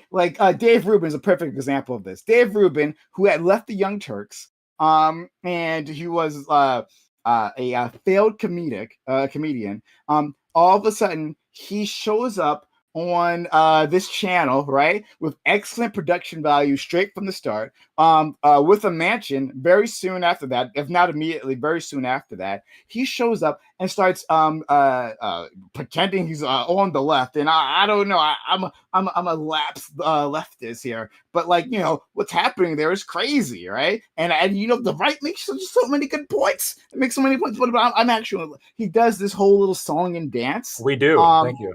Yeah, he does this whole little singing and dancing, song and dance, with extremely well financed project, right? Didn't Kamala raise more money? Prime Turning Point US. Oh, we'll talk about that. We'll talk about that. Absolutely. Thank you. Yes. Oh, we want to talk about overall value of media and which way it leans. We can talk about that. No, wait a minute.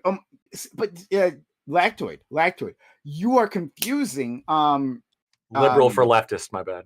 Well, yes, actually, you are. First of all, you are. There is not nearly that kind of money in leftist. It's no true Scotsman when it benefits them, and then it isn't when it isn't. It's because you're all part of co-ops, and none of you like. Well, there needs to be some corporate power behind like the media, right? And yes, I know you're saying we're separate from them, but like they're leftist to us because they are part of your group. Yeah, exact same is true on the right. No, hold on. Because you're not describing I won't anything take different. that from a libertarian who gets highly upset when you characterize them, right? I don't get upset. Scott does. Butthurt.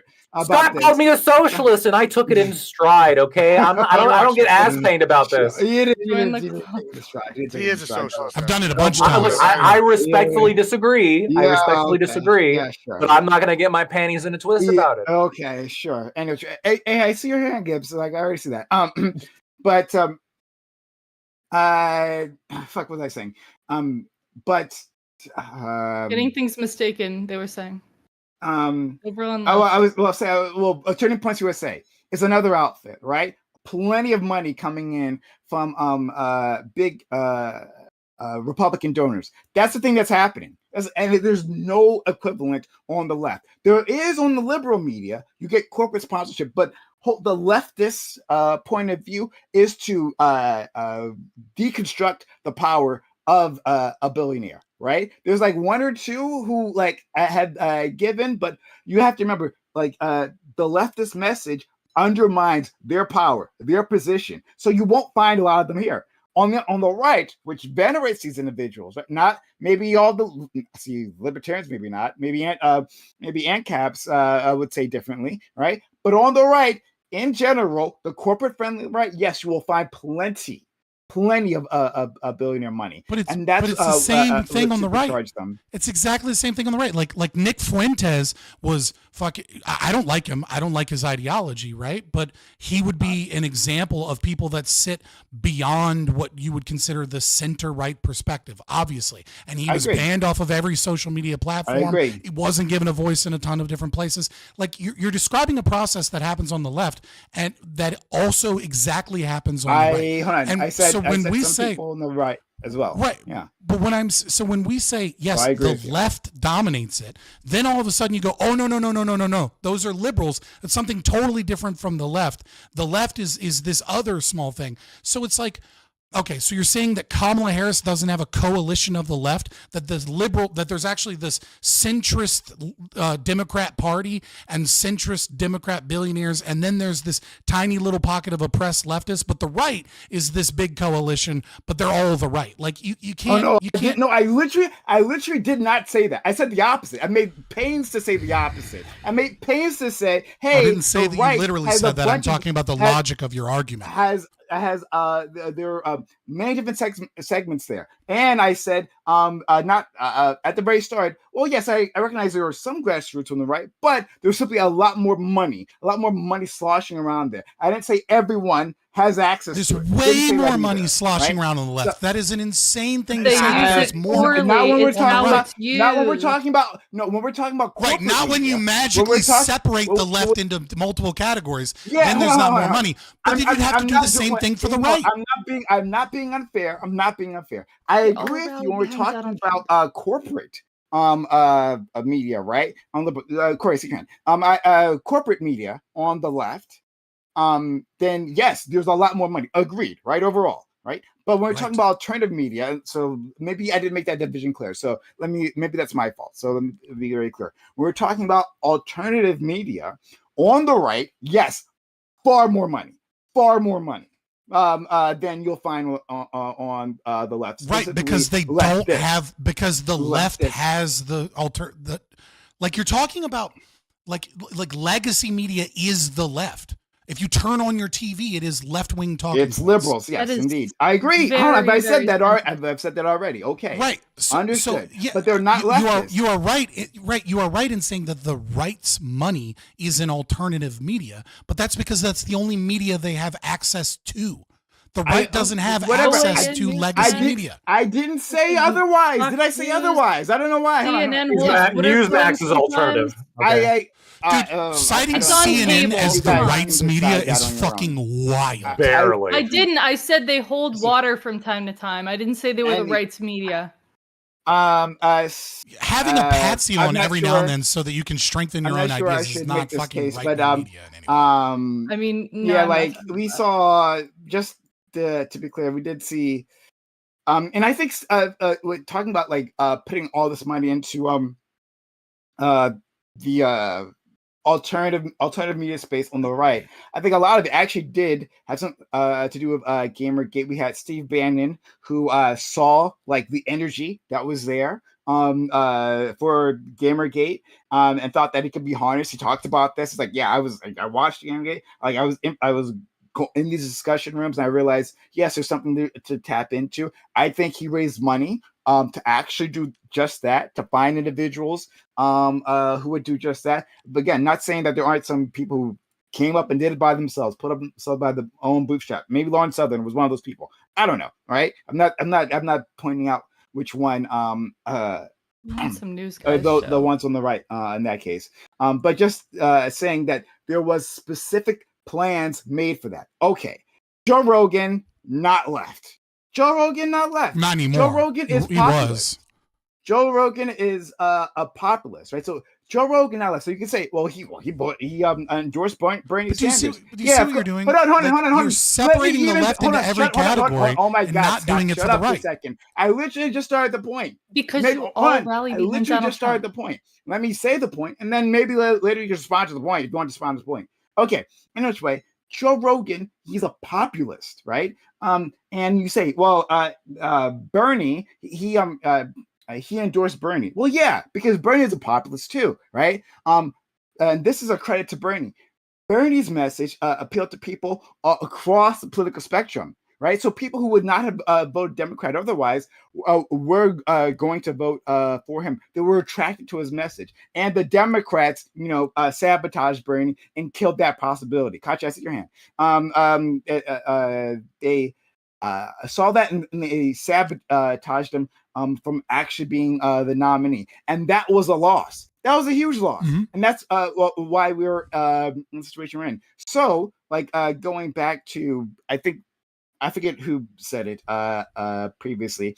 One of the problems with Kamala is that, yes, her and the Democratic Party writ large have abandoned the working class. They've abandoned it.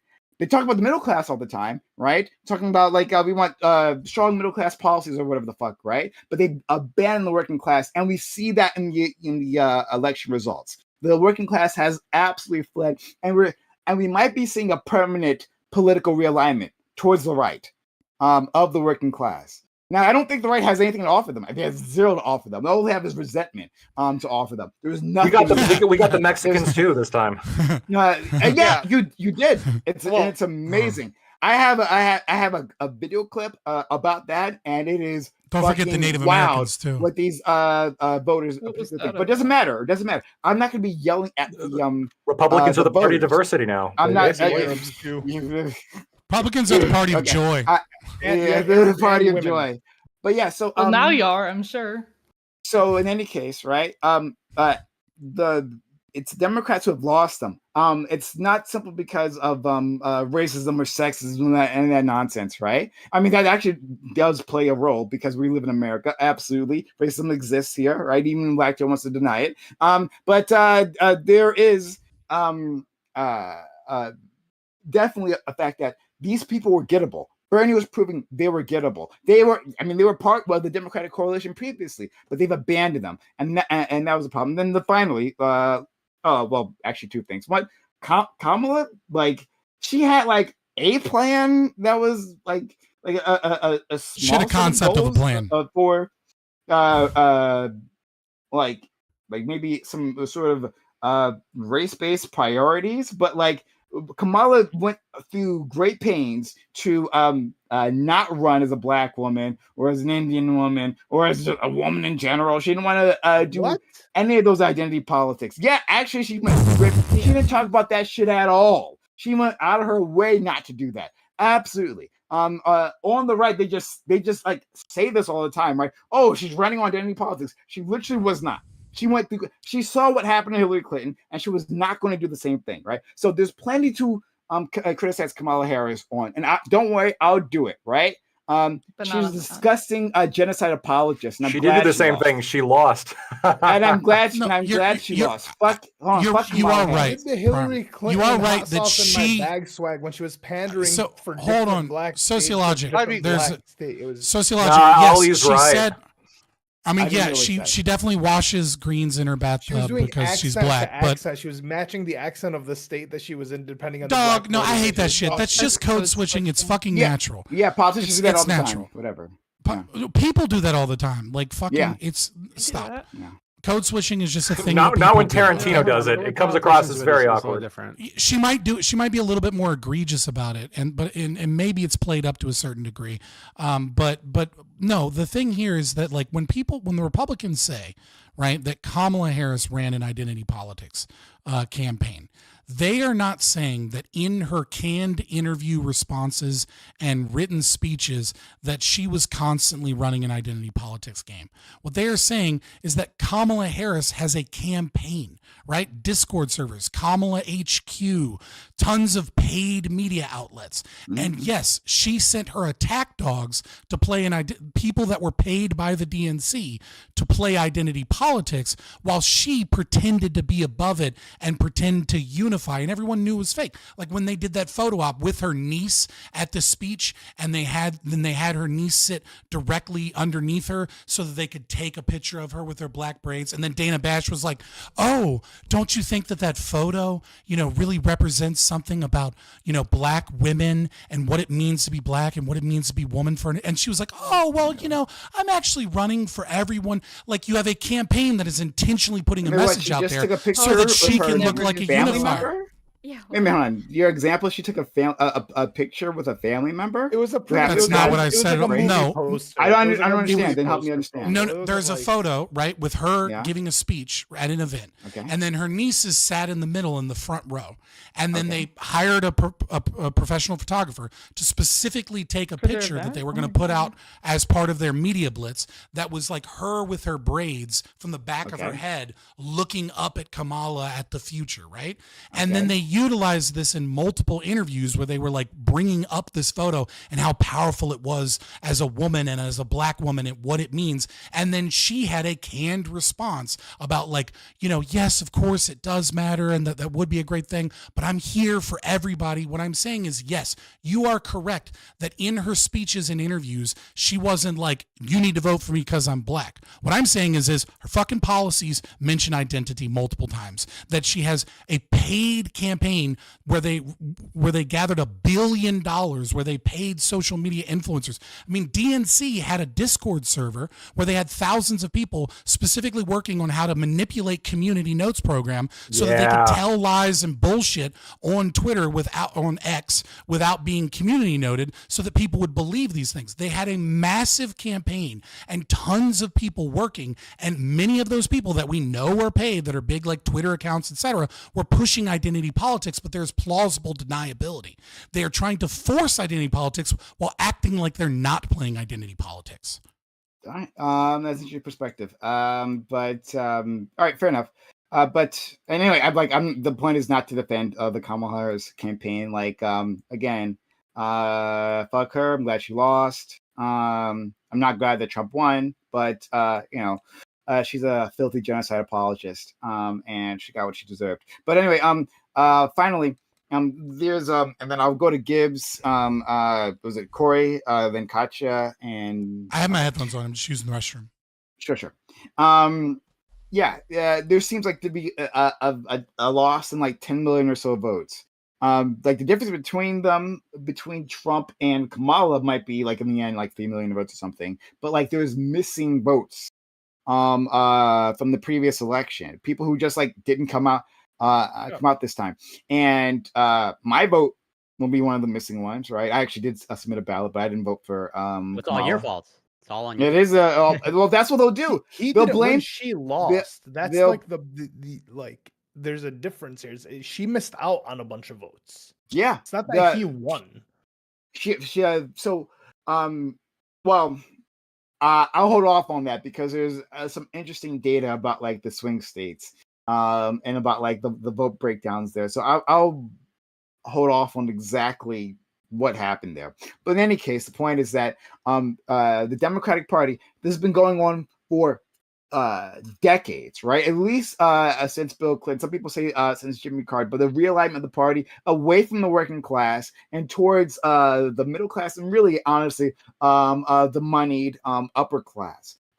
For their donors. Yes, Kamala raised $1 billion goddamn dollars to bring up what Lactoid talked about. She raised $1 billion goddamn dollars. Why? Because she would absolutely be a corporate lackey. 100%, right? She was piling out of billionaires with Mark Cuban, her best friend, right? And the other billionaire who deleted his post, by the way. Mark Cuban went and deleted all of his posts supporting her. That's so sad. That's hilarious.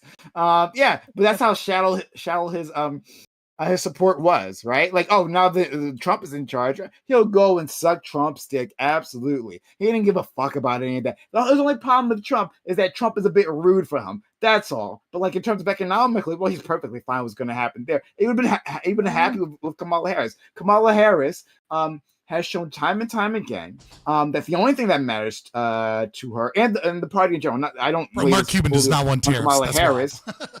Yeah. I don't lay this fully on Kamala Harris's feet, but it's the entire Democratic establishment, the liberal establishment, has reoriented itself, and it takes orders from those big money donors, and it doesn't push policies that challenge them at all. In fact, if anyone who does challenge them, like a Bernie Sanders, they do everything they can to crush them.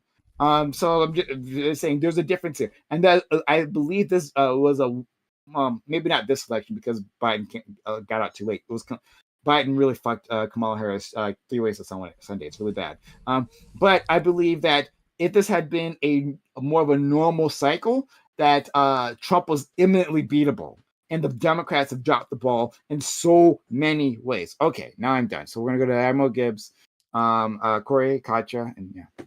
Yeah, so I mean, I think that like one of y'all mentioned earlier, like did the Republicans do soul searching after Trump lost? And yeah, I got to say, I think they did. You know, we saw this. So I think looking back at 2022, right? You know, where this red wave didn't materialize, it was a red ripple. I think we should actually look at that more favorably now, looking back. I think they still did well despite abortion being such a hot button issue at the time, which was really a poison pill for them. And I think it's because Republicans adapted and changed their message. They became less like, you know, like on certain issues. While the Dems here have not done all that, right? It's all well and good what y'all are talking about, but it doesn't matter what the media, the left, the libs, media-wise or candidate-wise have if they don't fix their biggest issues, which I think is the elitism. Even in alternative media, the left doesn't want to include outside opinions or thoughts that are like aren't critical to their agenda, right? I've been engaging with this for a little while now. This is where I'm at, right? It's purposeful elitism versus this inherent elitism. At first, I thought it was purposeful that these people don't want to hear about these issues that matter to people now because it's just like not important to them. Now I'm thinking it's actually inherent elitism. They can't even factor the idea that any issues but theirs matter. It's actually narcissism on a national level, which not only do they think the average person will stop and ignore their problems that are affecting them every day, but they'll be gaslit into believing these other issues that are ludicrous are even more important to them. Even in these debate spaces, I can tell you how many times I brought up an issue and it's either laughed at, I'm told it doesn't exist, it's called insane, and generally just dismissed out of hand. And I can pull up like local news stories talking about the issue being an issue to people, and people vote local. Fabian hit the nail on the head earlier when people saying people are going to go vote for what's like happening to them in their neighborhood. It's just common sense. Instead of like listening to this, though, the Dems are sitting here going after each other. They're saying, oh, we're dismissing even more of this. They're saying the voters are stupid. It's racism. It's just the idea that their data could be wrong or that they're elitist is just foreign to them. And until they stop blaming others for their loss, they're going to keep losing. And they need to do an introspective look at themselves. And that's what they're not falling doing. back to their axioms. Yeah, they keep falling. That's they have axioms. Here. America is a white supremacist nation. Why did we lose? Well, I can't actually challenge my worldview. I have to just double down on the fact that America is a white supremacist nation. But they expect their conservatives to challenge the worldview every day. Like they're like, oh, well, your worldview is evil or whatever. Like, oh, so you need to conform. And they're like, well, bro, I'm trying to get some milk today, or I need to get gas. Gas is $3. They're like, well, you're an evil Christian white man. You deserve to pay $3 gas. Like, Like, Yeah, give me a he break. specifically said white people need to pay more money for gas. I mean, I've heard it. I let's mean, go- you act like I haven't heard it. I know I'm sure it's you've heard a everything fall, on Twitter. but that's Let's a go lot to- of straw Let's men. go to Corey and then Katja. I mean, the evidence seems to support And then my I case. want to hear if Dibby has to say something as well before we move on to the main topic. Well, just for the sake of transparency, I do want to address Lactoid because he posed some questions to me. So when I made the claim of Harris might have just been destined to lose because leaders are losing all over the world, that is absolutely me doing a retrospective. As in, I didn't have that information at that time, so I will not own that point. This was I didn't have that information at that time. And also in terms of my predictions, I think my predictions probably maybe on Scott's VOD from last week. I assume, I don't actually know, but I did say I was mildly confident that Harris would win. Well, I think I gave an actual percentage. You said 55. you said that you thought that Gen Z was being undercounted, and that Gen Z was definitely the most pro Kamala that any other generation has been, and it turned out to be the exact opposite, which is that young males and Gen Z the have alternative swung media right. and the social media landscape. Whoa, Let me go to record saying I said landslide. Wait. So I haven't looked at the exit polls and the demographic breakdown. Are you saying that Trump won Gen Z percentage? No, what I'm saying is when you compare 18 to 30-year-olds, right, from previous elections, that especially the males, but of those that chose to come out and vote, right? Because obviously we're not counting those in exit polls that didn't vote, but of those that chose to vote, those had swung more right wing than they have since Reagan. Yeah, but that wasn't the claim that I made. I was wrong in the sense that I thought Gen Z would show up, in similar numbers to 2020, but I was wrong about that, and I can totally own that. But I also think it's fair to say that my assessment that Gen Z pretty much largely favors Harris is still true, and the numbers bear that out. Well, yeah. 18 to 30-year-olds always favor the left, right? As you get old and you get a job and you get business experience and you have to pay taxes and you understand how things work and you have to feed a family and you gain wisdom, you stop being a fucking socialist unless you're a loser or you have mental problems. True, especially as you get older. There's definitely no mental problems and the cognitive decline. It never happens. It never happens. Never. Yeah, you're absolutely right. I'm sorry. I'm just going off the talking points to the left with Joe Biden the entire time he was president. Yeah, absolutely. Well, I was never really defending Joe Biden all that heavily. But I thought, and I was wrong, but I wasn't super strong or confident that it would be somewhat of a repeat of what we were seeing from. I only had 2 data points, of 2020 and 2022 of Gen Z and largely women showing up. I thought incorrectly that they would show up in 2024, and I was wrong about that, and I have no problem saying that. But I also was super confident. We had the conversation that's super true. You were not super confident. I don't. And I fully. Admiral Gibbs was the only one confident in a landslide. All right. Everybody else was I don't know. And I fully acknowledge the point that Scott made, that I agree with that. Harris comes off as scripted. Okay, I didn't see that as an inherently a bad thing, but I understand why other people would be she has pre-prepared talking points that they obviously don't resonate with the people. Let's go to Katja. I'll be right back. I got to deal with an idiot in my house. Go ahead. Right. So I just think that a lot of the situation is that basically Trump and just in general, a lot of the landscape has changed. A lot of what people look for has changed. Obviously, scripted stuff, decorum, this, that, and the other, kind of a lot more couched rhetoric, a lot more, careful wordage and stuff like that is just really not in fashion. I mean, I think that people do need somebody that they can rally behind, and I understand why people chose Trump, especially in retrospect. That was the main thing. I was come on y'all, about all these Democratic candidates for the longest time, because it's it's the rhetoric. I understand where the elitism is coming from, because I do see it in the rhetoric. A lot of how everything's got to be civility time, everything's got to be super above board, not saying below board is good, but Trump's rude, Trump's mean, Trump says funny shit, Trump says what he's thinking.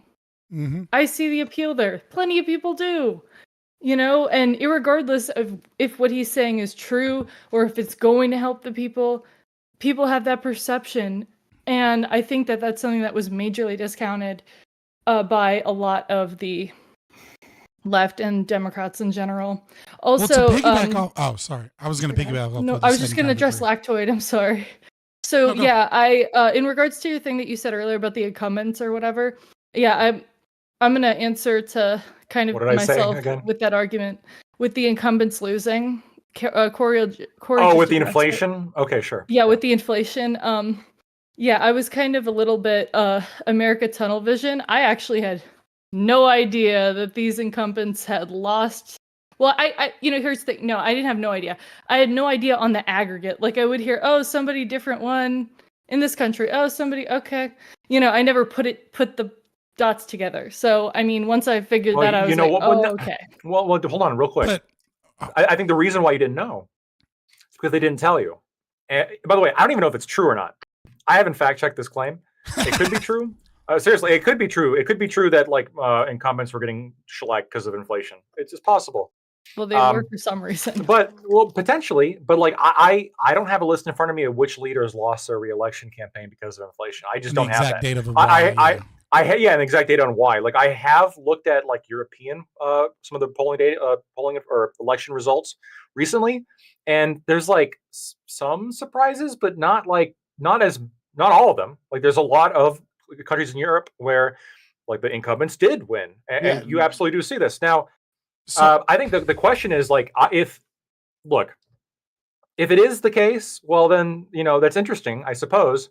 But then the question becomes, well, why didn't all the people who now found out about it now? Why did they find out about it now? Who was hiding this from you beforehand? So to piggyback, Scott, but then I also want to get to Doobie before we move on. So how do you say your name, Katyusha? How do you say your name? Yeah, just say Katya. Katya's fine. Katya, Where'd you okay. get the Sha from? So I don't see any. They're both to be uniforms of a Katarina. Oh, okay. Okay. So anyways, so like one of the things that I think the Democrats don't understand about the social media landscape and how it's changed, right? And maybe I shouldn't give you guys the intel that you need to win, but whatever. I want fucking liberalism back in the fucking Democrats.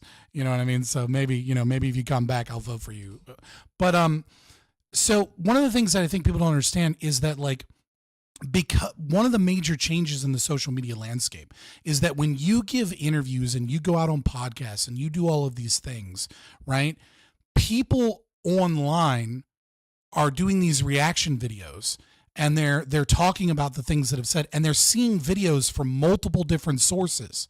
And so like the old school, Kamala ran a campaign that worked in the 1990s and before, right? Which is, okay, when they ask you this question, this is your answer. When they ask you this question, this is your answer. And that worked in 1990 and before because people would tune in for the nightly news and maybe watch a 60 Minutes interview.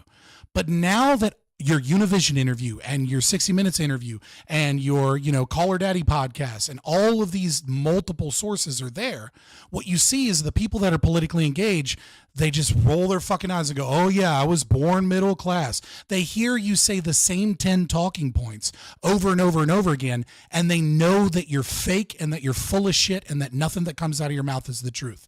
When they see Trump, it's not about his brashness. It's not about the fact, some of that is true, right? I think there are a group of men that feel like they have been left out of the American dream because some white dudes are doing like it is. Yeah, I think there is some of that. He tells like it is. But here's the thing is, if I watch Trump on Joe Rogan and then I watch Trump talk to the black journalist and I watch Trump give a speech, I'm going to get different words, different phrases, different answers, and sometimes even different fucking policies that are contradicting, right? But what I'm not going to get is a scripted, exact same response. When Kamala Harris wanted Joe Rogan and Theo Vaughn to come talk to her, because it wasn't that she just said no, she said, you have to come to me. I have to have these questions scripted. She was still trying to play a 1990s game. And it wasn't that Joe Rogan was like, fuck you. We do a 3-hour podcast and we talk like regular humans. That's what the largest podcast in the world wants, is regular conversations that last 3 hours. The left are so used to legacy media that is working on the same old tired script of like, you know, hard balls and, you know, we're going to bring someone in for 5 minutes and they're going to have a back and forth and then I'm going to give a 2-minute speech and then I'm going to cut to commercial and then I'm going to bring on another show that's going to tell you the same fucking stories that the last show just fucking told you. It's like there is a substantive difference between the way that alternative media puts out information and the way that legacy media puts out information. And as our population ages and there are more and more people that are more and more engaged with alternative media, even if the alternative media is right wing or left wing, the way that the Democrats were running their media campaign showed them to be fake and scripted. And so it completely destroys any trust on anything that you say. So, right, which I feel like the big problem is like on the left, as you call it, as we call it, you have kind of two camps. This is the way I'm going to say it. I'm not going to say left liberal, blah, blah, blah, because we're going to have that discussion again. There are two groups. One, the legacy media group who does scripted stuff, 1990 style campaign, blah, blah, blah, but they are for electoral politics. And then there's another major camp that is left-wing, alternative media, this, that, and the other. But they're like, we need to diverge from the party. We need to do our own thing. We need to vote third party. We need to do that. While both on the other side are rallying behind Donald Trump. Like, I think that's a big. Is that typically true, or is that just hyper made that way because of Israel Palestine? Like, I feel like in previous elections, people that were leftists, right? You know, people that were avowed communists, right? If you want me, right? Avowed communists, or people that were like, I'm a democratic socialist, right? That were alternative media Twitch streamers and things like that.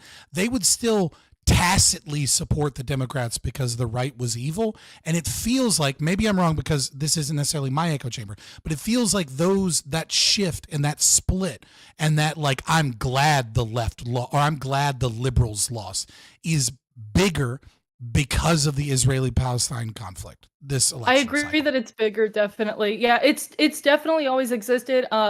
Little background. I've been all over the political spectrum in my life, but I used to be a Marxist-Leninist Maoist, and back when I was on the far, far, far left. Me too. Or haven't we you all? You were not a Maoist. Fuck off. No, I've always been the same. I was a tanky in high school. I was a tanky. I knew it. He was a socialist. Time. I knew he was a socialist. Was operative term was. Yeah, I was a tanky for like 4 years. But during my tanky times, most people in those spheres, as well in like the Democratic Socialist zone, that weren't like the Bernie bros, like the people further left than that, there was the Bernie bros that were supporting a Democratic candidate because he was running as a Democrat, but that didn't really extend too far beyond just Bernie. Maybe AOC, but it was like this small group, you know, and then you had the people who were further left than that, who were like, you know, America is like basically America bad, inherently evil, this, that, and the other, like systems rigged, you know, no point in voting because they're capitalists. Like that was like always a big thing. I think it spread further. It kind of leached out throughout the Israel-Palestine situation. It got a lot further in this election than it did in previous, but this has been a problem. The tankies and the people that are like, I hate America because it's, you know, Western hegemonic power that, you know, supports capitalism throughout the world. Like that has always been a very, very small vocal, but small group. I agree with your point there, but that like, there has been an anti-electoralism you know, strain within the left, and like that dam has exploded because of Israel Palestine. To like it seems in stark terms that literally no matter where you're like you're left or the right, there's no difference. Like that idea of the uniparty. That's why some of these Senate and House seats have gone Democrat, even though the counties went for Trump, because there are definitely at least some portion. I mean, you could claim voter fraud, whatever, but I would think that there's at least some portion of people that are like, fuck it, I'll vote Jill Stein, but I'll vote for Democrat for my senator. Right? Like it seems like it seems like a fairly rational explanation as to why, like, Carrie Lake lost Arizona, for example. It's hilarious, actually, that she still lost in this red wave. That's like absolutely. It's pretty embarrassing, yeah. It's I mean, it also did take 4 days to count the votes, which is weird. But you know, it's very weird. But anyway, just the point being that the last point I was going to say here is that, like, especially in this time of political realignment, the thought that even more people on the left flank are leaving electoralism. I'm telling you, the Democrats are in the most dangerous position they've been in generations. In generations, if this is more of a permanent realignment. Oh, let me say something real quick before I go to Doobie. God, I I'd was love just the reading an left to article. continue eating itself. That'd be amazing. I was just reading an article talking about, speaking of Israel Palestine, Michigan, right? Talking about the Muslims in Michigan, talking about all these people who had never voted for Republican, voting for them this time, voting for Trump. There was apparently, like in the 90s and previously, Muslims in general did vote right, but then 9/11 happened, and then that changed that. So then became Democrats, and now we might be seeing another realignment back, right? Not Well, that they're religious Trump conservatives, cares right? about Like these individuals. 9/11 Yeah, and the yeah. war in Iraq is what No, pushed them it's away from the fiscal. Republicans. It's fiscal. At the end of the day, if at the end of the day they think it's a uniparty and they're like both sides aren't going to help us overseas, well, fuck it. I mean, let's vote for the side that promises less taxes. Yeah, yeah. It's like A lot of small business owners. there's a lot of well, I mean, there's a lot of betrayal and hurt in it one way or the other. Right. No matter how you put it, Shout there's out, betrayal and shout hurt. out to And shout so- out to Scott Pressler, a gay man, for making sure that Pennsylvania was won by the Republicans by bringing out the Amish. Like, you want to talk about soul searching and realignment? Like, the Republicans have certainly put in work. I don't know what you're talking about. We are the party of diversity. So yeah, I think that if this isn't addressed, right, if Democrats walk away from this thinking that it was just because the other side or the people who didn't vote for them are the racist voters. and sexist, right? If it's just to yell, if it's just like what you saw on The View, right, with Sunny Hostin and Whoopi Goldberg. I haven't heard from her yet, but I'm sure she's going to prove herself to be the low IQ woman that she generally has been over all these years. If that and others, we see Democratic operatives, we've seen a Democrat politician say that, hey, it was only because of, well, the woke stuff too, that's nonsense as well, but also like because everyone was sexist and racist. Yes, then we're looking at even bigger loss next time, right? We have to come up with bold economic policies. It worked before, and so what previously attracted the working class, and we just have to do it again. But they don't keep want to blaming because that money is too good. That money We're they get, the donor money, $1 billion she raised in like 3 months. She broke records. Right? And I'm Didn't sure help her, that money will keep her. Well, she lost it all. But it would have kept her. It would have kept her warm. In the months after she leaves the Naval Observatory, right? You know, make room for JD Vance and drop the keys on your way out. Anyway, Doobie, if you have any thoughts on this. I don't know. I think obviously there are a lot of factors, a lot of ways that the election was shifted one way or the other. I think that we've all probably got like a little bit of bias, and our pet issue is going to feel like the bigger one, right, to us. I was talking to Lactate about this earlier, actually. Like, I've just been talking to, because most of my family are Democrats, right? Just like lifelong Democrats, if they're political at all, right? If they pay attention to politics at all. And I've spoken to some of them about it, and a lot of them didn't go out and vote, and we're in California, so really doesn't matter, like at the end of the day. But they always, I know that they used to go out and vote. Like my grandmother used to sit and watch the fucking debate, even though she knew. I think I told you the guys the story that she thought Obama was the Antichrist, but she voted for him anyway because he's a Democrat, right? Like it's that kind of thing. And a lot of them just didn't vote, and I was talking to them about why, and it was a lot of shit, right? I think it was like the trans stuff, and I think that ad the Republicans put out about Obama, you know, she's for they them, Trump's for us or whatever, you and us. Mm-hmm. But the thing about like the trans children thing, I think that was big for a lot of people, especially like older people, or like religious people.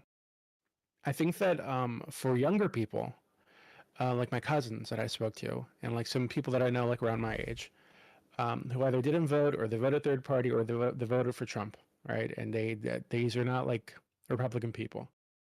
The sense that I get from them, I mean, what they told me, most of them told me, is that inflation is a big thing, obviously, but there was like a demoralization in terms of like feeling like we're the good guys, right? Like there's like this narrative that Americans have that we're the good guys in the world, and we do the right thing, and we have to be the world police. That's because American other countries exceptionalism. Yeah, there's like this general like narrative or feeling that Americans have about how we operate in the world, and of course it's way more nuanced and complicated than that. America's done lots of bad things, sure, but this is a feeling that I think a lot of people have, and I think that for at least the people that I've spoken to, that has been degraded a lot over the last like year and a half, but it's especially by the Israel-Gaza thing, and the the pictures that they see coming out, and they see Biden doesn't seem to be doing much to rein them in, and when they look into it, they get curious. They see all these crazy stories about children dying and Israel blocking aid and all this kind of shit, and I think that feeling that, hey, we're the good guys while we're sending the missiles, while all this crazy shit is going on, and while Biden's paying lip service to them, to reining them in, but not really doing anything much beyond that. I think that and a lot of other things demoralize the fuck out of people. And I'm sure that's something that happened all over the country. I want to be clear, going off of what you said to start. I don't think Gaza was the reason why they lost, right? I think it's a contributing factor. I think there were lots of factors, but I don't think it was the reason. I think it was more indicative of lots of other problems. A party that's completely unresponsive to those people, like the vast majority on the left, were in favor of putting in some sort of limits on the weapons we were selling, right, to Israel. Vast majorities on the left were doing that, and you could find a lot of Republicans who also agreed as well. This idea, I really love what you had to say, DB, about like being the good guy, right? Of having this like self-conception of us, like people who aren't like jaded leftists, right? Who are like what Katya was mentioning before, the Blame America crowd, right? Like that's me. I'm the Blame America crowd. So like it's like I've already lost that that delusion. But like most normies, yeah, like America's great. We're the heroes, right? America, fuck yeah. And to watch as this happens, as the murder, right? Even the liberal media trying to run interference for Biden and not talk about it at all, right? What was happening? Yeah, that demoralizes people.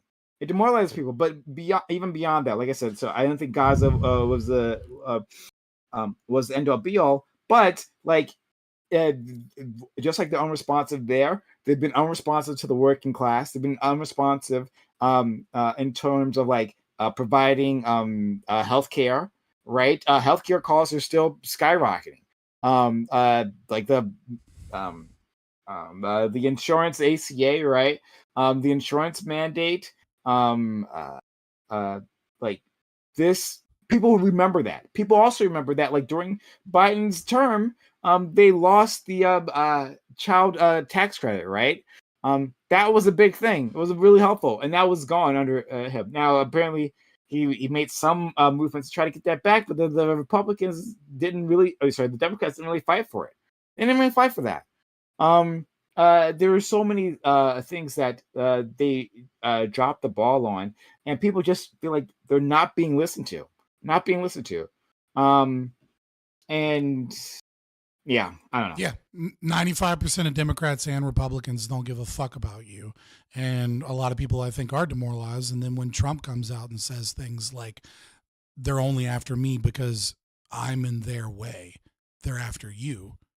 You can discount that, and I totally understand why so many people would, right? But he's the only one that's willing to say that. He's the only one that seems like he's fighting for people. He might be doing it in the completely wrong way, but at the very least, he is able to craft a believable narrative that he is fighting for them, and he has radical change, radical policies. We'll do this. Populism, right? It's anti-elitism, and the worst thing you can do when a populist uprising is occurring within a nation state, as an opposition party, is to fucking embrace elitism. And the Democrats have done this completely. They have embraced elitism while there is a populist uprising within the people. that's the easiest way to lose elections. Yeah, for a I while. think that's like the clearest thing that you could say. Like, there's obviously like a populist like uprising happening for a decade now. I think it's been like this trend, Yeah. right? And in that time, they've leaned hard the other way. Which doesn't We're make the any fucking science, sense. trust the science. We're the smart ones. We're the college educated. We're, the institutions are, good. I mean, it's like in every breath, every step of the way, Democrats have embraced I would say the mantle of it elite, was of even being the longer elites. than a decade. Since 2008, Obama pretended to be a populist, right? He was a fake populist with his transformative hope and change. And people bought into that. They really believed it. That's why, again, how the Obama coalition that people thought was some sort of permanent coalition, no, it wasn't, right? They bought into this idea of a transformative change because they can see structural deficiencies within the American system, right? Now, I'll have I'll have a diagnosis for what those deficiencies are. My friends on the right here will have different diagnoses, but I think many people can agree that something is wrong and that people feel like they can't succeed and they aren't being upwardly mobile and all that, right? They feel something is wrong. And when they heard from Obama that there was going to be transformative change, they bought into that dream. And then what did he give them? Fucking nothing, right? The Democrats are never. The Democrats are never going to be able to shake this or correct this until you get rid of superdelegates, right? So long as superdelegates still exist within your system, the moneyed interest will always control the Democratic Party. It will never be a party of the people. I think it's a lot bigger than the superdelegates. I'm just saying I'm just saying that's one thing. Like when a third of the primary votes go towards whomever the corporate establishment support, you're never going to have a populist candidate. I mean, I agree. I want to get rid of them too. All right, so let's go to the actual main topic now. But this was a good discussion. So shout out to everyone who Can I for just put that. something out really quickly? Because just really quick, because I really interesting. When I was talking to my friend Edith. I think you're echoing or something, but that's It's actually so me. quiet. Can you hear me? Yeah. Now we can Is hear she you. echoing? Can you hear me? Yeah, good. Now you're good. Okay, so yeah, I was talking to my friend Eden about this, right? And she was telling me that so obviously like the Israel-Gaza thing, right? Like very big topic on both sides, right? Very big issue, lots of opinions, whatever the fuck. But I think people on both sides want it to fucking end, right?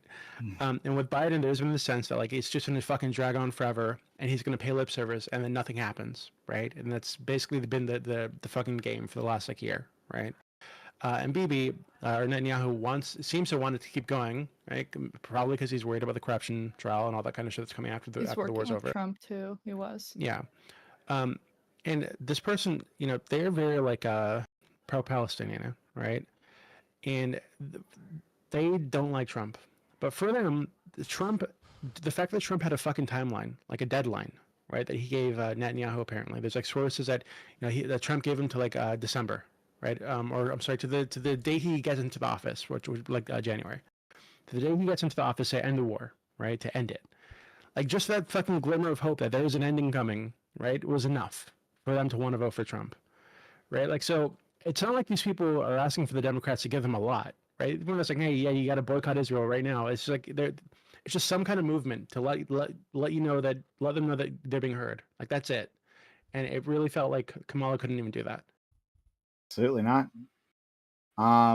Okay, so let's move on. Before we do, hey everyone, if you've been enjoying the content so far, consider helping out the channel. We could use help. We are low on subs, so consider subs to the channel, gifting bits or gifting subs. Support this community if you like it.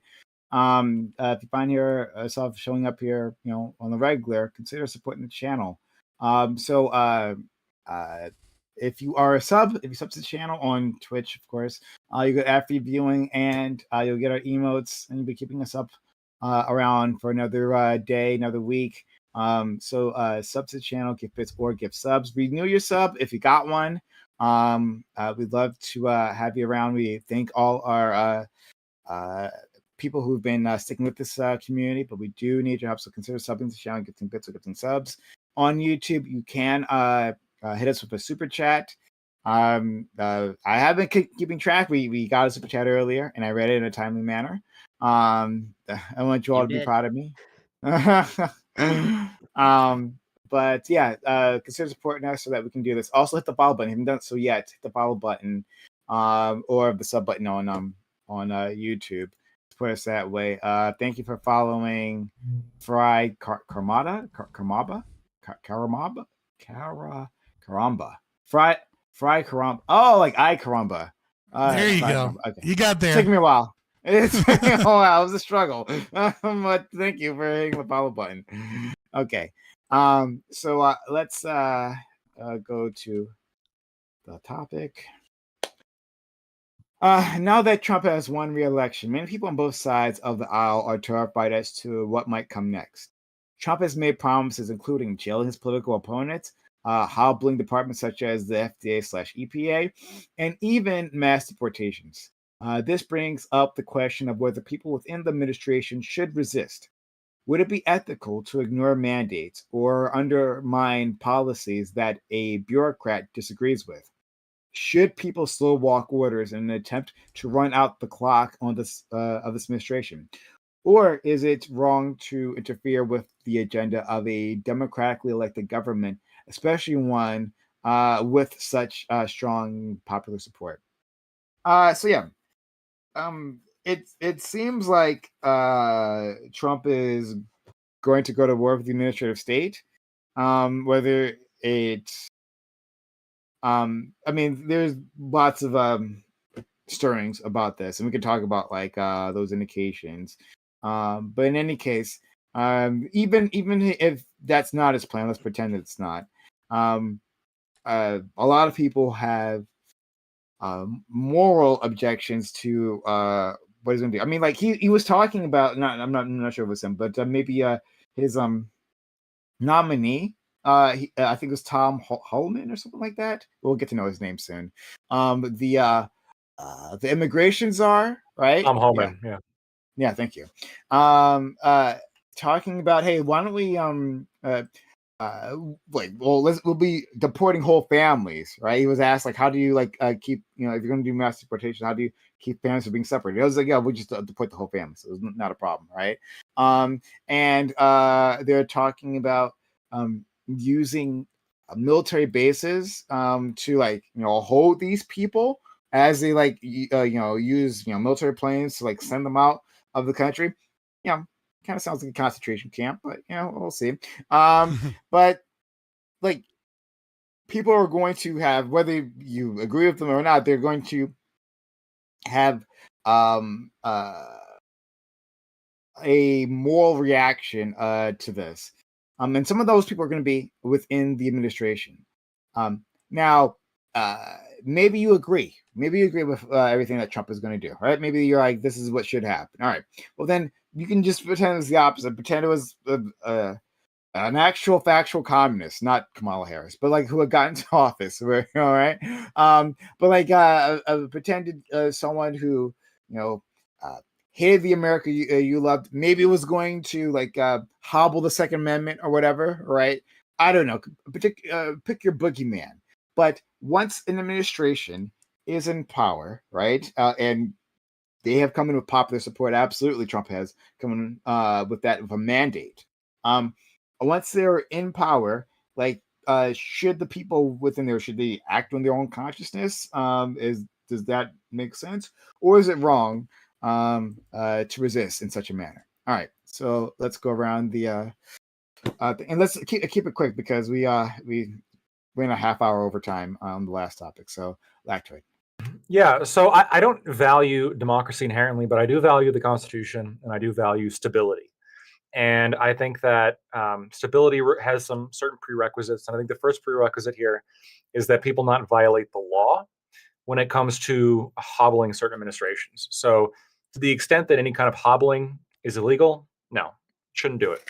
Now, when it comes to non-illegal forms of hobbling, I think that, again, in the interest of stability, I think that as long as it's sort of within the realm of what is normally and traditionally accepted as,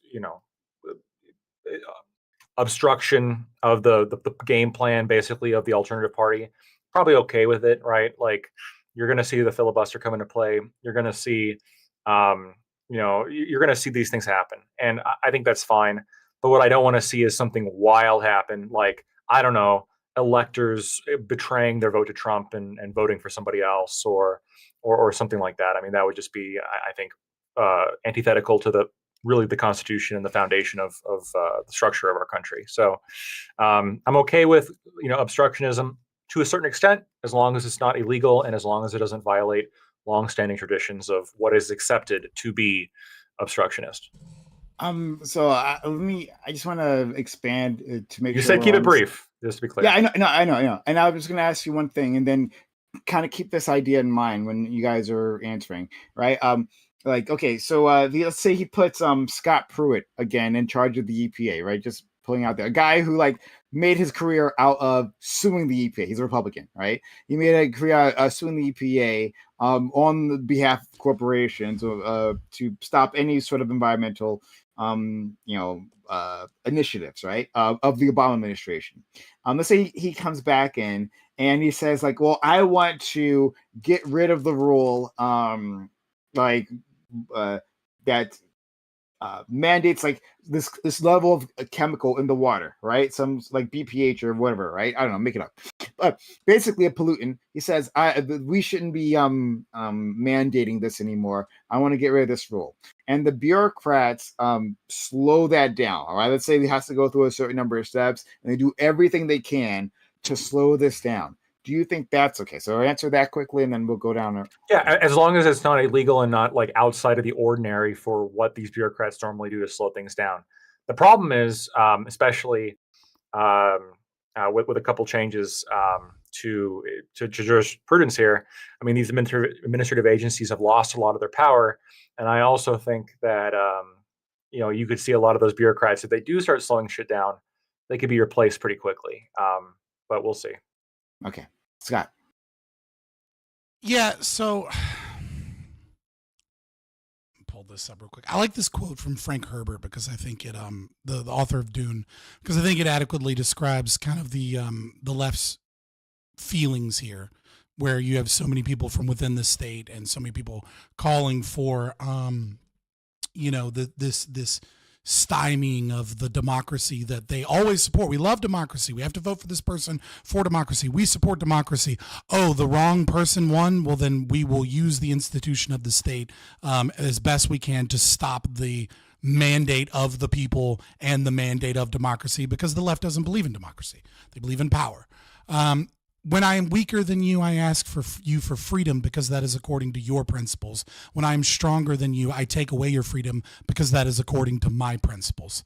That is how the left is engaging with this kind of tactics. It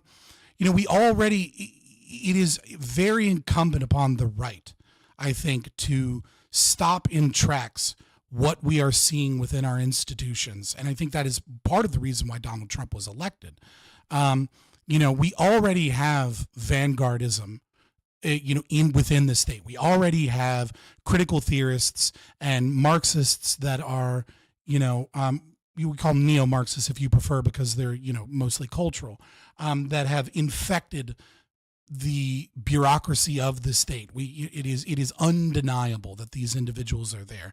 And now what you are seeing is the left move on with Lenin's strategy, the exact way that he took over Russia, to the next phase, which is dual power theory, right? Read his letter, article, whatever you want to call it, April 1917, The Dual Power.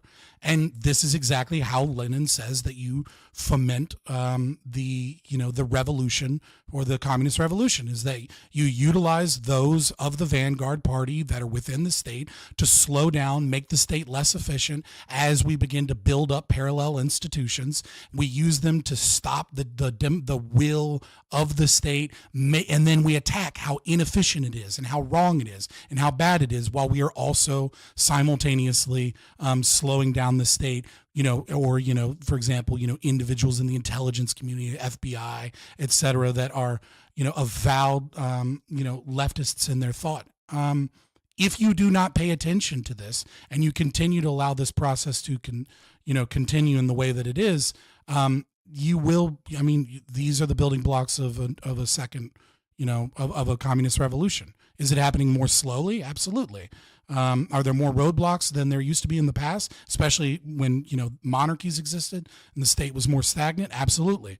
But we should pay attention to that, because these are the exact same tactics that Lenin used to start the 1917 Russian Revolution. Thank you so much, Corey.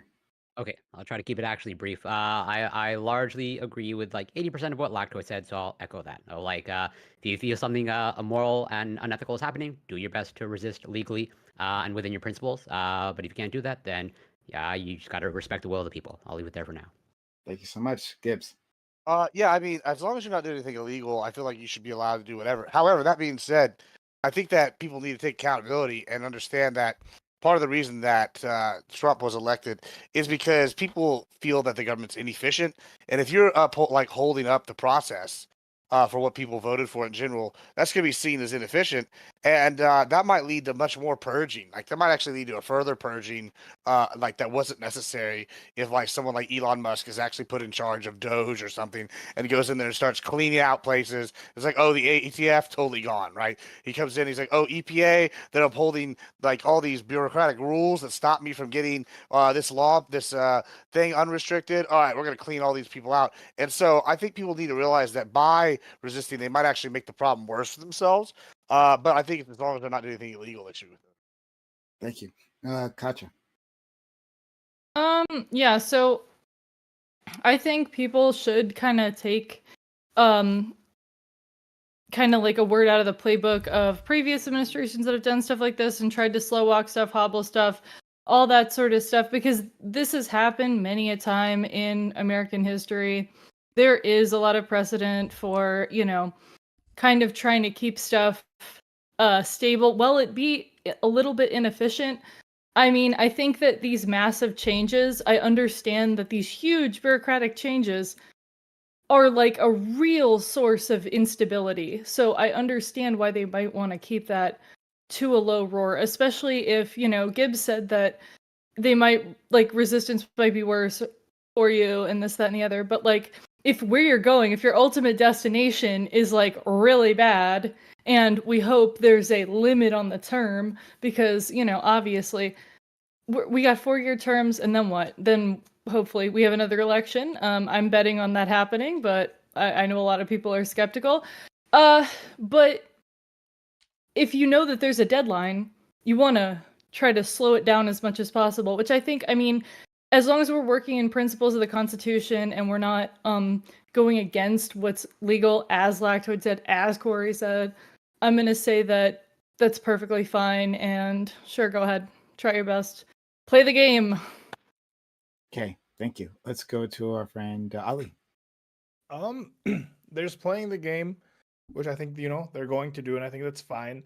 But also, I think a lot of the big major stuff that people are afraid of was just rhetoric that he was saying to get the votes. I think he's, I don't know if it's going to be mass deportations and, females, female pregnancy forever. I don't know what it is, but play the game, but let's not slow down to our government, because I need the shit to function. So basically, I agree with Lactoid, Scott, Corey, Gibbs, and Katya.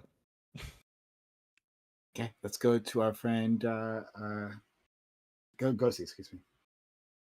So I don't know. It's kind of hard for me because I think we need to it's more about the specifics. So I think when it comes to ethics, it really comes down to the specific thing. And I'm just hoping that the people that are working in the administration and in the government to either pass these orders or slow them down or whatever are just wholly doing them for the what's best in mind for the people, which is a very idealistic situation to hope for, but that's what I think when it comes to ethically working in the government.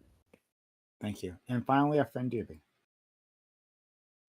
I think I'm trying to stay positive, I guess. There are some videos Trump put out where he's I don't want to say I don't want to be an asshole. He's not rambling. He's been pretty clear about what his plans are for these specific areas, right? The censorship thing, the plan to save free speech or whatever. I think that one, if he sticks to the shit in that, I think it actually might be very good, right? So like some of I don't think all of his ideas are bad. I think it's ethical to like try to stop the ones that are bad. Probably, yeah. I guess it would just be like a case by case kind of thing. Yeah, I mean, like we have to have some. I mean, I don't know. I feel like there should be some sort of allowance for like an ethical conflict, right? Like, look, and okay, actually, I'm gonna hold off on that. We're gonna get to that point later on, but it seems like everyone here is kind of on the assumption that whatever happens is within normal politics, right? That you might have a disagreement, but in the end, it's normal. Like, what if it's an illegal action you're being asked to do, right? Or something you're pretty sure is illegal. So, can I get clarification on the topic? Yeah, give a specific definition of, or like example of what Can- you're. Well, because when we read the topic, I thought we were talking about the fact that CNN was reporting that the Pentagon had a whistleblower that had spoken to them and was leaking that they were holding secret meetings on how they were going to thwart the Trump administration and try and stymie the Trump administration from implementing his agenda and plans, and how blue states and governors, or especially California, were already holding meetings on how they can do anything to stop whatever it is that Trump issues as far as executive orders or as far as within his authority.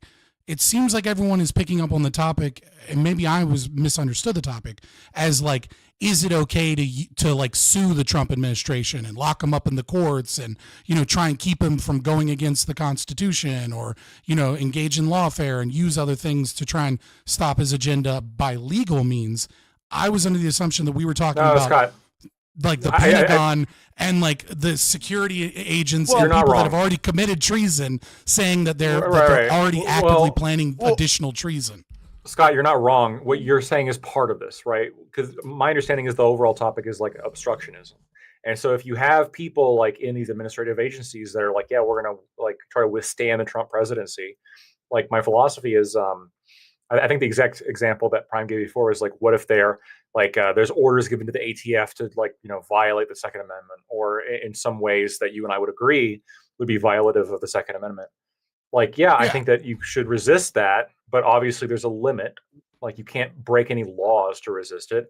And I also think you can't really go like above and beyond what has traditionally been like the case to resist that stuff, because ultimately, if you're part of an administrative agency, you serve at the pleasure of the president, right? Well, you also right. If you're part of the executive branch, you're supposed to do his bidding.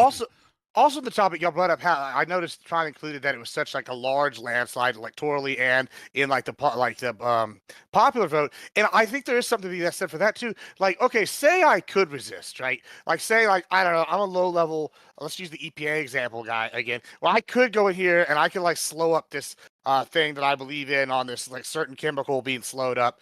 I could do that. Now, the argument I think is really interesting is that.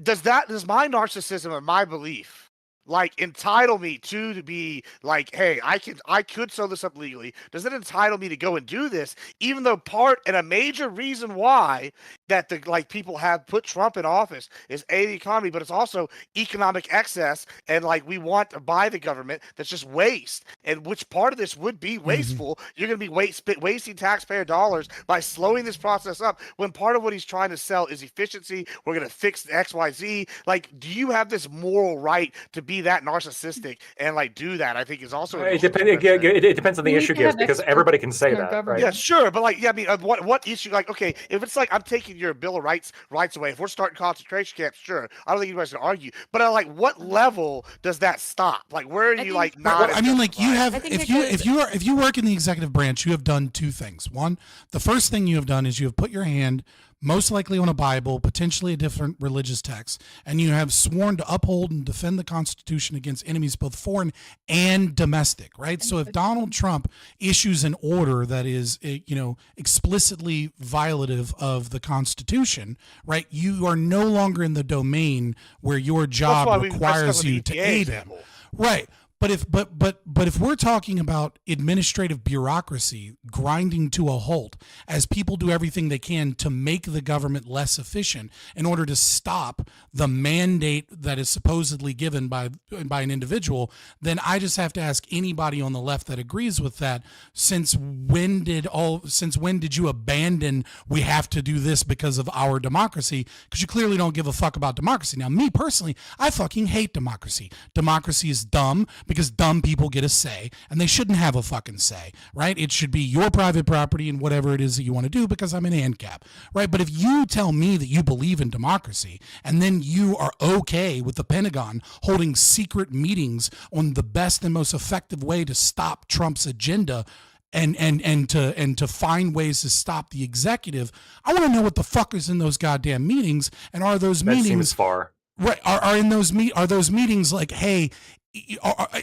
are they a bunch of crazy wacko lefties that have that think Donald Trump's coming in to issue in the Third Reich and that's genuinely their belief? Well, then you should probably get rid of them because they're fucking lunatics. And A, and B, are they actually trying to stymie the executive branch in its effectiveness or commit treason again, like they did when he ordered them to pull troops out of Syria? And they admitted, and individuals admitted that they lied to Trump, kept troops in Syria, and maintained war after Trump told them to pull out because they just didn't like his plans. And of course, they end up getting money on CNN interviews instead of going to prison like they're supposed to, right? Like what the fuck is going on, and why are we acting like this is normal? Right. So I think that there's kind of like a difference between two things that you said that I kind of want to clarify on. So we've talked about like grinding stuff to a screeching halt in these bureaucratic areas and stuff like that, and making them non-functional or less functional, dual power theory, all this stuff. But then there's also like, obviously Trump wants to make tremendous changes, like getting rid of entire branches or of like the bureaucracy. Yeah, the ATM. He has the right to do. He has the constitutional authority to do. Depends on which thing he's trying to do, because some things, I mean, I guess some things probably not. What is he calling for? If you want to get rid of the ATM tomorrow, he should be able to do that. Right. So, so if people want to sue and state governments want to sue in regards to this, or people in the federal government want to sue and have this work its way through the courts and decide what's constitutional and what's not. But in the meantime, everything's like acting as though it is right now. It's not reaching a halt, nothing's happening, boom. But we're just getting approval on these changes and making sure everything is kosher, above board with the Constitution. So that's not how that works. That's not how that works, because if you sue, right? If you sue, and some DNC funded firm or NGO or whatever that has standing sues, they're going to get a stay of execution, right? So if Donald Trump says, hey, I want to do action A, whatever the fuck action A is, and some group that has standing petitions the court and says, hey, we're suing, until the court hears it, there's going to be a stay of execution that stops Trump from being able to do whatever action A is until the courts hear it anyways. So the concept that you would work within the bureaucracy to slow things down only matters if the courts have rejected you or Trump won his court case. It is not possible for you to work within the bureaucracy and intentionally slow down the state's ability to do so, right, because of some constitutional issue that he doesn't have a right to do, and we need to wait on the courts, because that's just not how the United States government functions. Right, I'm saying that first and foremost, people should go to the courts if they have an issue. That's what I'm saying. But when things have a stay of execution in the courts, when things have a stay of execution in the courts, everything's working as though it is before the change. It's just we're waiting to implement the change until after it's approved, which I think would be really good, because I mean, a lot of stuff he's trying to do, it is out there. It is different than what we've been dealing with for the last however many years. So yeah, if a lot of people are like, oh, I don't know about this one, we need to run this by courts, we need to make sure this is constitutional before these changes can take place, I think that's great. I think that should happen. Now, if the courts approve it and it's something egregious, I'm sure that there are things that I'd say, yeah, slow walk this shit. Oh my gosh, this is terrible. What were the courts thinking? The Supreme Court was smoking crack that day. Not like even in a partisan way. Like if it was across the board, like what the hell? Then yeah, I mean, I support it. But like every little thing, you know, at some point, obviously, this is a democracy. Yeah.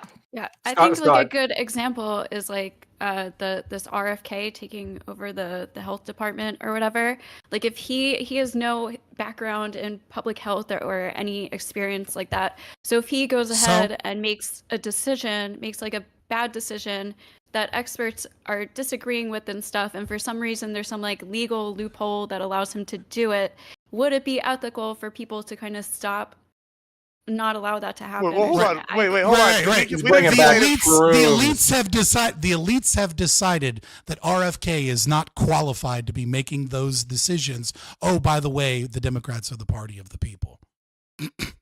Well, right. Yeah, Like, there are some people who are experts in topics. We all need to agree with this. Not everybody knows Who was the everything. last Department of Health head?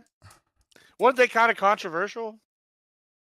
I to the right. Can I give you exactly. identity She issues? was a doctor. Well, exactly. That's my This was point. a doctor. Yeah. So I mean, RFK has been like, you know, in politics for, I mean, his whole life, maybe. You know, you don't think he's seen the behind the scenes, like with like the X's and the O's and how like a bureaucracy is run. I do. I think he's Not more on how than, he's, health hold on, happens. he's definitely more qualified. Wait, hold on. So you're saying like only a neurosurgeon or a surgeon should be the head of like the Department of Health? That's idiotic. You're gonna want someone I think that's like somebody should at least actually a have some bureaucrat background in that health knows how to run beyond. it.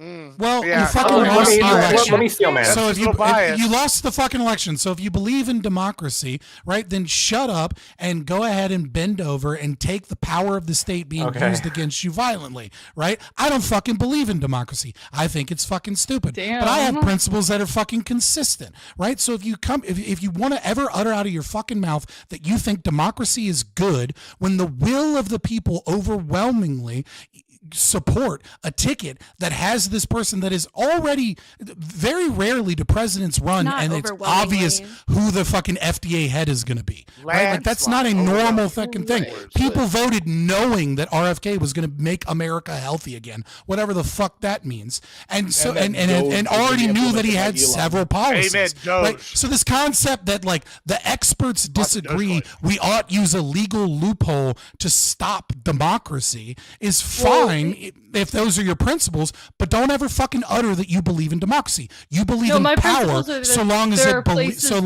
as it is utilized for leftist purposes. That's what you believe in. I think that there are some things like the bureaucracy. The reason why the bureaucracy is kind of separate from elected officials like the president, like the Congress, this, that, and the other, is generally these are staffed. I mean, I don't think like when these were implemented, people like RFK were in mind. Like these were generally actual like experts in their field, you know, and people who were doing that The sort of founding stuff. fathers were most of the founding fathers were in their fucking 20s. Stop.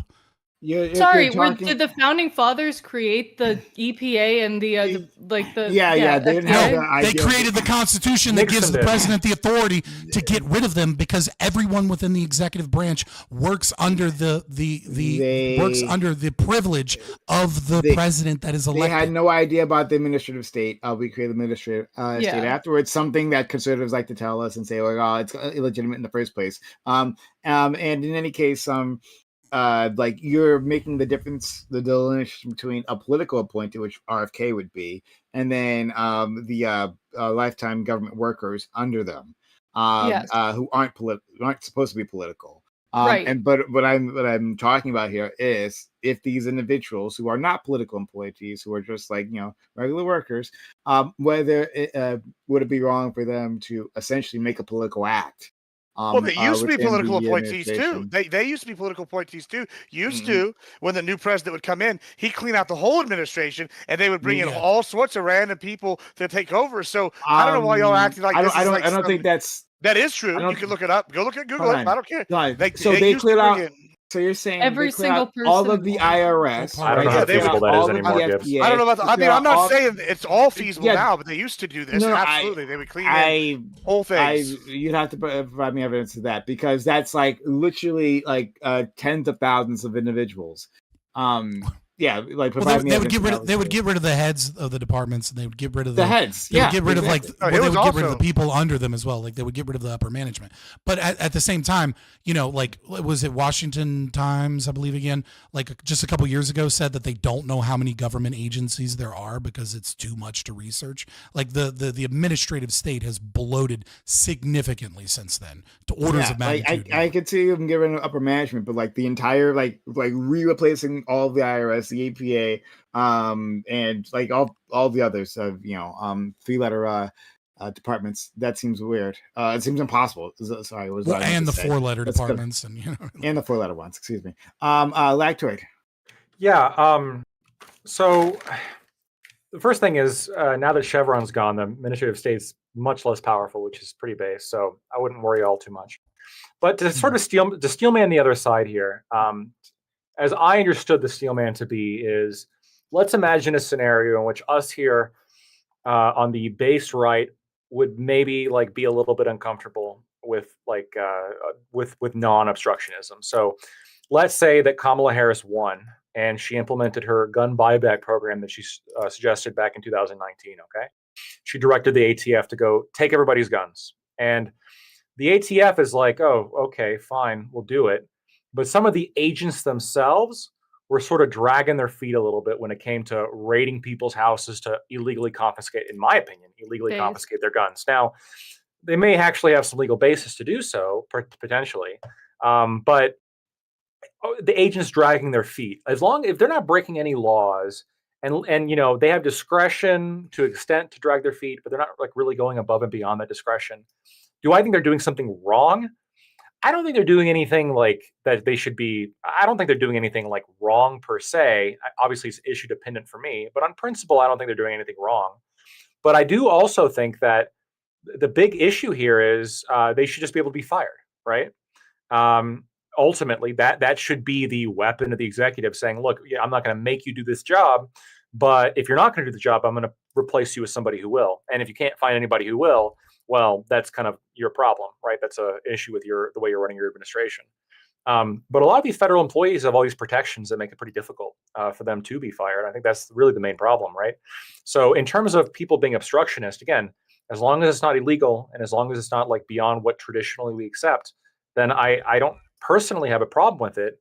But I think one of the concerns I do have is, let's say you do have these workers, for example, having these secret cabal meetings and plotting how to slow down the president. There's no reason why the president shouldn't be able to put somebody in charge. They'll just fire them right away and say, look, I mean, if you're all going to plot against my agenda, you're gone. That's reasonable to me. And if we're talking about removing those protections to make that happen, I'm fine with that. But I mean, to answer the steelman, Scott, I mean, what would your thoughts be on those particular ATF agents that very drag their feet? I would say that you haven't compared like variables, right? Because in your example, you were talking about something that is explicitly unconstitutional and a violation of the NAP, right? Whereas what I am speaking about is individuals in DC that are 80% voting Democrat plus, right? That are overwhelmingly left-leaning, that have fears of Donald Trump administration, but also have a willful desire to stop his agenda with their job, right? Just because it's his right-wing agenda, not because it is violating individual liberty, violating people's rights, or violating the Constitution, right? So if that is the issue that I take part with. I take issue with the concept that we have left-wing people that have adopted, leftist ideology, that have infiltrated the state and now desire and are stating it in some cases, not individuals explicitly, but they're whistleblowers at CNN, et cetera, that these people are having meetings to prepare on how to slow down the supposed democracy that they believe in, That's ridiculous. I agree that part's ridiculous. But again, like I guess the steel man would be Steelman on would the be base something level that is principle. constitutional for Well, Kamala to do. okay, right. But let's just. But I mean, to be fair, the assault rifle ban of 1996 was for some reason found to be constitutional, right? So, like, I mean, let's assume that comes into place again. Let's say Kamala won and she put that back into place. And like the ATF agents were being sort of slow in enforcing their rules, right? Their administrative codes. Like they weren't like not doing it, but they were not doing it very proactively. And I agree, like they should be able to be fired, but are they doing something wrong by not being super proactive? Yes. If I think right. I think that if you are in a position in the executive branch and someone is you believe so I'm doing an internal critique here. Sorry, let me apologize. I'm doing an internal critique from the individuals that say that they believe in democracy.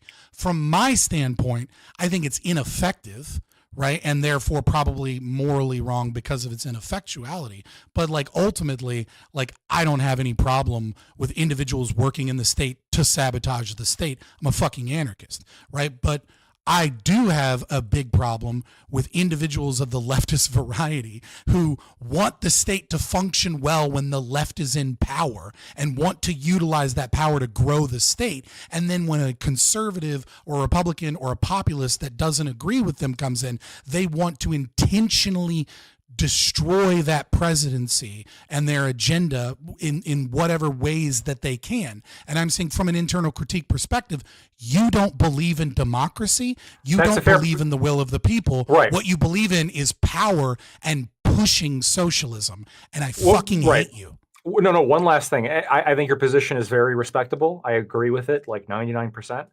especially as to the double standard that they're sort of enforcing. What I'm trying to do right now is avoid the perception of double standard from us is what I'm trying to do, right? I don't want people to say, oh, well, Lactoid, you said it's always wrong when they drag their feet when it comes to enforcing like the will of the executive, maybe like 10 years down the line when like Giga Stalin 5000 wins the election and starts taking away everybody's guns, right? Here's my very consistent approach. I think it's a bad idea and ineffective, but if you're going to do it, there's nothing morally wrong with doing it when you are doing it to stop unconstitutional actions or things that violate the non-aggression principle. Okay, all right. It's fair. It's a fair position. Yeah. I'm going to say that, and then I'm going to go to Katya. I also want to hear from Diddy. He's been too quiet. He's probably plotting against me. That's what happens when he's quiet.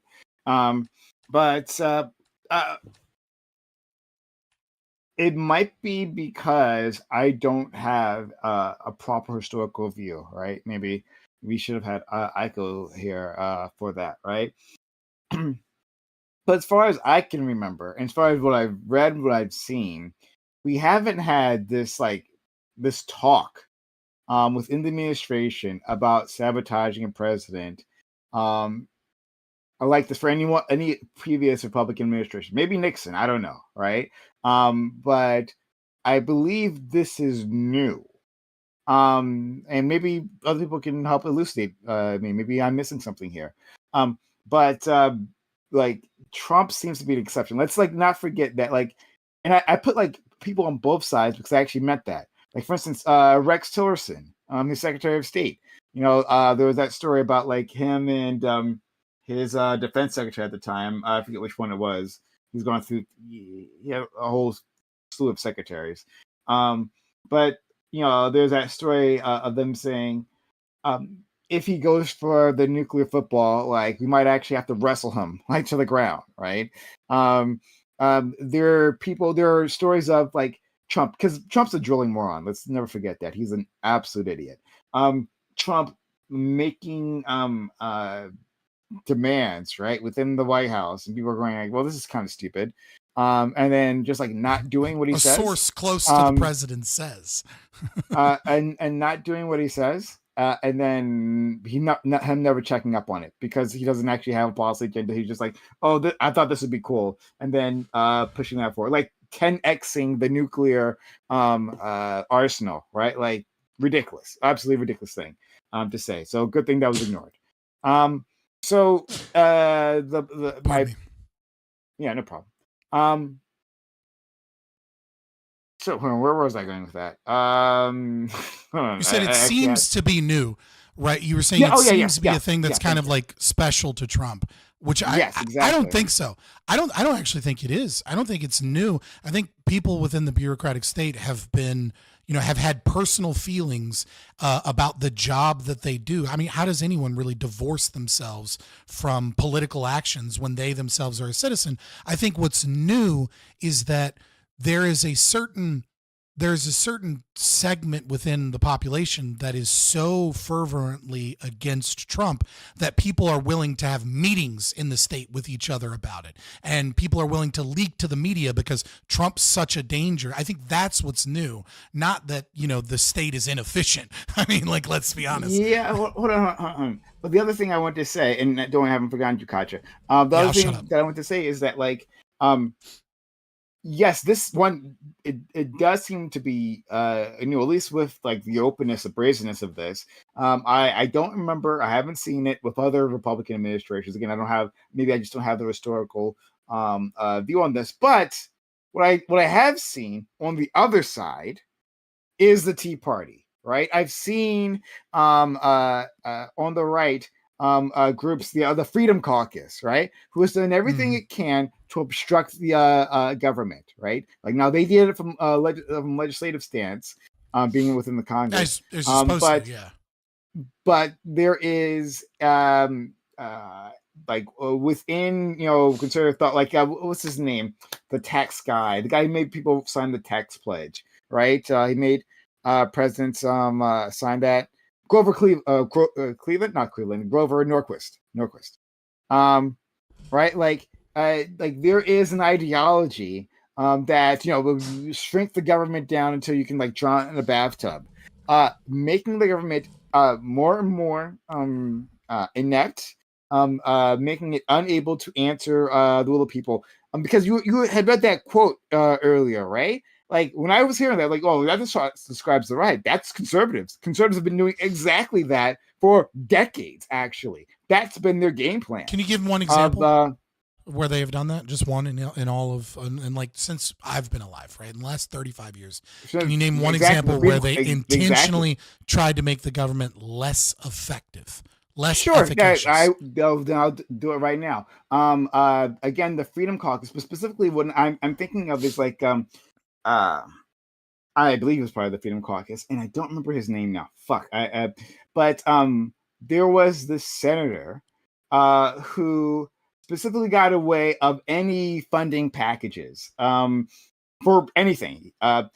He even stopped the 9/11 funds. Remember, there were like funds for the firefighters because of all the diseases they were suffering, right? This guy got away. I believe it was from Kentucky. I want to say Kentucky. Maybe someone in the chat might tell me who I'm thinking of now. I remember. I remember his face, but I'm sorry, I can't remember his name. And to be fair, he was talking about Rand Paul. You're talking about Rand Paul, the senator from Kentucky. Not Rand Paul. And he's not there now. He's not currently. Okay. Yeah. But he also, right? I really think you're referring to Rand Paul, just to be clear. I'm definitely not referring to Rand Paul. I know who I'm thinking of, but it's definitely not Rand Paul. Also, there was so like he would stop disaster relief funds as well, right? So like we like make up special packages, and a place gets hit by a hurricane or whatever, right, to help with the rebuilding process. When his state, whether it was Kentucky or not, it was one of those middle states, I believe, maybe Arkansas, I don't know. When his state was hit with a natural disaster, he said specifically, no, actually not. For my state, I voted against it. But the point is, he was stopping government from actually being efficient, actually doing the job of the government. He was saying, Can you give an example of, because this isn't an example of conservatives or the right trying to make the government less effective. This is an example of, like when the Tea Party was formed, we were in unimaginable debt that we were very worried we'd never be able to pay back. That was $7 trillion. Now we're $36 trillion in debt. Way more than that. Right? Like this is stopping. Whenever you spend money, right, that is a form of taxation and spending. right? Like, I was sorry, a form of taxation, either through inflation or through your tax. So that's not an example of trying to make the government less efficient.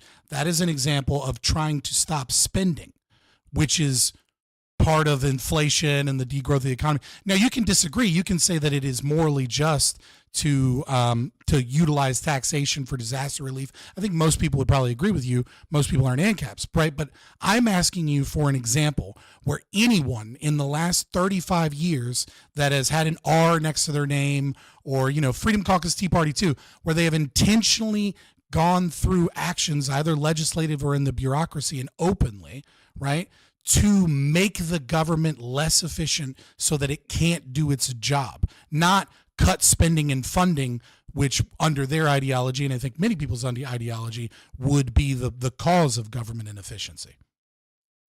Hold on. If the government literally can't respond to the problems because it can't get funding, right? If we it's not an issue of efficiency. That's an issue of spending. Okay, sorry. Well, then you just look at it differently than I do. But I can give you other examples, but like that's like the main. I'm talking about like a one-to-one. I think you look at it this way. Hold on. I'm talking about it from like a one-to-one of what we're discussing now, right? Like where there are individuals in the executive branch that are presumably, we don't actually know that it's true, but CNN was reporting that they are having meetings, not on like cutting funding or stopping a bill in the legislative process, but instead on how they can make the state less efficient at doing the task that it was assigned to do and stop that from occurring because they do not agree with the will or authority of the president of the United States. That is their specific job. I'm not saying you can't find examples. I'm just saying I don't think there's going to be many. Like, I'm sure there are some, right? I'm just trying to figure out what they are. Of the meeting? Do we know the specifics of the meeting, like what they meant? Because like I feel like that would, really change the severity. Well, I thought that was the topic. I thought that's what was inspired. I can give one example. Exactly what they said in the meeting. I can give one example, but we don't have that recording, right? We just have what the whistleblowers say. Right, that's what I'm saying. So I'm not sure how extreme it was. I think the best example I can think of, and it's not the feds, but a lot of states, my state included, there was like pandemic related enforced like rules basically put down by the state government, and sometimes like local sheriff's departments would just refuse to enforce them. Like they would not enforce them. I think that would be an example of like a government, like or in Texas, or in Texas, if you want to go down to the state level, in Texas, where with the borders, yes, but also that's another example, actually, yeah. Or piggybacking off of COVID, though, right, where Texas attempted to pass a law that would ban companies from not hiring or firing people based off of their vaccination status, right? Because they were trying to inoculate against what they thought would be vaccine mandates from the state, right? No, but again, I think all of those would be unconstitutional, right? Like not intentionally having an open southern border goes directly against one of the few purviews that you are intended to protect as the president of the United States, right? As well as, COVID restrictions that they thought were coming down. I mean, from a natural rights perspective, I'm against what Texas did because I think companies ought to be able to fire you for not having a vaccine. And I think I ought to be able to discriminate against said companies and say, go fuck yourself. I'm not buying your product. But, that's what freedom looks like. I mean, we would agree companies should be able to fire you for getting the vaccine, too. Yes, absolutely. Hey, sure. Do you have something else to say? Gotcha. Go ahead. Yeah, I was going to ask if Mitch McConnell would count under this example, because then we went to state stuff, so I figured, I don't know if Senate would count, because him blocking the Supreme Court pick for Obama, like, literally no matter what, and him trying to block literally everything he can, even going against norms, going against what everybody else has done in any recent times.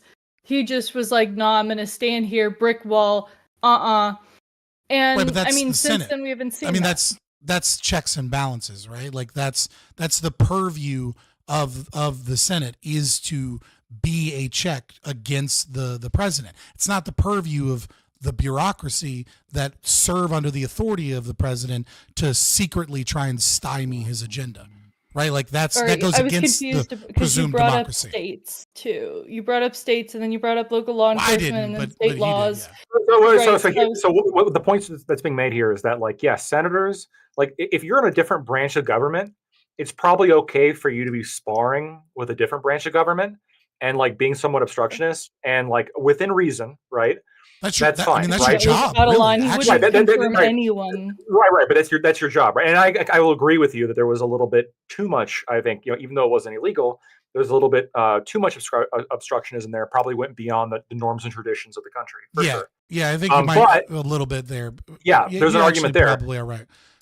Probably, but what we're saying is that if you're in the same branch, like, you need to be if you're within in the executive branch, your duty is to be, like, unquestionably, like, you are a tool for the president. Essentially, you do what the president says. If you're all, like, under the judicial branch, right? If you're a lower court judge, Unless it violates the Constitution, you are listening, right? But that's the Supreme Court's job to tell you whether or not it is or isn't. And if you're a lower court judge, you follow what the Supreme Court says. That is not up to you, right? If the Supreme Court says something and you're a lower court judge, you follow that, right? And so all of the three branches are built in a hierarchy where at the top, it's the top, and you can't betray them. You can't be disloyal to them. You can't go against them.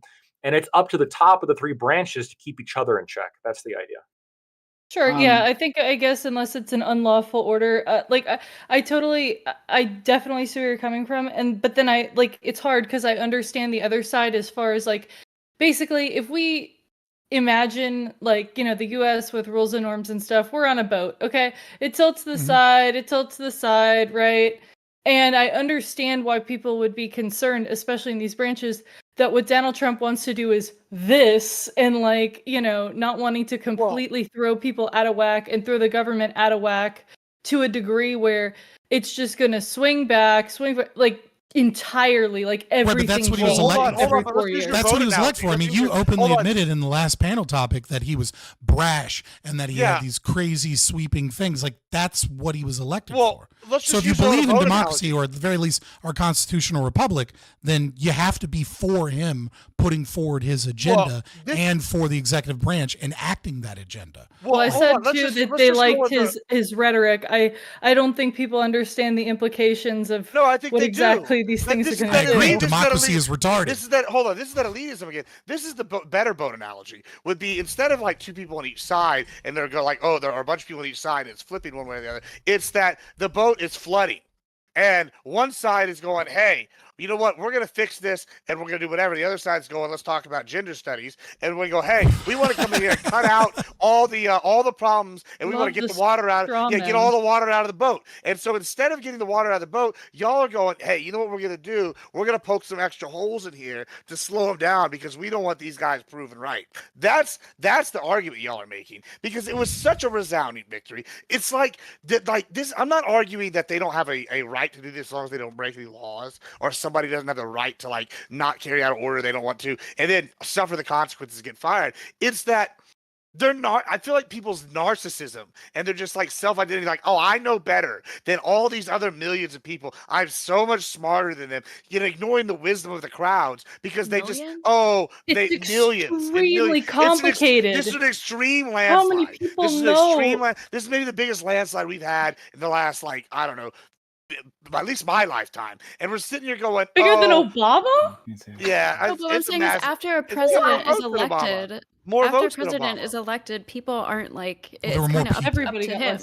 Exactly. It's neither here nor there, baby. And the point is, biggest in our lifetime. That's the point, though, is they're sitting here, they go, it's an extreme amount. And people want extreme change. And y'all are like, no, we have the right to stop this for everybody because reasons. We're smarter than you, I think. Well, it's no, like, you don't understand tariffs. Like, clearly you didn't understand economy. Well, they didn't like, not you in general. Because, tariffs. We understand tariffs. We also understand cumulative inflation, which apparently the Dems didn't. So, like, no, I'm sorry, I'm not going to take. Does China pay the inflation? How does China pay the inflation? Like, how does that work? How does China pay the inflation? Not inflation, tariff. This is like I'm not even sitting here yelling tariffs from the top of the Chinese government sends us a check. Yeah. Yeah, exactly. You know what? If Trump was able to make them do that, I'd be like, oh wow, he's cooking a little bit. Look. let's not talk about tariffs because I guarantee you don't understand them either. Like, I'm sorry, but like anytime I've ever met anybody in Twitch politics, even fucking Econo boy, who is, you know, has a master's degree in economics, has been working his whole time, he doesn't fucking understand tariffs, right? China pays, we pay, we all pay. All right, there you go. That's what tariffs. Well, yeah, do. because we all then fucking you get pay. trade wars. Yeah. Well, we're kind of already in trade wars, right? But Trump wasn't calling for trade war to use them to negotiate, which you would be a variable. He's just saying they're great.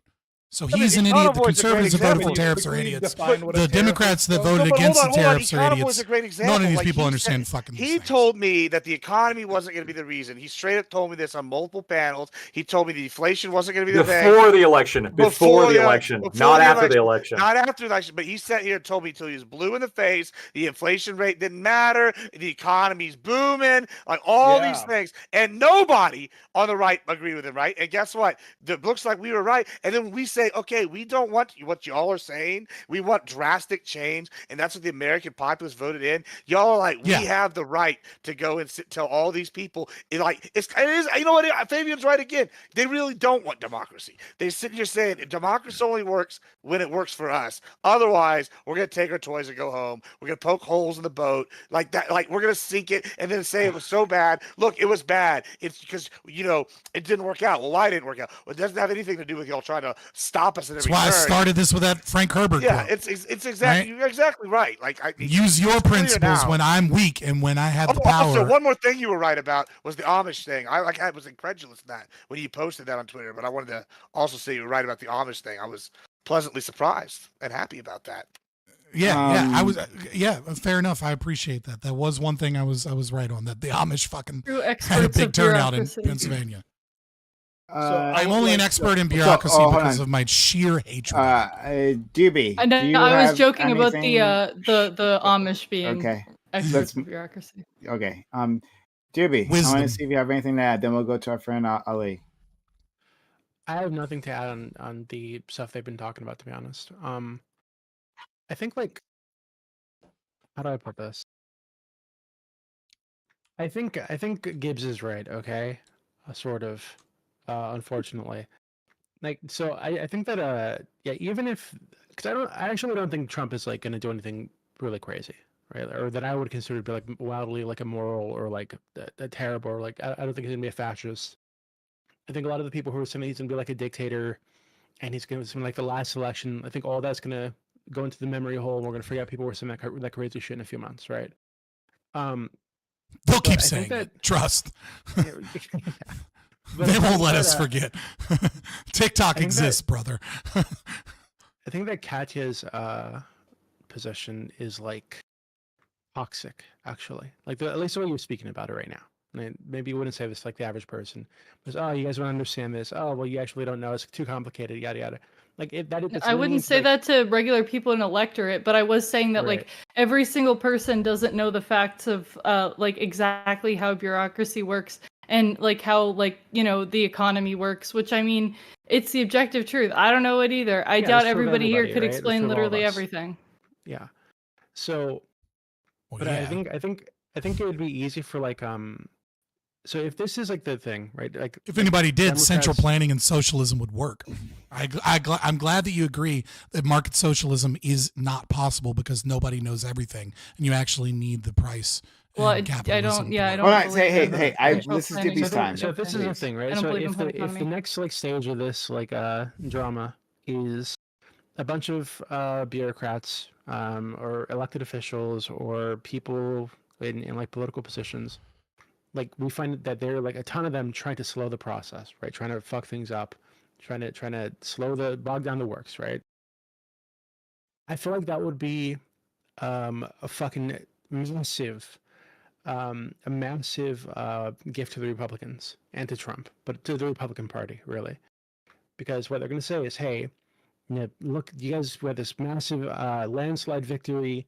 The Trump came in with a mandate, and the Democrats, they care so little about your opinions, about what you want. They fucked it all up, right? They're going to blame every screw up on the Democrats and on this these bureaucrats slowing shit down. And the next time that comes around, that'll be the talking point, right? That the Democrats don't give a fuck about you. or the mandate that you gave Trump. What they care about is they'd rather fuck up the country than give you what you asked for. Like that's going to be. I don't really believe that because it doesn't work the other way. Like for example, I mean, when Republicans have like done not bureaucratic obstruction, but opposed a lot of things that would have alleviated situations or helped some people with stuff. Like during Biden's presidency, during Obama's presidency, this, that, and the other. People blame who's president at the time for bad stuff that happens for the most part. So I don't know. Like, I mean, if they blame Biden for things that were caused by Republicans, but if bad things happen under Trump, they're all of a sudden gonna like start being rational and blame Democrats for like actions that took place in the back seat. I don't know if that'll work like that. True. I think you're Do you have an example? Actually, yeah, give an example of that. Just do you have an example of well, I meant God's, but that's fine if you have one. Sorry, go ahead. Example of what?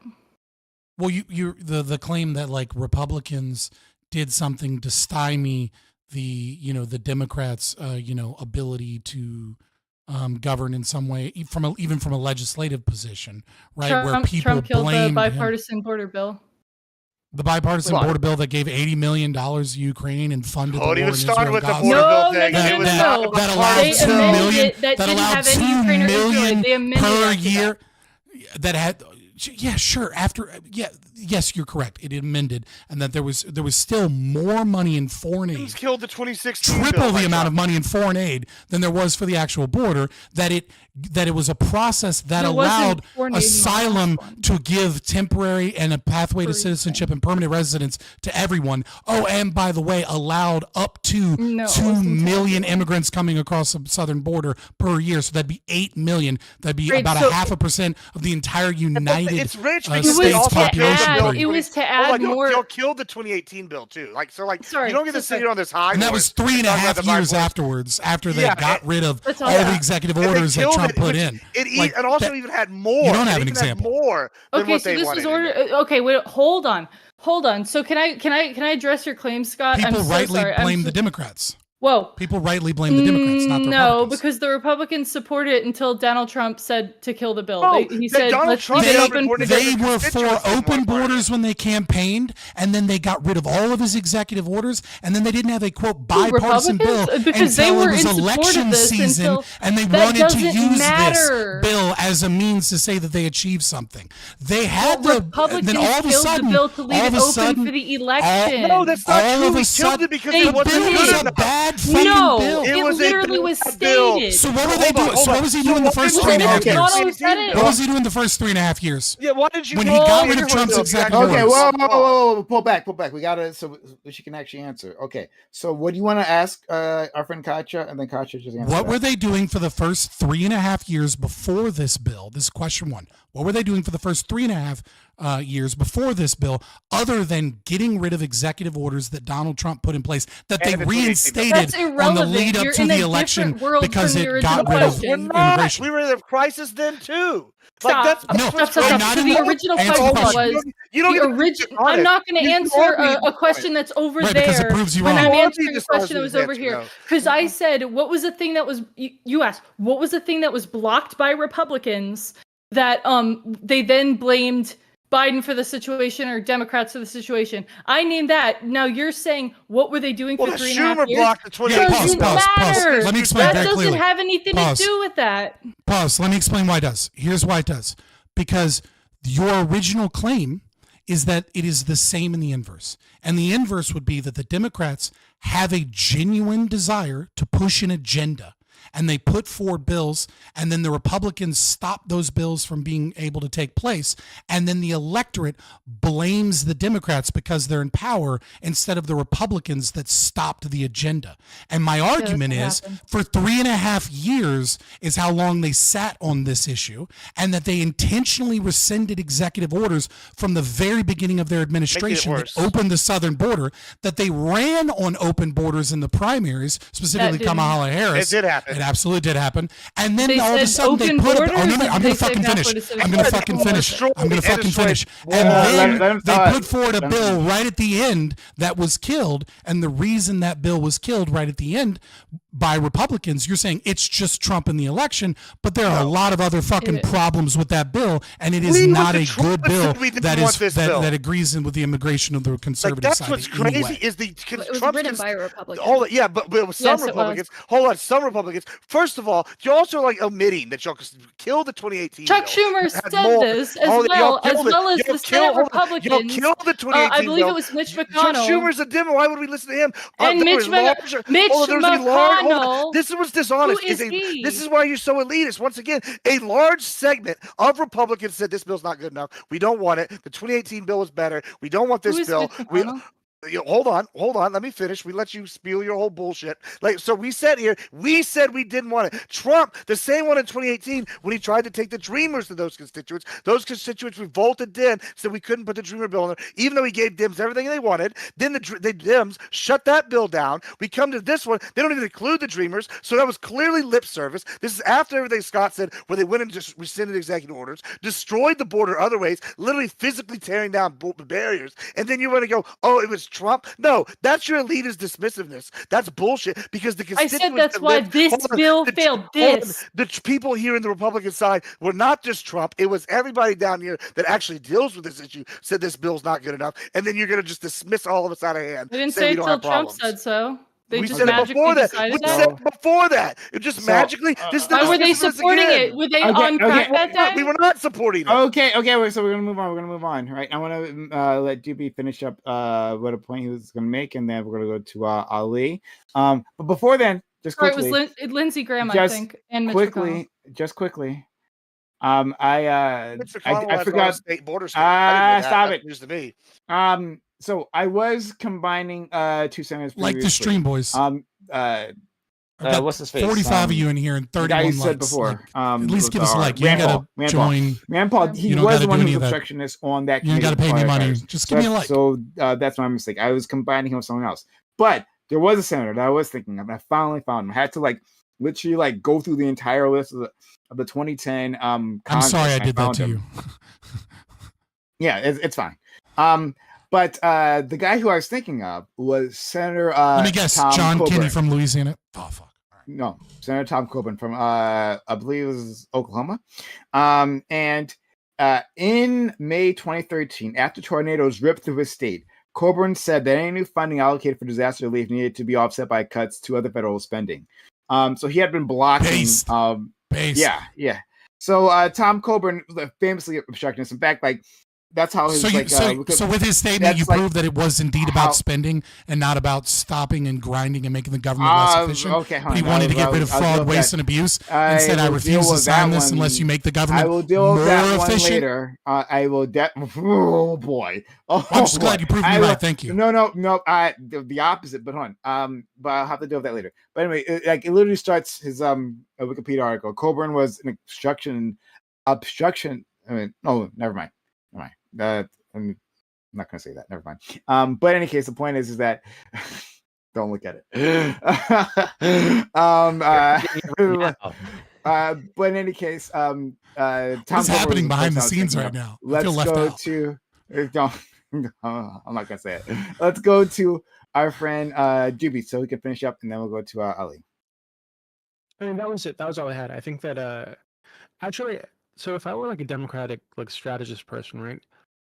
Well, actually, what do you guys say? I think that their best move, right, actually might be to let Trump do whatever the fuck he wants for the most part, other than crazy unconstitutional shit, for the next 4 years, to demonstrate how bad it actually is, right? This is brand of populism. It actually is for the country, right? If it is. Sure. And then they can come in 4 years and save the day or whatever the fuck, right? That actually might be their best move politically, I think. They just need to hammer tariffs and go to unions.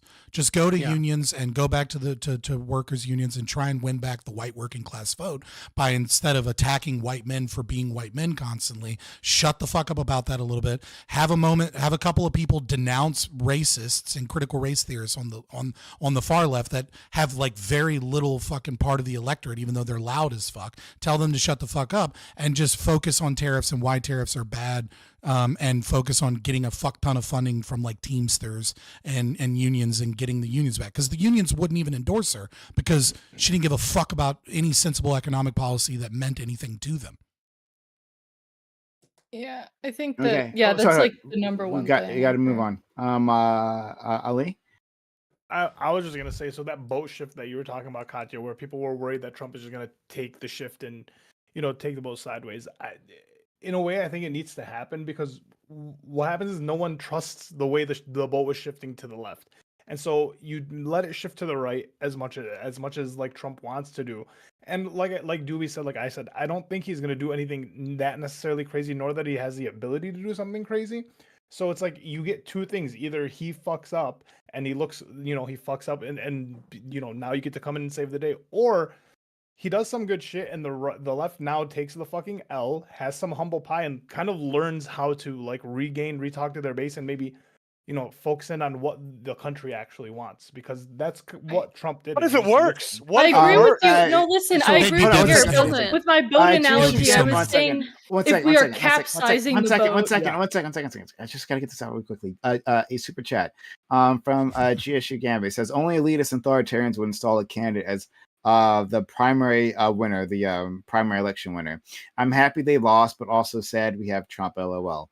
Thank you for the $5 super chat. Much appreciated, USU Gambit, for being so kind and supporting us.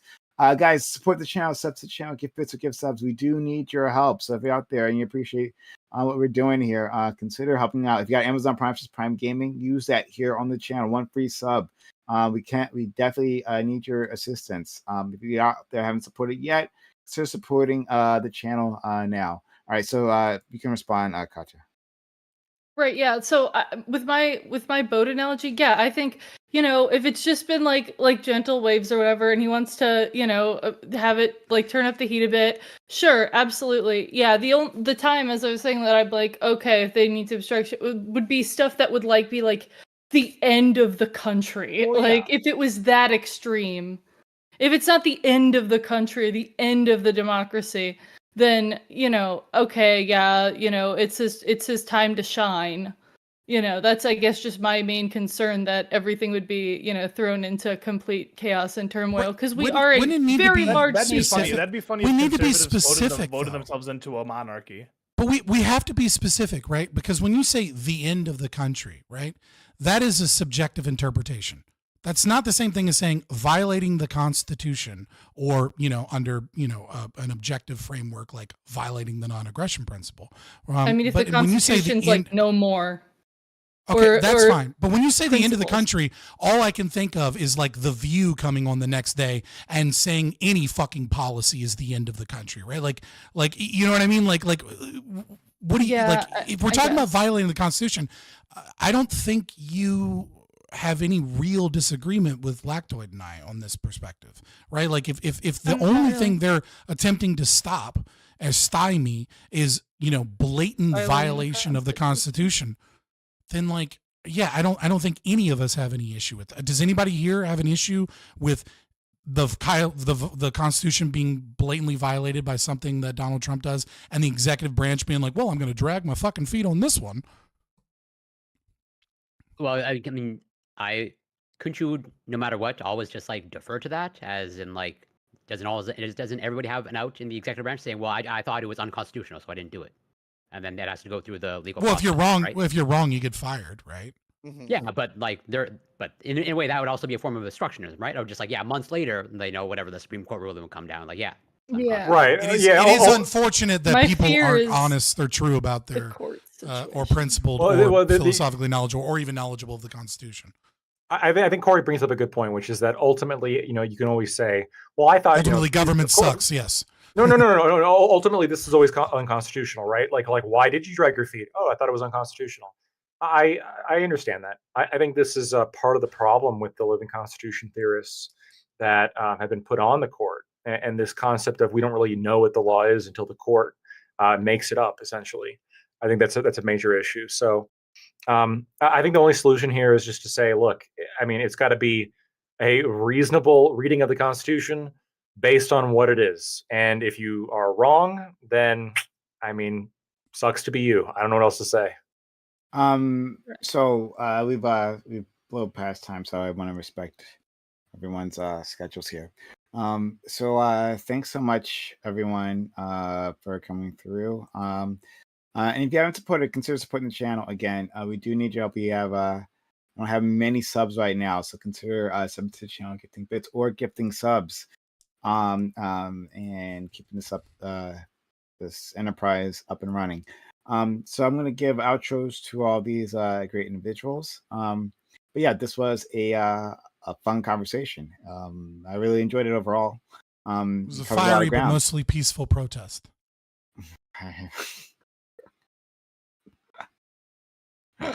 That's a good one. I like it. Let's go to our friend Lactoid. Lactoid, thanks. This was great. Yeah, no, thank you so much for having me. If you like what I had to say, you can find me at Lactoid TV on Twitch, Twitter, and YouTube. Thanks. Thank you. Scott. Yeah, I am Scott from Fabian Liberty. You can find me on Fabian Liberty, mostly on YouTube and Twitter. I am a libertarian. I will be streaming most Wednesdays and Thursdays, coming on Prime, when I can as well. Thursday, I'm really excited to start a new series.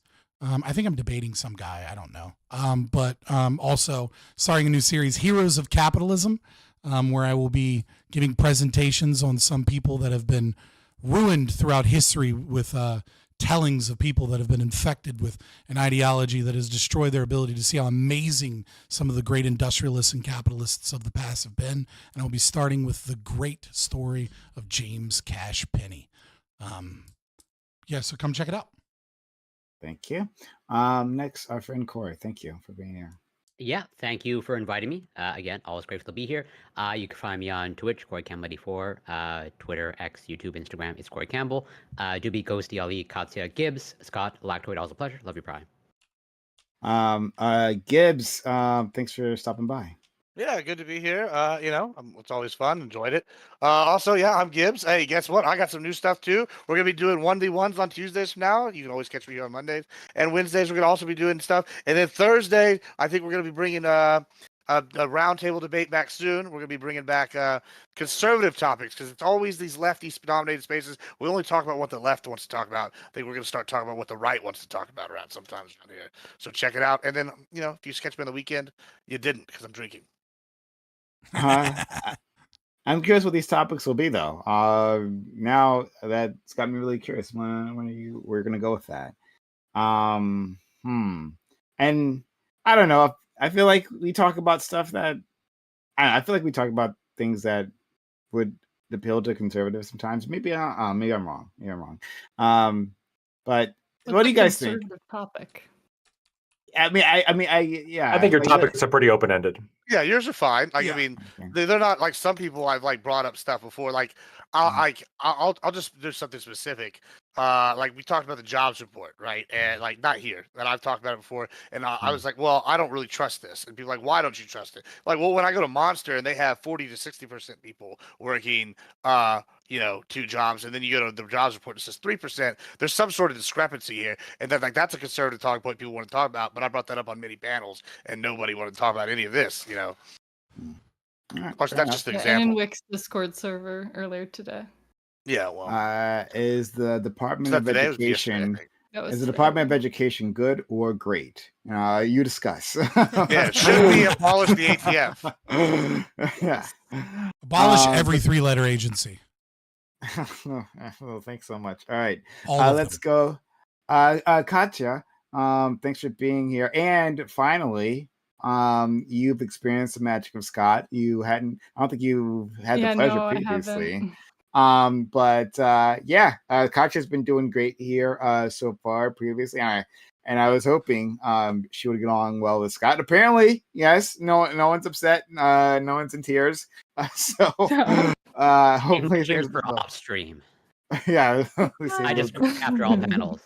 Yeah. Yeah. I definitely enjoyed talking to Scott. I always love talking to, people who are really in it to get in with topics and stuff like that. Look forward to speaking to all of you guys again, Scott included. I know like Doobie hasn't been here much since I've been joining in, so hi Doobie. Hello. But yeah, it was very fun talking to you guys. You can find me on Twitter at Primecayes. I don't stream or anything, but yeah, I'm writing a novel right now, so I don't really have too much time for that. Between that, work, everything else, so yeah. Thanks so much. And good luck for that novel. That sounds really interesting.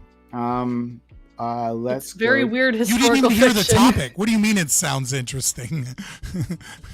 No, I mean, like, oh, I'm sorry. The fact that you're writing is great. You know, like, I encourage just people to teasing. do it. To pursue their creative pursuits. So, shout out to you. Hopefully it is interesting in the end. That we can't guarantee. Let's go to I can our guarantee you haven't read anything like it before. Well, maybe Which you have. may or may If not you be a have good thing. recommended it to me, I don't know. All right. It's out there. Ali, thank you for being here, friend. Yeah, thank you for having me. I always look forward to Mondays and hopefully to continue them. As always, free Palestine, but new slogan: just stop giving money to Israel. I think that'll win over the rest of the people. Mm-hmm. Facts. Yeah. Maybe like shorten it a little bit. Just stop giving money to No Israel. more money to other countries. Yeah. No money, other Israel. Done. Oh, other countries. Yeah. No foreign aid. No Say money- other- No, don't no even say foreign Israel, aid. bro. No foreign No aid. foreign aid. No foreign aid. You want to get Republicans to No stop money funding Israel? Israel. Just say no foreign aid. You got a bunch of Or if you want to get a little bit better, right, and you want to figure out how to really get on the Trump train, if you're, for whatever reason, to both just sides. say That's America first. Yeah, America first. America and Ukraine first. I want to have a Fuck chat Ukraine. after Fuck you Ukraine and close off Russia. for a second. Let's go, Ghosty. Ghosty, thank you also for stopping by. Yeah, thank you for having me. It was a pleasure talking with you guys all again. Love to come back as always. And Ghosty, it's spelled with the 6 on YouTube. Finally, a friend, Doobie. I'm glad you could join us. I know you were busy today, but you still managed to make time. Thanks for being here, friend. Yeah, thank you for having me. I agree with everything sociologic said. Okay, I think the more America gets comfortable with not cooking to Israel, the better off we are as a country. The more America gets No comfortable money, with, Israel. with doing what to Cucking. Israel? With not cucking to Israel. Not Right, cucking. So not having fucking Netanyahu give a speech where he's called His Excellency and giving fucking 3-minute standing ovations, and then he calls us cowards for not fighting Iran and shit, and not giving him more money and more missiles, and then they give another 2-minute standing ovation. Fuck that. It's embarrassing. It's humiliating as a country for that to happen. Like our fucking representatives showing up, wearing fucking IDF uniforms in our fucking government is disgusting to me. Okay, I think that guy should be fucking deported. Absolutely, yes, love it.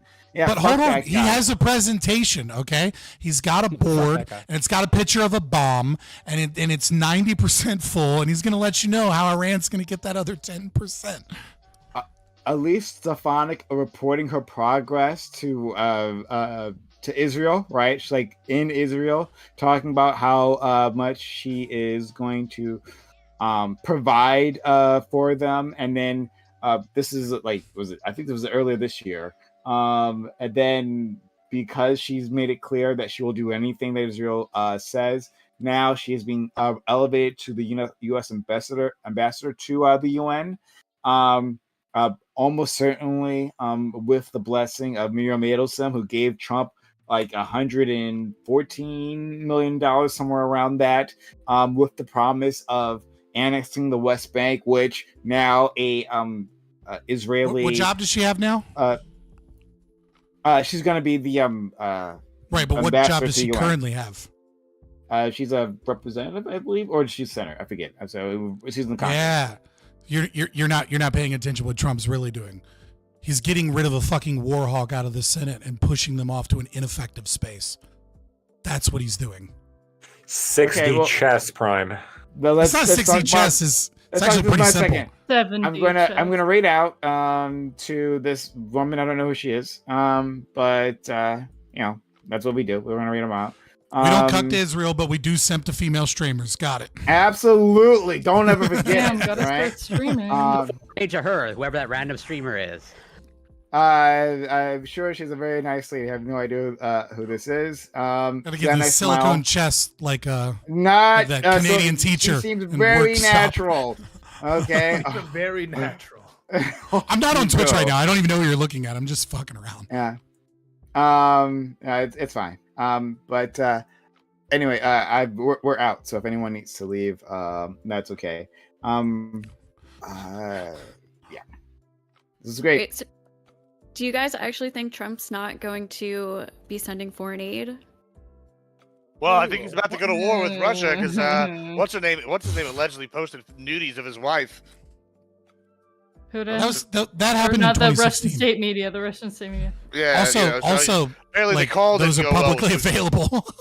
Yeah, it's neither here nor there. It's like the respect thing. He's a petty guy. He's like 50 Cent, but you know, rich and white. You got a dog wife, Ted. Frankly, Putin's gone too far. So- He's gonna get an ass whipping. Do you really think? I was going to ask one last thing. Do you really think that Trump is? Well, one. Do you think two things? One, do you think removing a war hawk from Congress? I believe she's a senator, if I'm remembering correctly. But Nice, Slackwood. I just ended my stream. It's removing, like what he's doing is removing a war hawk from Congress, and two, Oh, you'll be good. that like Trump did this specifically, or just like someone within his administration? Because I think it's probably someone within his administration. Okay. I mean, Donald Trump Jr. Right, like has like spoken back and forth several times with Dave Smith, for example, about how they're doing everything they can to try and oust war hawks out of the Trump administration and out of the state. So I mean, maybe it was like I want her there, but I think that Trump rightly views the UN as ineffective and a rubber stamp kind of committee that really doesn't do, because I mean, any serious actions that they do have to go through the Security Council, and the Security Council is always going to have us on it and always going to have China and Russia on it, right? So like their ability to do things is for lack of a better word, to just kind of borrow what the meme is like, to send an angrily worded letter, right? And I think Trump sees being able to push someone to the UN as a means of getting rid of them and having any real effective power within the United States domestic policy and decisions. Interesting. I'll leave that there. But thanks for the talk, guys. It's my guess. I don't know. I don't know for a Sure. fact, but that seems to be like what the motivation here, as far as I can tell, is just purging and doing it and making it seem like it's an honor, right? Is an easy way to get rid of someone from having legislative power, especially because I think, right, if we, I don't think it's 4D chess here, right? I think it's pretty simple. I think he's going to push a very, very controversial Ukraine-Russia peace deal. I think within the first couple of months, maybe 6 months of his administration, he's going to push a peace deal with talks, and it's probably going to annex portions of Ukraine to Russia. And people are going to be like, fuck no, and he's going to withhold funding to Ukraine. And I think it's going to piss off a lot of people. And the West Bank? I don't think he's as much of a dove as far as Israel. I think to a certain extent, however Doobie wants to put it, he's still fairly cucked to Israel. Yeah. I don't think he'll escalate tensions by like putting additional vessels out and like contributing to portion of the blockade or anything like that.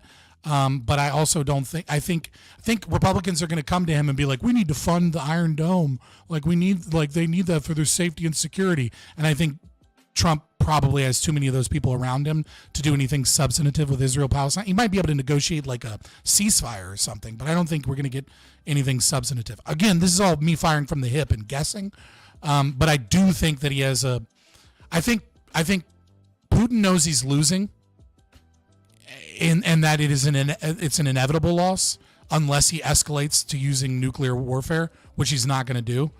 And I think he's waiting for Trump to come in because a new shift, a new administration as the world superpower. And I think they're going to do something that probably isn't going to benefit Ukraine. I've also heard rumblings from several people that in this presumed deal, he's going to have permanent defense spending for Ukraine. So we're going to stop sending 20, 30 billion dollars every fucking couple of bills and have like you're going to sign this peace deal. We're also going to promise to protect a portion of like possibly put in nuclear arsenal back, or possibly put in like a military installation in Ukraine, or something that strengthens our defensive relationship with Ukraine while also stopping the war. Good. Okay. I mean, yeah, Talk to you later. I hope if they're gonna, if there's gonna be like a stop to what we're doing right now, I hope that it's something like that. And I like, because honestly, my big fear is just like completely leaving them in the lurch. So, also, I'm gonna go to bed. So it was nice talking Good to night. you. I know we haven't spoken before. Good night. All right. All right. Bye bye. All right, boys, give me just a second.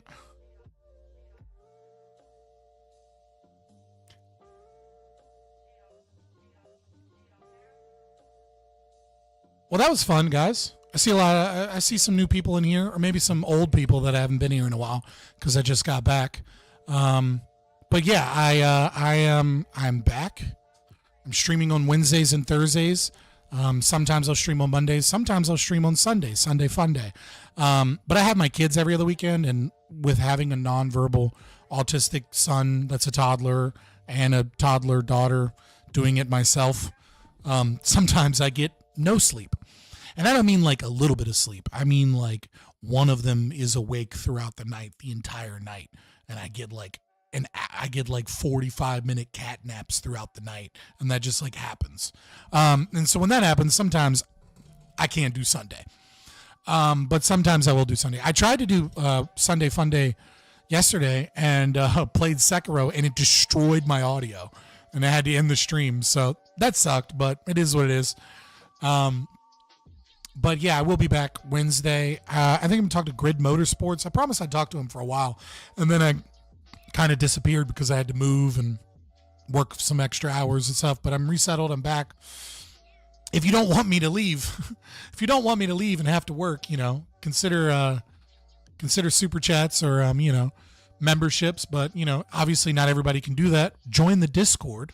Discord links are in the description of the video, and I believe connected to the YouTube. There's a stream clip section that I just brought back. So if you found anything that you really liked, or you thought was based, or you thought was funny, clip it, clip it, and and put it in that channel. You can share it to other people, as Mark says. Oh, I didn't even know you were still awake, Mark. Please clip it. And, and if it looks funny or it looks good or whatever, like I'll probably turn it into a YouTube short, and that actually really helps the channel without having to give any money or anything, just because it's, I don't have an editor. It's just me.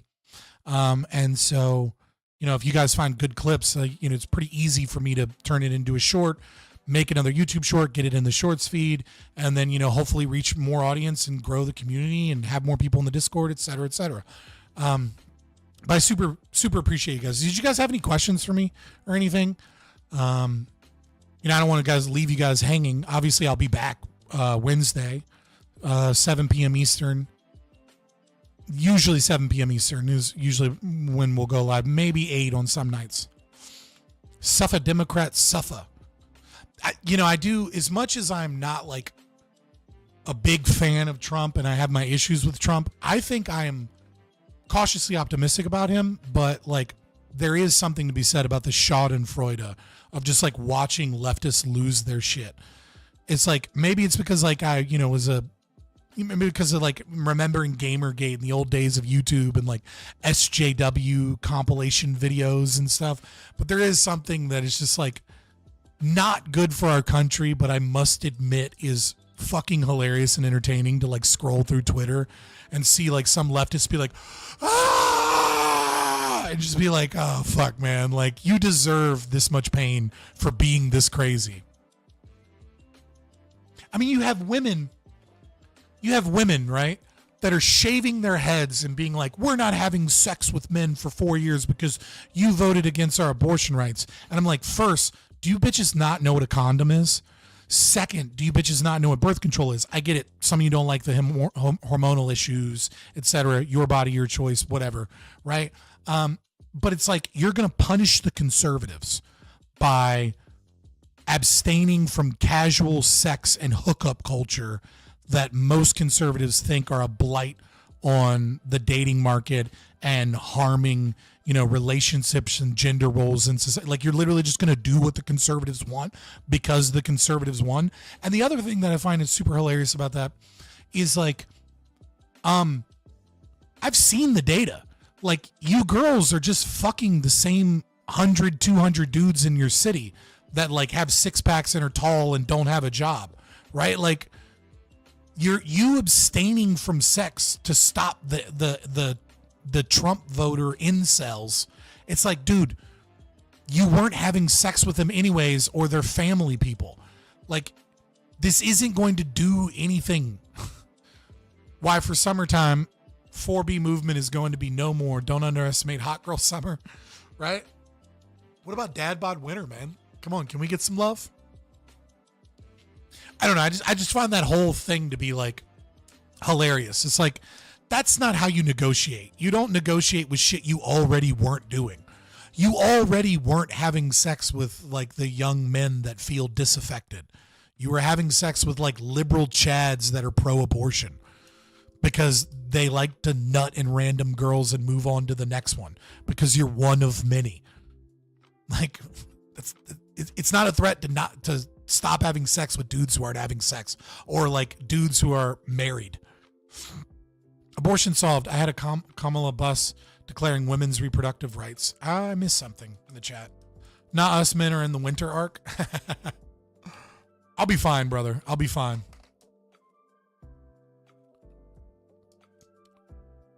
I love how most of the response to that is your terms are acceptable, right? Like, cool. Stop being whores. Oh no, the conservatives will be so upset. What? The guys that were pro you being a whore were already voting Democrat. Do you not get that?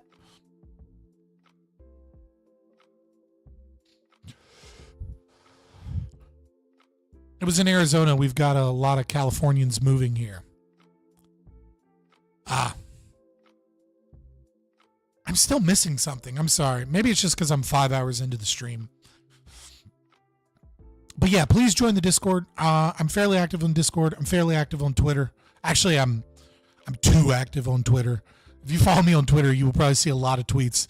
Actually, you probably won't, because a lot of them, get like 2 or 3 likes. But give me, or I keep saying Twitter. It's X now. Can we just? X was such a dumb name. I'm sorry, Elon. X is a retarded name. It looks and sounds like a porn site. It's not very searchable because like it's a fucking letter, not a name. Also, everything is called, quote and post and repost, which are just generic names that could work for any social media when like you used to have tweet and retweet. Like those things made sense. Dead naming X, shame on you. It's okay. X censors the word cisgender. They're not playing the pronoun games.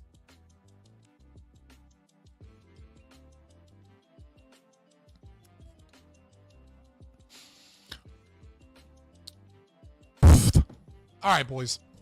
I'm going to get out of here. I will be back Wednesday. Talk to Grid Motorsports, chit chat for a little while, and then Thursday I'm going to do that presentation on Heroes of Capitalism. And I'm it's just green, and I have a green screen effect going on right now. That's all it is. And then who am I debating? Non-fawn. I think it's more of like a discussion because it's on tariffs and like we're technically on the same side, but it's more of like me trying to explain to leftists their own elitism and their own inability to be able to see the forest through the trees or understand economics from a holistic perspective as opposed to obsession with statistics and empiricism. So it's really more of like a discussion from an Austrian economics perspective. I'm sure he'll try to debate me on some of those things and it might derail, but it should be fun. I've never talked to the guy before. Seems like a small YouTuber. I don't know how long he's been out, but it should be fun. We need that Sekiro gaming. Dude, it fucked my audio. And it has like problems. I don't know how to guarantee that it'll work because I can't recreate the issue unless I'm streaming. That's when it fucks up and tries to play its audio through my virtual audio cable mic. And there's like no way of fixing it except troubleshooting it during the stream. And I do not want that happening again. So I have to figure out something else to play. They hate tariffs. They love slavery as long as it occurs in other countries. Ooh, well, no, they love it here too, as long as it's undocumented migrants. Gaming streaming is going to be another setup and a half. Dude, my system is fine to stream at 720, 60 frames per second in gaming. There was no problem with the stream in terms of like lag or bit rate or, well, I mean, there was. YouTube kept telling me I had too high of a bit rate, but it didn't actually, like, I never dipped beyond excellent on the stream status as far as YouTube is concerned. So, yeah. But like I said, follow me on Twitter. Give this video a like. Check out some of my other content. I'll be back Wednesday. And if you see me on Twitter or if you hop in the Discord, I'll probably be in there bullshitting, memeing, chit-chatting. And for those that have been in the Discord for a while, I kind of cleaned up the Discord and I pushed a bunch of channels down to quote-unquote privatized prison. If there are memes you left there or things you want to keep there, go ahead and grab them, because in like sometime in the next week, I'm going to private all those channels so they'll disappear and you won't see them, because we just had like too much bloat in the Discord and like too many channels. So I've trimmed it up. If you have any opinions on that, DM me on Twitter, or preferably DM me on Discord or at me in Discord. And, and I'll see what you guys' opinions are, reconsider. But for the most part, I'm cleaning it up. I'm going to hop off here. I'm not really hungry or anything, but I just don't have any other content planned. And I got shit to do tomorrow. So I need to hop on off here and settle down. Get a Mac for game streaming, Apple for life. I hate you so much. All right, brothers. I will see you guys Wednesday, hopefully. I'm happy to have some of the new faces in here and really appreciate it.